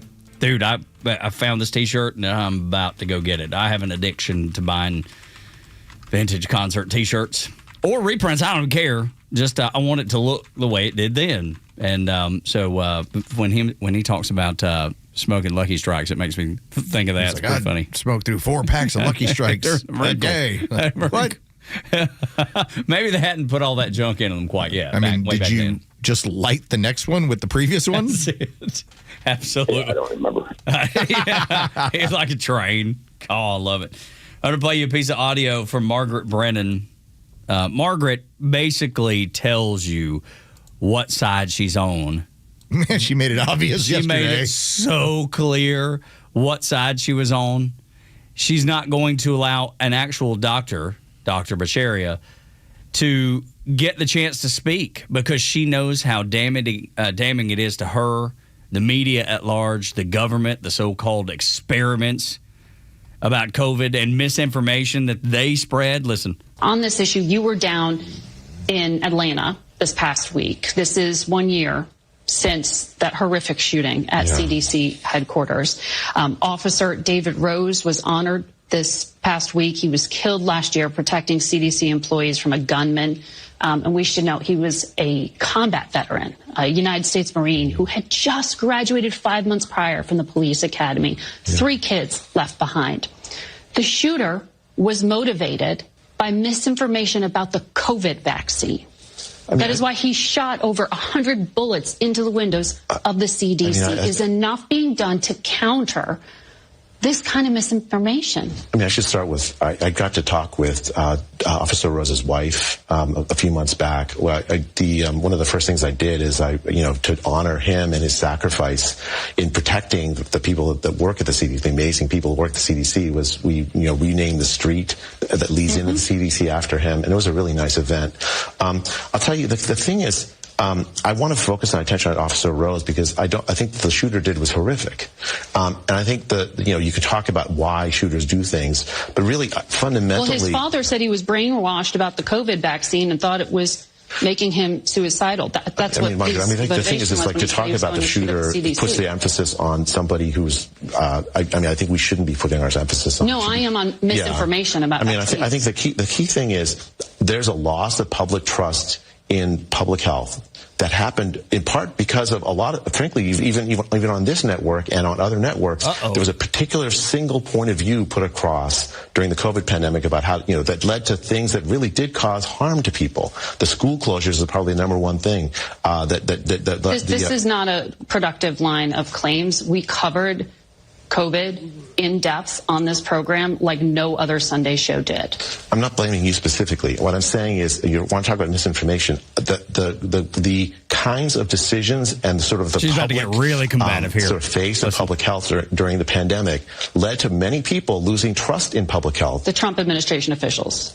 No, I mean like Biden. So Biden, for instance, the censored pandemic me. began under the Trump administration. But during clear, the Biden administration censored me. Right? They sent out direct attacks on people who disagreed on the COVID, on sort of whether the COVID vaccine stopped it. RFK Jr. called the COVID vaccine. And she goes on. She never lets him finish his thought. She never lets him finish a sentence because she knows what they didn't do during COVID was tell the truth.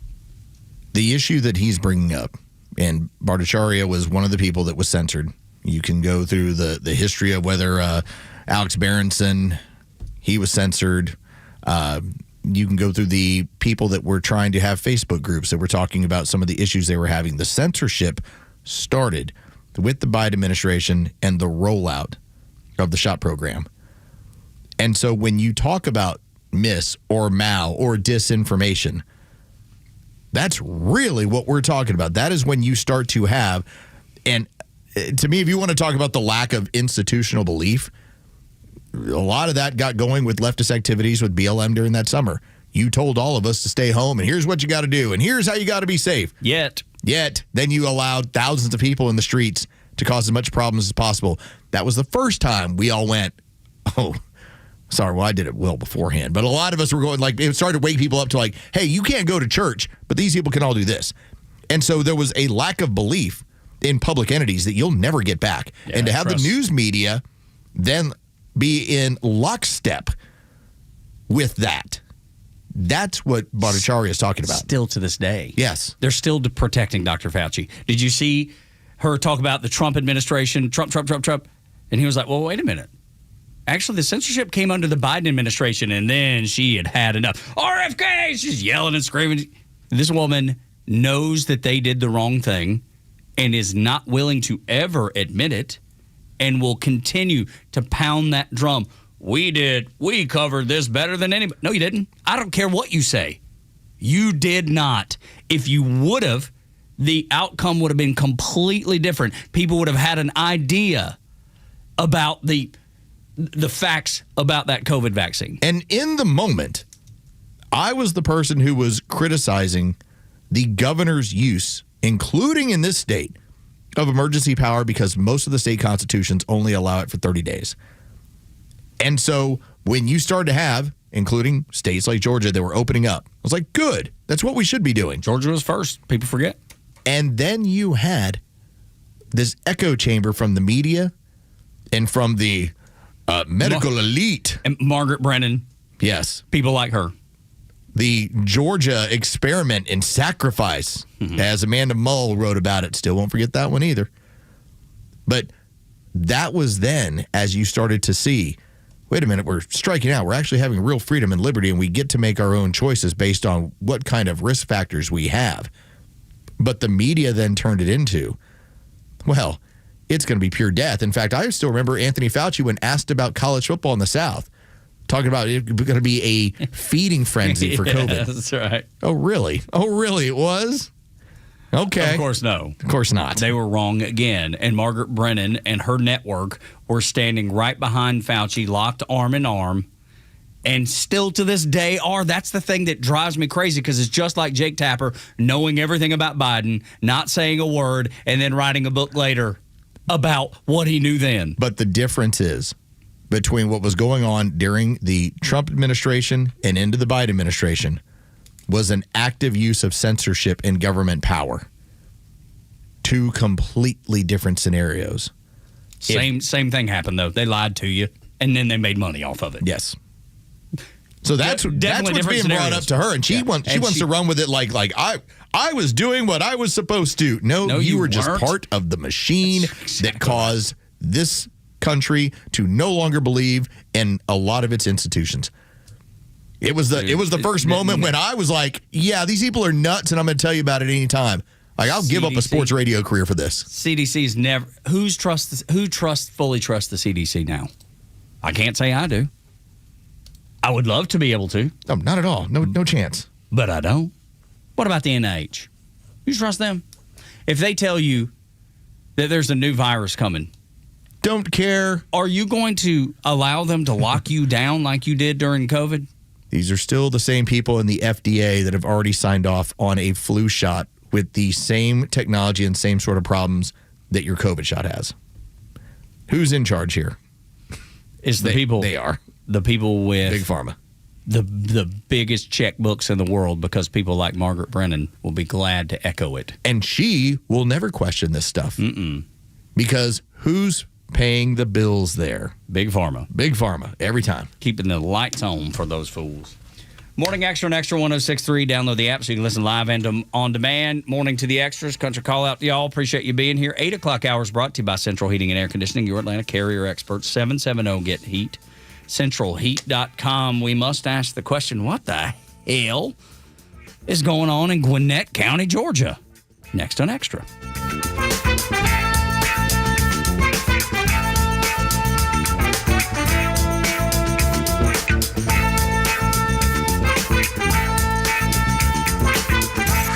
It's time for the Bortz Report, exclusively on Atlanta's only conservative news and talk station, Extra 106.3. Well, I thought things were better, but apparently not so. And I'm talking about young males in grade school, in high school, and more particularly young black males. They recognize the great success and dominance in professional sports teams. So naturally, they think this is the way out for them. This is their path to riches.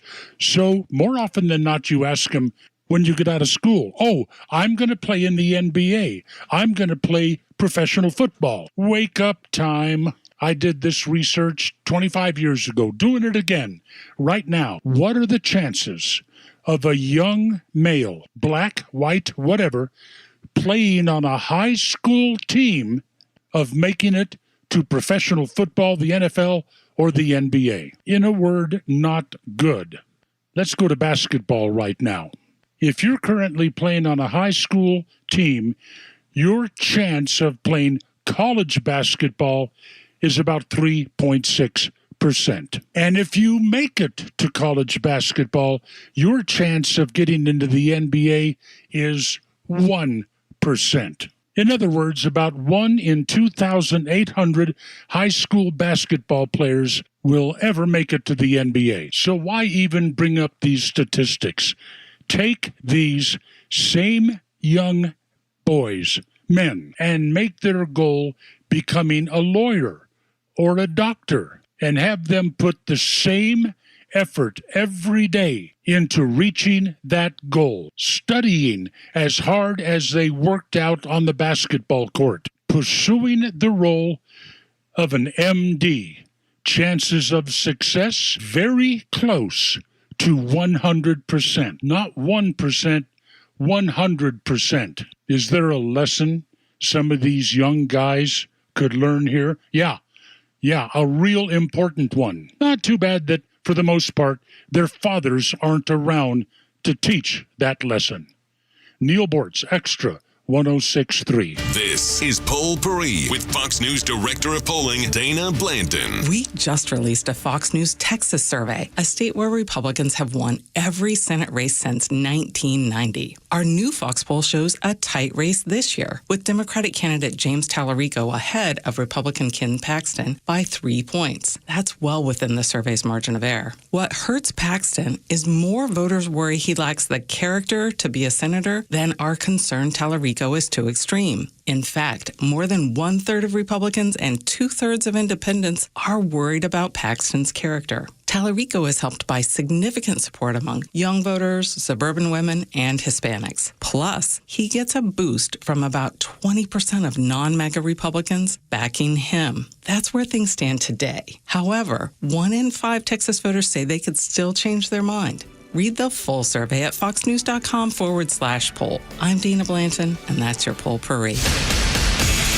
Braves baseball is always on the Fan and streaming on the Fan app. Bounce up the middle, might get through. It does! Ronald around third. Here comes the throw. It's late. Braves win! The Fan streams every single Braves game all season totally free on the 680 The Fan app, on your smart speaker, and online at 680thefan.com. So don't miss a pitch. You come at the Kings, you better not miss. Grab the all-new Fan app now for Apple or Android. Who decides what you're allowed to say online? Free speech is under fire now more than ever, and Extra 106.3 is proud to be the conservative voice of Atlanta, where the conversation doesn't need anyone's permission. Listen live or stream us anywhere on the Extra 106.3 app. The Morning Extra, every weekday morning from 6 to 10 on WFOM and W292EV Marietta, a Dickey Broadcasting Station. Extra 106.3. She wants to go from appointed senator to elected senator. I'm Dave Anthony, Fox News. I want to, focus on the struggles of the South Carolina families because, like them, I feel those same struggles. Senator Darlene Graham is one of 10 Republicans running in tomorrow's special primary to replace her late brother Lindsey Graham as the GOP Senate nominee in South Carolina. Congressman Russell Fry and Ralph Norman among them. Graham has a Trump endorsement. She also tells Fox she stands with the president on Iran. We have to protect our nation.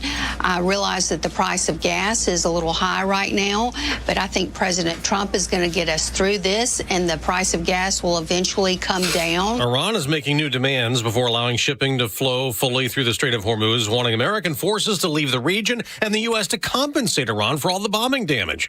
President Trump tells Axios, we're only semi-negotiating at this point. The Wall Street Journal reports for weeks President Trump has been laying the groundwork to declare victory in the Iran war should Tehran fully reopen the Strait of Hormuz, even floating the idea privately to senior aides that he's willing to walk away without a nuclear deal. That's Fox's Trey Yingst in Tel Aviv. As Ukraine keeps taking the war deep inside Russia, targeting oil refineries, Officials say a drone attack today has killed at least 13 people, wounded 75. Ukraine has battered Russian oil facilities on a near daily basis in recent months. The campaign's eaten into refining capacity and unsettled the Russian public. Ukrainian President Volodymyr Zelensky says it's to force Russian leader Vladimir Putin to the negotiating table. Russia has also regularly hit Ukraine with missiles, glide bombs and drones, causing thousands of civilian casualties. Fox's Jonathan Savage. An accused Irish drug cartel leader is back in Ireland. Daniel Kinahan returned last night in handcuffs, sent to court in Dublin, then jailed after being extradited from Dubai, where Kinahan was arrested in April facing charges. He ran a drug smuggling and money laundering organization that stretched from Europe to the U.S. America's listening to Fox News. In a recent survey of 123,000 wireless customers, Pure Talk was the only wireless company to receive 5 stars in every category: coverage, support, value, and data. What else do you need to know? Switch to Pure Talk today and get any plan, including their top shelf unlimited data plan for just $15 a month for your first 3 months. No contract, no commitment. Dial pound 250, say micro, and let Pure Talk's U.S. customer service team help you make the switch. A small business affirmation from Progressive. Bakery owners, you will be loved today. Every pastry will be flaky. Your cake will make a child's day.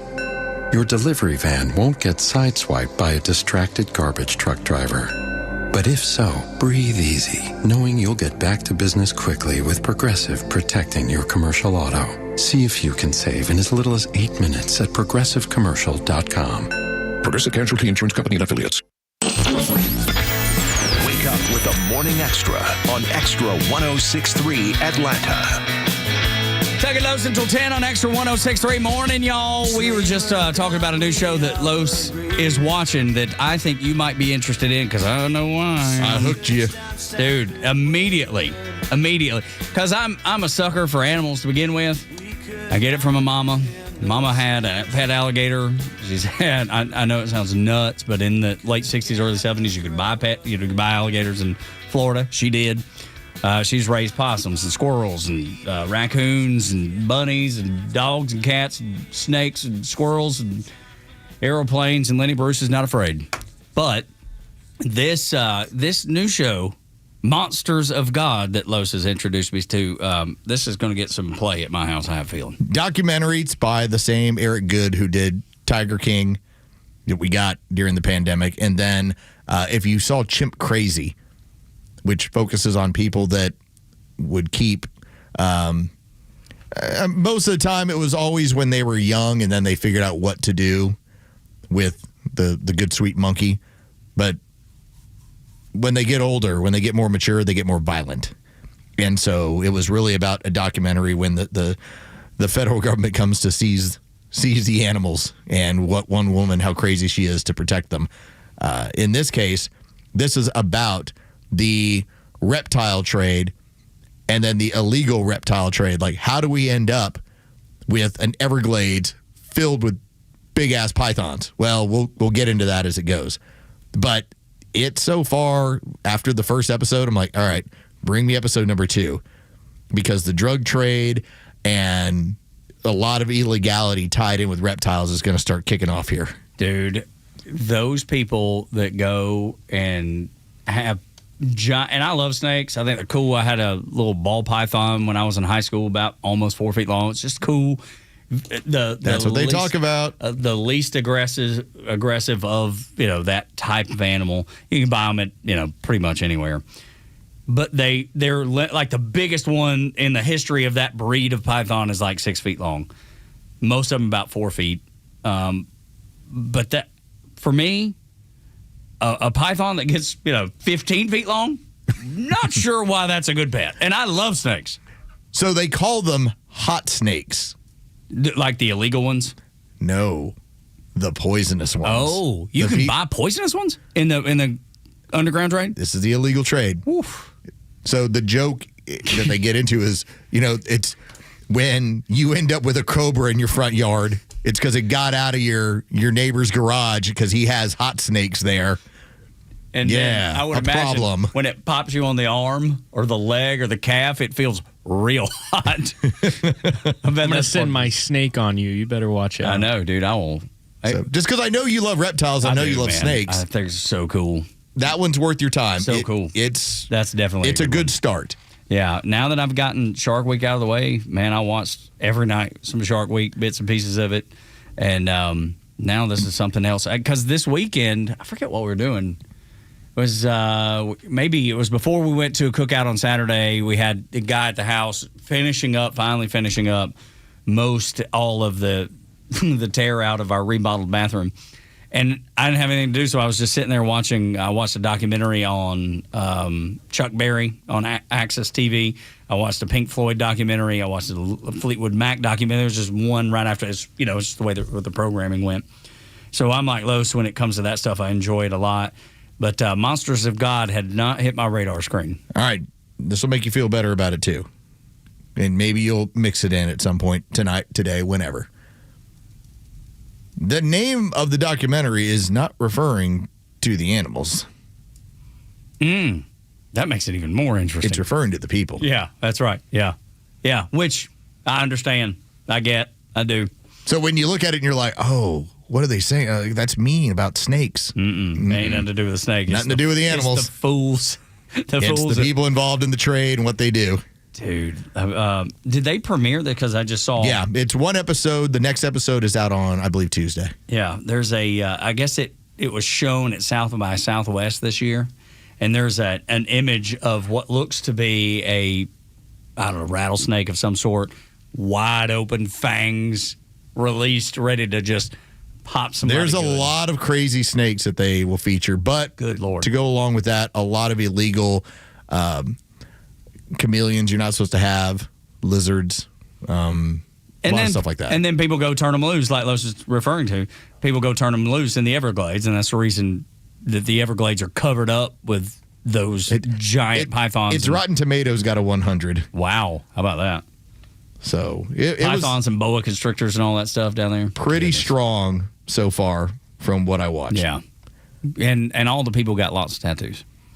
It takes a certain kind of person that does owns snakes. Yeah. Although I didn't have a tattoo when I owned one. when I owned a snake. Yeah. Although, like my buddy of mine, he had corn snakes his whole life. Because they got a cool checkerboard and on their belly, and they were just cool. They're just wild snakes, and he was not afraid of them. I'm out on snakes. Dude, I love them. I don't care how big they are, how small. Dude, I love them. I think they're so cool. It's like spiders to me. Spiders are so cool. I like spiders too, except I don't like the Juros only because there's 10,000 of them, and doesn't matter how many you knock down, how many you kill, they're going to be back the next day. By the way, I was wrong. So it releases every Thursday. Every Thursday, okay. So the 13th will be the next one. But we got one now. You can watch the one. Yeah, the first one came out last Thursday. There you go. So you're good to go. All right, got something to watch. And you get 5 of them. Dadgum, yes, sir. Yeah. Yes, I will. The next one's called Operation Cobra. Good Lord. That cannot be good. Because as much as I like snakes, and I think they're cool, you go into the snake aquarium area of Zoo Atlanta, and even I'm like, you see the big, wide rattlesnake, timber rattler or something. Dude, the amount of, and they'll get into it in the first episode, the amount of zoos around the country that were participating in this to get a hold of stuff for the snake aquariums, because those were the biggest attractions. Yeah, of course. You'll love it. I can't wait to go. I always want to go because it gives me the EBGBs. Yeah, and I love it. It's a huge attraction. And it still gives me that big old, they have a big old, because I think they have a cobra at Zoo Atlanta, don't they? I'm pretty sure. They've got almost everything in there. I'm gonna look at it. Let's get to the first thing to know this morning. By the end of it, I'll figure out what they have down at Zoo Atlanta, and if we can pin anything on them. First thing to know. I am a morning man. Along the airwaves I do ride, with facts and fire by my side. Many a liberal lost their arguments to my truth. Many a snowflake melted down right in their booth. They tried to cancel me back in 2025, but the Morning Xtra's still alive. I do have experience in what we're about to get into. Years ago, when my oldest daughter was in, I believe it was late elementary school. It's like 4th or 5th grade. In fact, I know it was right around there because this was during Trump won. It's like 2017, 2018. And during that time period, that was when they would send they call them graphic novels. They're books, they're cartoon books. It's supposed to be easier reading for the kids. And it can tell more elaborate stories, but yet because they put pictures to it, then it's a little easier for them to digest. And one of them was a book called, I believe it was White Bird. And it was a children's graphic novel that described the Holocaust and the amount of Jewish people who were in hiding, and it was just a story of that. And by the end of it, after this whole story's been told, the end of it actually features an image of a newspaper with Trump rounding up illegals and the grandmother who told the story of, like, it's happening again. That was my first experience. Now, heavens. By the time that got to the school board in Forsyth County, yeah, White Bird is not going to be doing well. So it was no surprise to see, and this was posted by Semper Fi Female over the weekend. She posted Gwinnett County, Georgia's weekend take-home reading at Harbins Elementary. And what it has is it has a very similar deal. Now, what it points out in here is the camp counselors that are introducing themselves to the kids in this graphic novel both announce their pronouns accordingly. So, of course, you can say, well, that's harmless. At the same time, we'll all point out that, hold up a second, I don't really want that part, because that's your starting point. That's drive your politics into my elementary school kid. That's the toe in the water. And that is where I then say, well, Gwinnett County's been lost. Yeah. Because this goes to your school board. For a lot of reasons. It's where it goes. And I went ahead and look up the school board there in Gwinnett County. As it turns out, they have 2 doctors that are not doctors. Oh, got it. They're Dr. Jill. Yes. Doctors. She might be a great doctor. She's a doctor. Yeah. Their education. Yeah. Okay. Yeah. You know what? I in the interest of just fun, like, what should I go finish off a doctorate in something just so you'll have to call me Dr. Medina? Legitimately, we'll have a lot of fun with it. Dude, you should. I'm not an MD. Okay, neither are they. But this is what happens when you get the enlightened fun bunch, and then they start pushing this sort of stuff at you. And the fact that it's in Gwinnett County, once again, your wealth, real wealth, is being around people that share your values, including your community. And you can have the biggest house in Gwinnett County, but this is the crap they're giving your kids.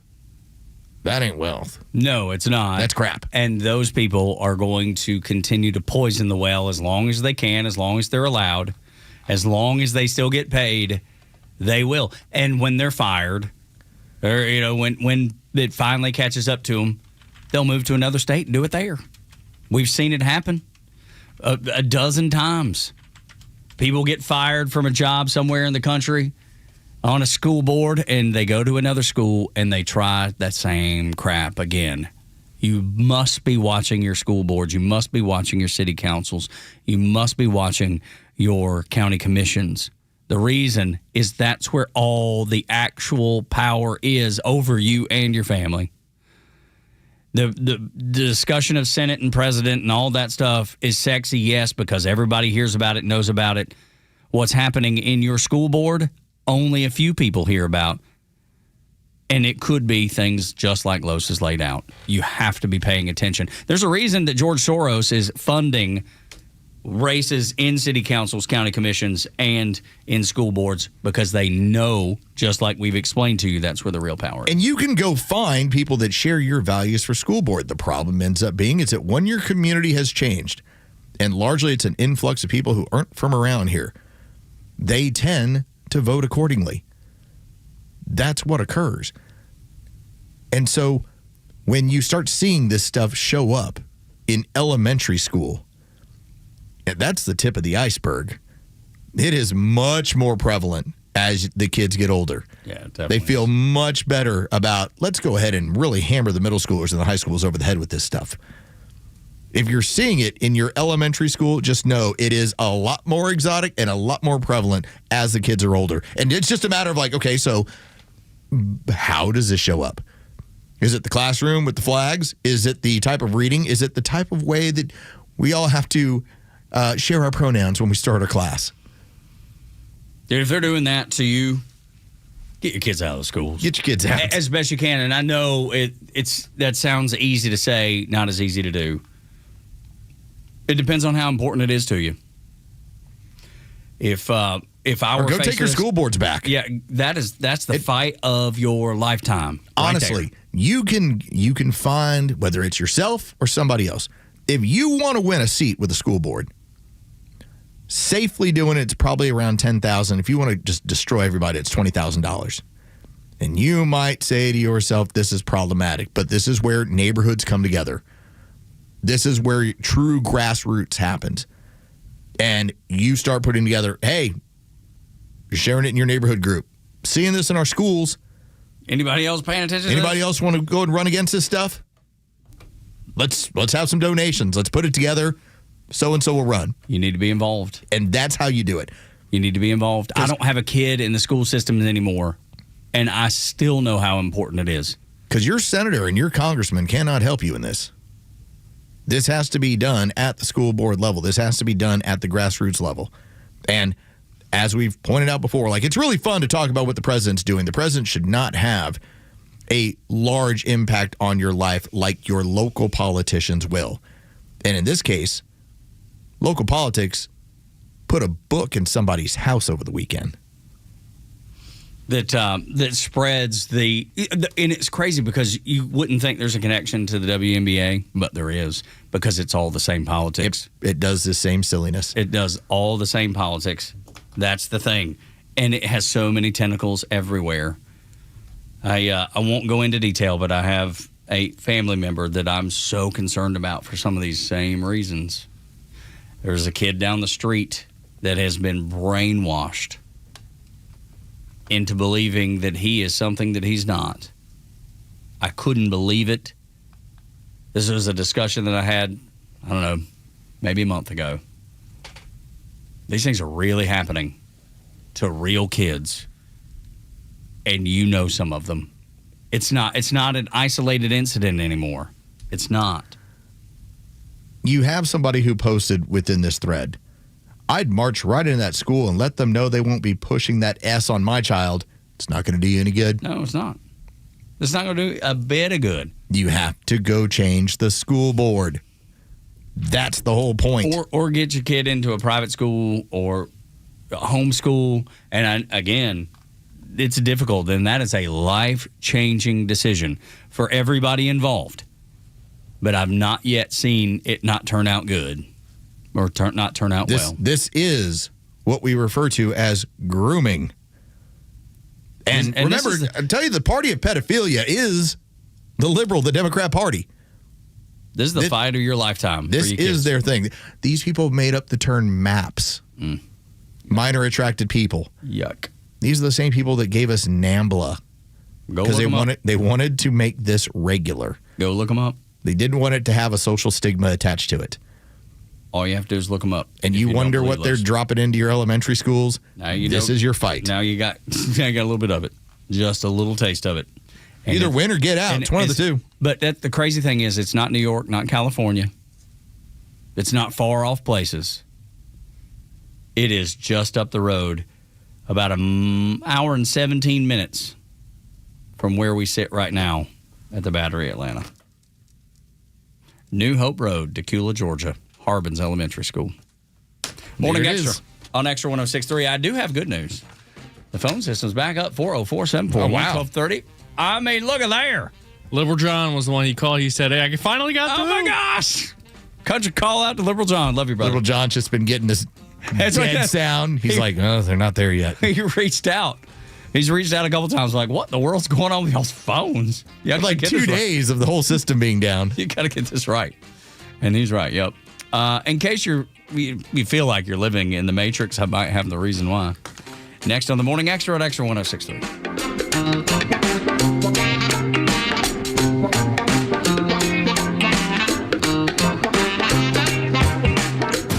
The Morning Extra Neil Bortz, and The Kimmer Show are all online for you anytime at thepodcastpark.com.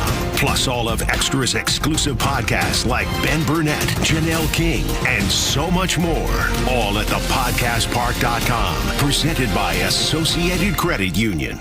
Alumni Weekend is back August 14th and 15th, presented by your local Ford dealer. Come celebrate Braves legends on Friday with alumni autograph sessions. Snag the Big Cat Andres Galarraga bobblehead presented by Northside Hospital and enjoy the on-field presentation of all our legends. Then line the streets of Battery Avenue on Saturday for the Legends Parade, followed by MLBX, a new twist on the Home Run Derby. Visit Braves.com/alumni weekend to see all of the details. Atlanta Braves baseball. We are Braves country. I enjoy a good night's sleep, and I like to breathe while I'm sleeping. My wife appreciates that, too. That's why I wear a CPAP. You want the right machine. You want expert advice. You want all the supplies that go with it. You get it all at CPAPs, etc. in Alpharetta. Machines, masks, tubing, filters, cleaning supplies, all of it, and they ship nationwide. Walk-ins, by the way, are welcome. CPAPs, etc.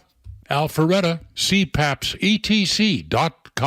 It's the hardest working part of your home, your garage door. When it fails, you need someone you can trust. Hi, I'm Dan Watkins, owner of All Four Seasons Garage, Entry Doors, and Windows. When the largest and most important opening of your home breaks, don't hire a schmo. Call the local name you know, All Four Seasons. Ask your neighbors. We offer upfront pricing, free estimates on all major brands, and 24/7 service. When trust matters, trust us. All the number 4 seasonsgarages.com. Hey, it's Front Office Los with Tom, the honest car guy. Let's talk about the new way to buy a car in 2026. Tell me how you can save clients thousands of dollars in this process. I got a customer here, Jeff Everhart. I met him today first time because I delivered his 25 model Honda Pilot, fully loaded with only 16,000 miles on it. Jeff, answer Los's question about that one. It was actually shocking. I mean, you hear the advertisements, you want to believe it, and then when you go through with the sale, and there's no extras, there's no dock fees, there's no storage fees, no transportation fees. The price I was given was the price that I paid plus their honest fee. I did save thousands of dollars, and it was a very quick sale. Well, we appreciate that. And did it from my living room. Did it from your living room. Friends, if you're in the market for a pre-owned car, truck, or SUV, get an honest car buy from the Honest Car Guy. You pay what we pay, plus an honest fee, and we back that up by giving you the bill of sale. That's our transparency guarantee. Call 844-SHOW-ME-1. That's 844-SHOW-ME, the number 1, or visit honestcarguy.com. Hey, I'm a dog. Every day, I dig. Every day, they fill it back in. It's a whole thing. But then my humans called Accent Fence and had a real fence installed. And now, I can't get out. But in the meantime, the family loves it.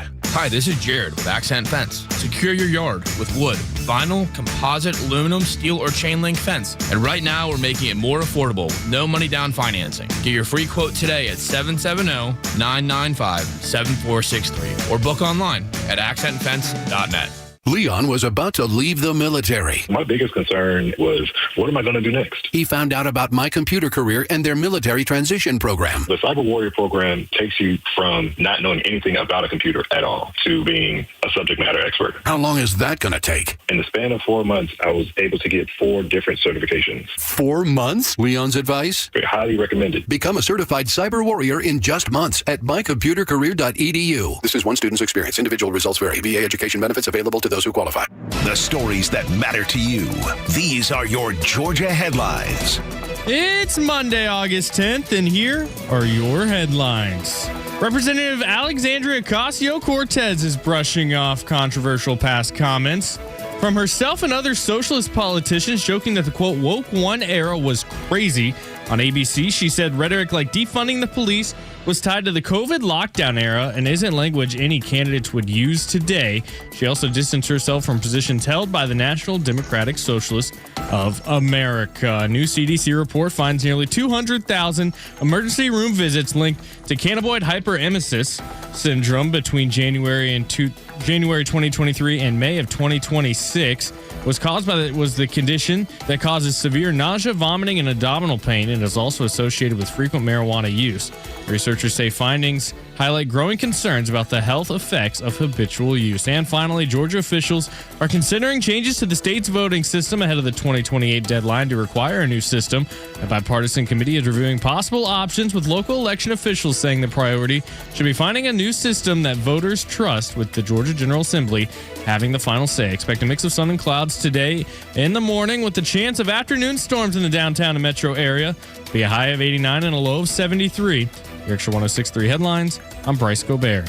Tug and Los until 10 here on Extra 106.3, 404-741-1230. Since the phone's working, let's go out and talk to Patricia, because she's got an accurate description of what you need to do when you're worried about school systems and you're picking private schools. You do need to pay attention to those too, because they can also have some of the same or similar problems. Patricia, what's up? Good morning. Yes, thank you. Good morning. My concern is that make sure you do your homework. One of the private schools, very, very expensive one in the Atlanta area, allows children high schoolers who identify as Furbies to walk around on all fours, and they even walked graduation on all fours. Good Lord. I think she meant furries is what I think she meant. But I knew what she meant immediately. But Furbies is actually. Is that real? Yeah. What's that?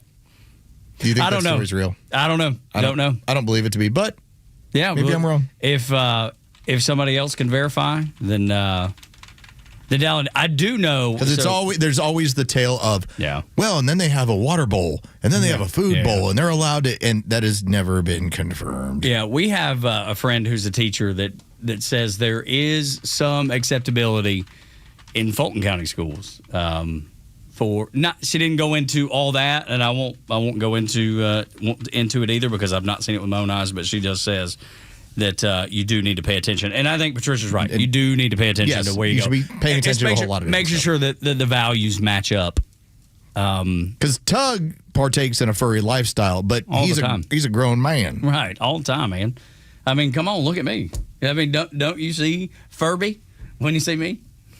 Doesn't need a costume, just hairy. That's right. I won't even dress up for Halloween. He just don't understand. Like Patricia, as soon as Tug gets outside, the wolf head goes on. That's right. Come on. Just out there howling like my dog Cash does all the time. I went to high school with Cat. Were they allowed to behave that way? Yeah, I mean, licking the paws. Well, this was up in Chicago. Oh, wow. But tail, paws, all that. Wow. So, yeah, there's evidence that it does happen. All right. It's noted that when it comes to Atlanta area schools, no one in the public school system, K through 12, is allowed for this. Now, it does say that in private school systems, they're allowed for hobbies, but nothing that's actually in the classroom. So, we have a friend who's a teacher at Fulton County School. So, some of that doesn't seem exactly accurate from what she's told us. I've not seen it with my own eyes, however, so I can't say that I've seen it. You just know that some craziness is going on throughout classrooms. And it may not be, like you said, not a bowl in the floor or anything like that, but you don't understand. Craziness. They can identify as a dog. They can have a bowl on the floor and run around and lift up their leg and squirt a water They ball. have pads in their rooms. That's right. Yeah, I've not seen or heard anything like that. I'm telling you, what that has turned into now is one school district says it about the other school district. Probably. Did you hear what Buford's doing? Yeah. They got pads on the floors, and they allow their kids to use the restroom on the floor, and they think they're dogs. It's nutso.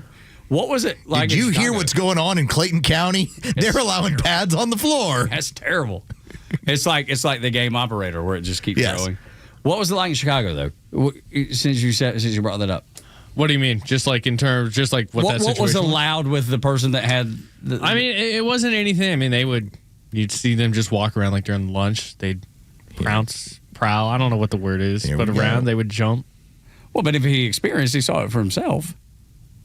So, but it was, and nobody said a word. It was all like even when I was at school in Kennesaw. I mean, there was people in full furry costumes walking around campus. Well, but that's in college. Yeah, that's college. Still, not that it makes it any better, but still. SCAD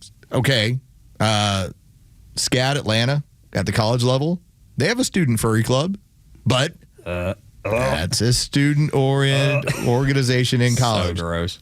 and weird. Tech has a society of furries, Soft, that organizes social events and occasional campus for fursuiting. kids that are so smart. Because at Georgia Tech, dude, you got to be smart to get in there. But you also have to be soft. You clearly have to be real soft. That's I just Tug is like, I'm the softest. Yeah. Can you imagine though? If you're the parent of one of these kids, dude, you're a failure. You feel like a failure, complete failure. Listen, Patricia could be right. I just know that this has turned into. Yeah, this... no, it is. It's a game of opera or telephone, without a doubt. I know you're right about that part. That it grows and grows and grows. But even just like with the Gwinnett County story that you had. Listen, the Blessed Trinity kids say this about the St. Pius kids. I'm sure they do. They're eating out of bowls. You can't ever tell what's going on.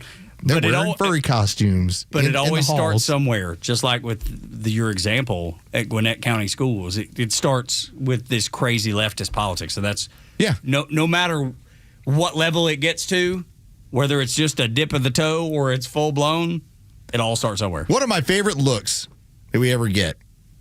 I'm going to bring up Patricia again because Patricia and I would exchange this look if we were ever in the same room. It's when there's a moment where you'll hear somebody ask about something in a school system and somebody will give you the look of, oh, we don't do that here. Yeah, right. Absolutely. Like, not in our house, not in our neighborhood, not like, I was hearing that this is going on at this school. What about y'all's? And you get the we don't do that look. I don't at this point, I'm not sure.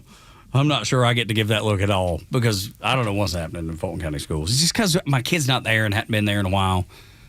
I don't know what's going on over there. It could be nothing or it could be everything. Just not having a kid in school anymore. I feel like I'm away from the flame a little bit. That's the thing. Being able to be dialed in, being able to be plugged in is so valuable if you have kids in the school systems. And that's just the whole point of doing the story that Los did and why he's so active and involved in his school system. Oh, I know what's coming home. Absolutely. I always take a look at that. You have to, man. You have to protect them because if you don't, holy Lord, the craziness that they'll try. Oh, I learned my lesson in 2020 with some of the craziness that occurred there. When the groomers really got loose because they're like, all the kids are at home. Now we can hit on all of them. It's funny because AOC, with her talking about that now, that was just. Oh, that was woke 1.0. We were just hitting on the kids. We're refined. Online. Yeah, we're refined. Don't do that anymore. Nah, when AOC's calling you out, that's when you know you're crazy. Like for the Hong lady that's running for governor in Wisconsin, when AOC's like, yeah, she kind of went overboard. She's kind of nuts. When AOC says you're nuts, that's when you're so far gone it's ridiculous. Because AOC's nuts. I know she's been institutionalized and she has an issue with lithium, but all the time. It's fine, right? No big deal. That's 1.0 stuff. Yeah, we're not doing that. We're on to 2.0. Yeah, we're doing better now. Everything's good. Nothing to see here. Call. I just, I don't know about you, man. Do you ever feel overwhelmed by it all? You're like, I just want to shut it. I mean, because we do a lot. When we do this show for 4 hours, and then we shut it down. And I don't know that everybody shuts it down, and they need to. I just take the helmet off, and I put it on the mantle. I remove the sword. Stick that on the horse. I'm like, I'll be back for you later. I'm coming to get you. But the real fun is that when I do dive into any of this stuff, especially like on a weekend, I'll just post some things.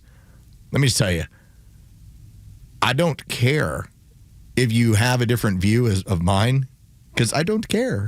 Yeah. I was like, you know what? I said what I said, and I'm not looking to argue with you on a weekend. In fact, I'll be at the pool. Yeah, enjoying myself, relaxing, and not paying attention to any of this stuff. Right. Did not got time for it. I was looking up Zoo Atlanta, too. I was like, neither does any broadcast-oriented company. Because they're not paying you for yours. You get to be dumb for free. That's right. And share how dumb you are. Yes. You actually put it out there publicly for free. Nobody's paying you to be dumb out there. You're being dumb for free. You might be the biggest idiot. You might be. You might think my opinion's dumb, but mine is compensated. Yeah, that's right. It doesn't matter how dumb it is. It pays the bills. Right. That's exactly right. People forget. Now, they get out there and they cannot wait. When I've gotten to the point where I don't even engage. If somebody comes, exactly, there's no reason to.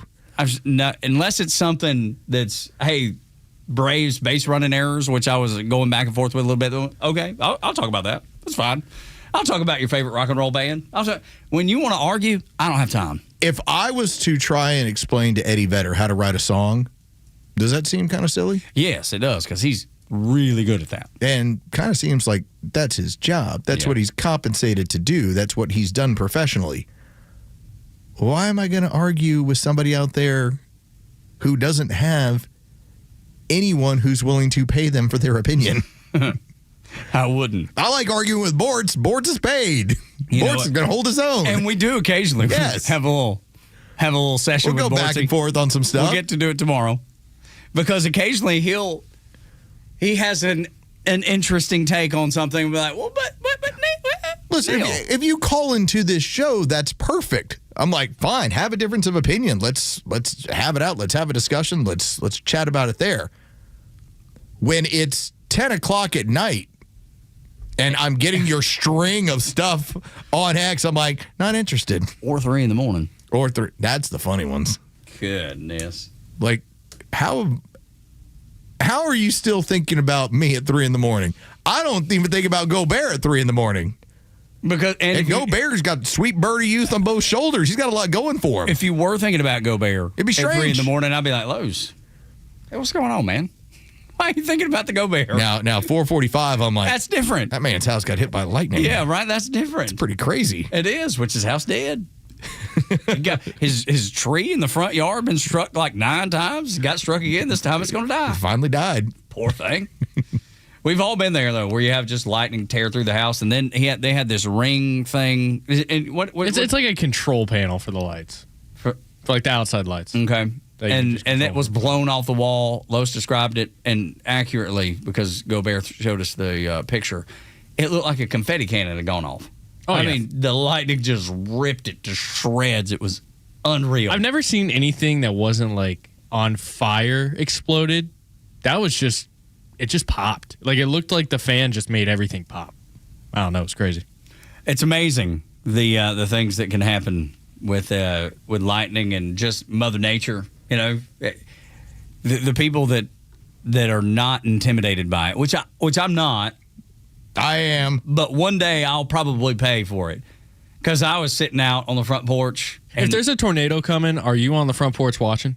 No, a tornado would be different. If I could see a tornado, I'd probably get out of there. Just, for the obvious reasons. But lightning, I don't know why I didn't.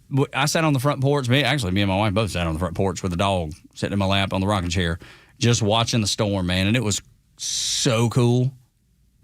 Mother Nature's unbelievable. I've only had 2 times where I had the tornado.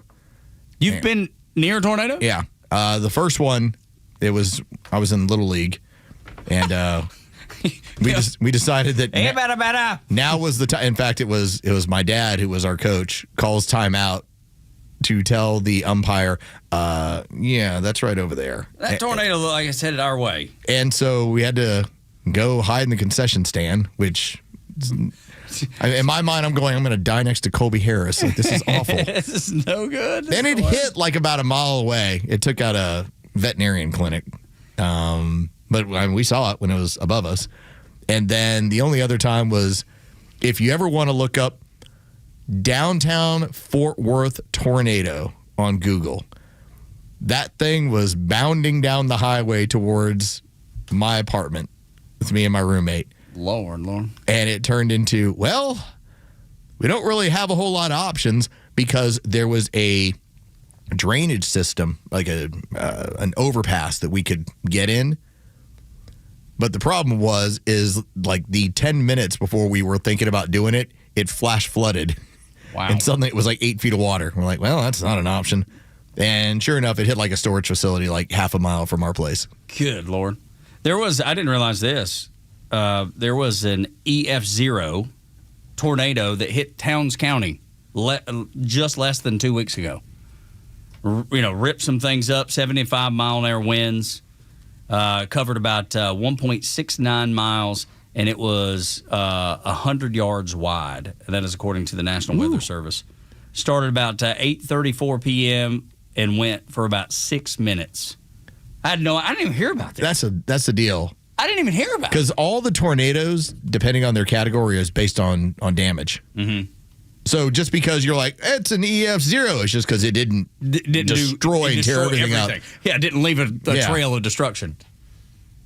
There you go. I was a big Storm Chasers fan when I was a kid. You ever watch that show? The one where they go plant themselves in it? Yeah, a little bit. Fascinated. It is. I met one of the dudes, Sean Casey. Oh, wow. I actually got to sit in like his little tornado interceptor thing. It was so cool. I sat in his tornado interceptor. I love it. There you go. His mobile tank. That's right. Are you one that would you ever do that? Oh no, or chase down. I'm in the but I will tell you, that's one way to get your adrenaline going. Is you hear that strike, my heart was instantly. I mean, I was in go mode. Yeah, dude, you have to be. It's like an explosion. Fight or flight goes on because I remember when we were at the old beach house, and so you're at sea level basically. You're just like a few feet off. So when lightning comes in and it strikes the ground, you know it's striking the ground because the whole house shakes. It's like it's all right around you. The neighbor's house that was struck, it caught on fire and blew up my studio at home. Same way. I knew something. I just had no idea what it was. 3 minutes later, I hear the fire trucks, sirens coming in, and then I go downstairs and nothing in my studio works at all. Fried everything up. But you're right about that. You know it. It's just shakes everything. Shakes the entire house like crazy. The SAT, I was not good. I know it's hard to believe. I wasn't good with the SAT. The SAT did not like me. I did not reveal those scores. Thankfully. Were they on Los took pity on me. I was like, I've got his transcript. I am not revealing scores. He took pity on me and didn't tell everybody how lousy my SAT. I mean, I took remedial math, 97, is that what it was? 96. Yeah, something like that. It 90, might have been 96. This is Road Dogg, who runs all the tech operations for the University of Georgia football program, and he's like, "Damn, son, Siri wasn't even 100 level. They made you take 95." He's making fun of you. Yeah, the lowdown. So the point is, I wasn't good at the SAT, but there's a reason. There actually is value in the SAT. Next on Extra.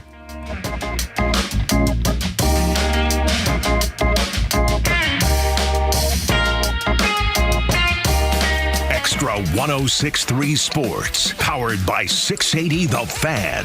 Good morning. Here are your sports headlines for Monday, August 10th. The Atlanta Braves took the final game of their 3-game series in New York yesterday afternoon against the Yankees. 2-1 the final in 10 innings, as all 3 games with the Yankees were decided by a single run. Tonight, the Braves are back at home as they begin a 3-game series with the New York Mets. It'll be Bryce Elder on the mound for the Braves, Christian Scott on the mound for the Mets. First pitch is set for 7:15. You can hear all the game action on our sister station, 680 The Fan, and for free on the Fan app. From the NFL, Falcons training camp continues. The team enjoyed an off day yesterday as they will return to the practice fields this afternoon. Safety Jesse Bates has now missed the last 4 practices with what the team is calling a back ailment. Defensive lineman Zach Harrison, he's been activated, and he returned to practice on Saturday. With your sports headlines, I'm Carlos Medina.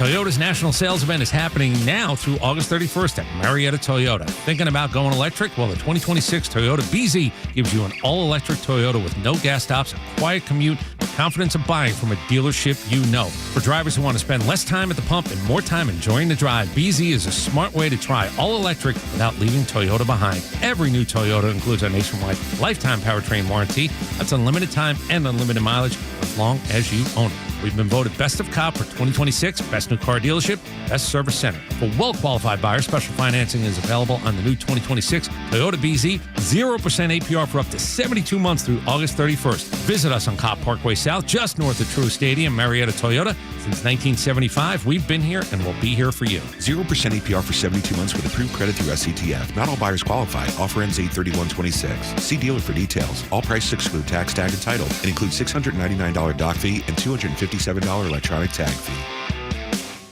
Summer is here, and hopefully vacation is on the horizon. Whether the beach or maybe you're more of a mountain person, you've planned and saved in order to take some much-needed time off. You planned your vacation. Shouldn't you plan your retirement? You planned for a week in the sun, but have you planned for decades of golden years? Master Plan Retirement works with you to create a holistic, comprehensive retirement plan in order to offer the one thing your time off needs the most: peace of mind. From income and growth, tax strategy, legacy planning, and more, Master Plan Retirement walks alongside you to help ensure your golden years stay golden. Schedule your complimentary consultation today. Visit masterplanretire.com. Master Plan Retirement Consultants. Plan well and prosper. Advisory services offered through Master Plan Retirement Consultants, Inc., a registered investment advisory in the state of Georgia. Insurance, tax, and commodity services offered through Fricks & Associates, Inc., DBA Master Plan Retirement Consultants. The aforementioned are affiliated companies. Hey, I'm Tom. And I'm Jerry. And we are Tom and Jerry's Roofing. Yes, that's our real names. And together, we have 70 years in the roofing industry. But taking care of you and your home is our priority and our passion. But our other passion is taking care of veterans, and that's why every roof we do gives back to the vets. That's right, Tom. First, we take care of your roof, and then we take care of the brave men and women who protect us. So if you have roofing issues, from repairs to replacement, call Tom and Jerry's Roofing and help us give back to America's heroes. Find us at tomandjerrysroofing.com. That's tomandjerrysroofing.com. Here's a tale of Becky. Didn't know what to do with new meds prescribed and no real cost clue. She squinted at prices, that can't be right. Then tapped GoodRx and saw the light. She can get a deal, book telehealth if she feels. Learn about those meds without any stress. That one little app does all the rest. Even my horse downloaded it. Dang, save time and money on prescriptions. Check GoodRx. GoodRx is not insurance. For the purpose of this commercial, we'll refer to erectile dysfunction as Ed. This is the story of Ed. No one likes Ed. Ed can be a real problem, a real downer. Ed can come between you and your partner. And if you let Ed go unchecked, Ed'll continue to destroy your hanky-panky plans. Ed has taken over your life. On date night, all you can think about is Ed. When you roll over in bed for the morning smooch, there's Ed. And when you're cooking a romantic dinner for your wife, there's Ed in an apron. So how do you get rid of Ed? Kick him to the curb with Total Body Therapy of Georgia. They're Ed experts. They understand what causes Ed to be Ed, and they know how to get Ed going in the right direction. He'll learn to stand on his own with proven all-natural therapies that don't require surgery or downtime. So if you've had enough of Ed, take matters into your own hands. Call Total Body Therapy of Georgia at 404-777-1911. Learn more online at tbtofga.com. Your yard, it stresses you out. Between the watering, the seeding, the weeding, and mowing. And no matter what you do, you're never satisfied. Have you thought about artificial turf? It's low maintenance, it's pet friendly, and it looks amazing all year round. Those in the know use ATL Turf Go. ATL Turf Go is Atlanta's top choice for artificial grass installation. Let them build you a backyard of your dreams with a custom golf or putting green, outdoor kitchen or pool deck. They even specialize in custom concrete and stonework. They handle everything from design and grading to construction and drainage solutions. So whether it's residential lawns or recreational sports fields, ATL Turf Co. can build you a stress-free space you'll love. So say goodbye to mowing, maintenance, and your wasted weekends. Learn more and schedule your free in-home consultation today. Call ATL Turf Co. 678-403-2339. That's 678-403-2339. Or visit atlturfco.com. The legend Neil Bortz is only on Extra 106.3, Atlanta's only conservative news and talk station. One of the problems with leftists in this country, or you might call them progressives, or I rather like the term libtards, one of the problems is they just cannot define the terms they use. Atlanta Talk radio legends are only on Extra 106.3. Tug and Los until 10 on Extra 106.3. I just watched a video from a meteorologist named Matt DeVitt, and it looks like he's a meteorologist in Florida. And it is a golf course. It is a man being struck by lightning while filming in a storm on a golf course in Cincinnati. He got struck on the arm, recovering. He just said incredibly lucky. He said when, this is Matt, when it roars, go indoors. True. That's a great little line. You hear it. Look at this video, though. Get on out of there. The dude's trying to film the guy over there. Boom! And he gets popped. Well, I mean, he's next to all the trees. Mm-hmm. Okay. Any golfer knows that ain't the place to be. Shoo, boy. Like, you're thinking to yourself, like, I'll just get into the tree line. I'm like, you are asking for it? Sparks going every which way. Because that lightning is going to find typically the highest elevated item. What is the likelihood that... get in your cart and go. Go, get out of there, for sure. What is the likelihood that my computer or phone or something was listening to us and then fed me? Yes. Now all you're going to get is lightning strikes. You know what's funny? I saw that video yesterday driving home from getting my dinner. Okay. And that's what made me think, it's about a storm. What happens if, lightning strikes close to me or strikes the house? And it did. How about that? I got a buddy of mine, and I was trying to explain to him that your algorithm must be incredibly messed up. Hold up. Say it again. What now? You're telling your dad this? No, this is a buddy of mine. Oh, buddy. Okay. He was in our wedding. I was in his wedding. And he says, I've seen these ways these Cowboy fans brush their teeth. And I told him, I'm sure your browser history would be a tough thing to explain based on what he searches. Yeah, I know. I said, your algorithm must be a marvel. He said, Hunter Biden would blush. That's right. I'm just saying, if you search it or you bring it up. Yep. Dude, I'm telling you. That's what your algorithm... you can accidentally click on it and you get 100 more. You might be looking at it as a joke. Like, I'm going to send this to a friend of mine. It's like, you just accessed it, and now all you're going to get is that. That is all. Yes, sir. 100%. That's why I was wondering, this thing listening? Yes. Yes. As the we answer discussed, is correct. As we discussed earlier in the show, if you missed any of it, you can go back and get the level that they're listening to you on your phone, on the Xtra 106.3 app or the YouTube channel. Big country call out to the extras. They already know. They can go back and watch it anytime.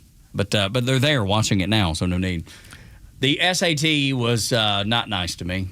It's okay. Can I give you a feel-good story about that? Yeah, sure. But anything to make me feel better after my scores. When I read this article in Bloomberg, I couldn't have been more happy because I'm reading University of California, and I'm rubbing my hands together going, Berkeley. Tell me it's Berkeley. Because Berkeley is recognized as being one of the most progressive schools in the country. Communist. Read communist. When you see progressive, that's what they're saying. When you look at just, for instance, their view of their own student body, they look at it as it's 6-1 Democrat to Republican. No, it's probably closer to like 10-1 communist to Republican. When it comes to their faculty and how they vote, that goes 10-1. Communist, Democrat versus the other side. And Berkeley, when there was the study done of free speech on campus, they got an F. All right. Georgia Tech got an A+. Yep. They were, I think, number 10. Overall, Auburn was number 1. Yes. Auburn and Georgia Tech were looked at as far as schools in this area as having the most free speech. Didn't matter what kind of speech, you were able to share your political views freely. Berkeley got an F. All right, so here's the fun part about Cal Berkeley. And the headline that you will see in Bloomberg is, quote, we made a mistake. University of California faculty calls to reinstate the SAT. No. Cal Berkeley, in all their infinite wisdom, decided that they were going to get rid of the SAT as a means by which to decide who should go there. What they are finding since it has happened, and the article focuses on one professor who was strong enough to bring it up. He's like, yeah, the kids are showing up here and they can't do anything at a college level. It's like they're all remedial. It's because they let in the dumb ones. That is 4 years, almost 4 years. It'll be going into the 4th year behind my son's visit when he was, he spent the first half of his college career at College Charleston. And we got there and we're doing orientation and they're like, we have so many kids that have not been able to, do the college coursework in math. We've started a full remedial program and we're going through it. I was like, goodness. And now that seems to be amplified, Los. It's gotten even worse since 4 years ago when we were there. Well, at least that you had the discussion point of you had kids that had spent, in some cases, 6 months out of school, a year out of school, in extreme cases, 2 years out of school. Fair point. Yep. All right, that's not the case anymore. Mm-mm. These kids have been back in school. The policies are what changed. The policies turned into, in some cases, well, like what do you need to do when you want to get rid of something? Call it racist. Well, the SAT, it's racist. That's right. Didn't everything, though. It is also indicative of what level that you can possibly handle at the school.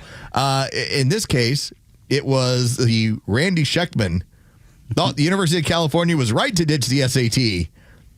Then, and by the way, he's a Nobel Prize winning molecular biologist. Good. Oh, good. And he said, I really feel we made a mistake. Yeah. At least he's brave enough to admit. But Cal Berkeley is supposed to be one of the hubs of higher learning on the West Coast. Mm-hmm.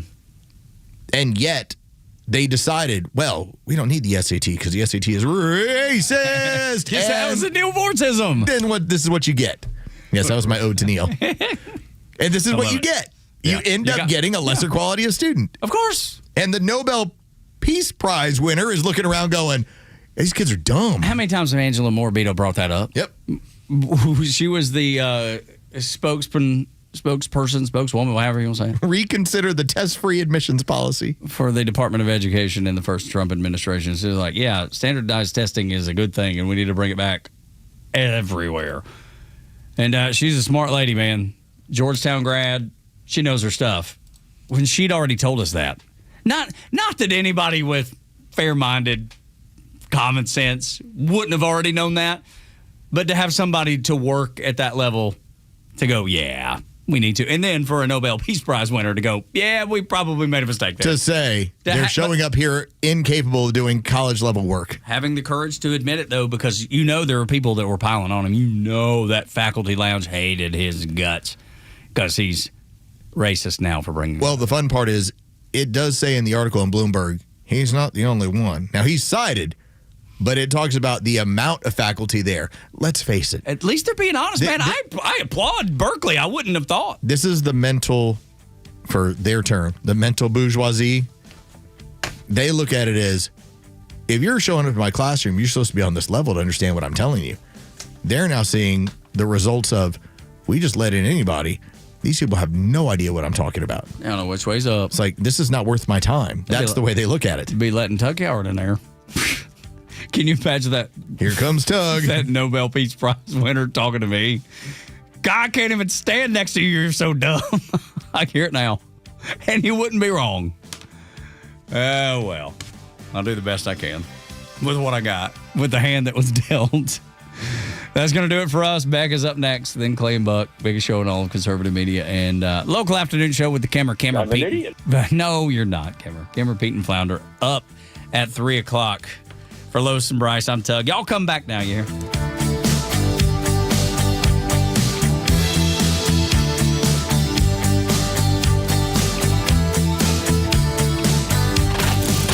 More than just headlines on your ride to work? It's the Morning Extra, live from 6 to 10 a.m. tomorrow morning, only on Extra 106.3 and the Extra app.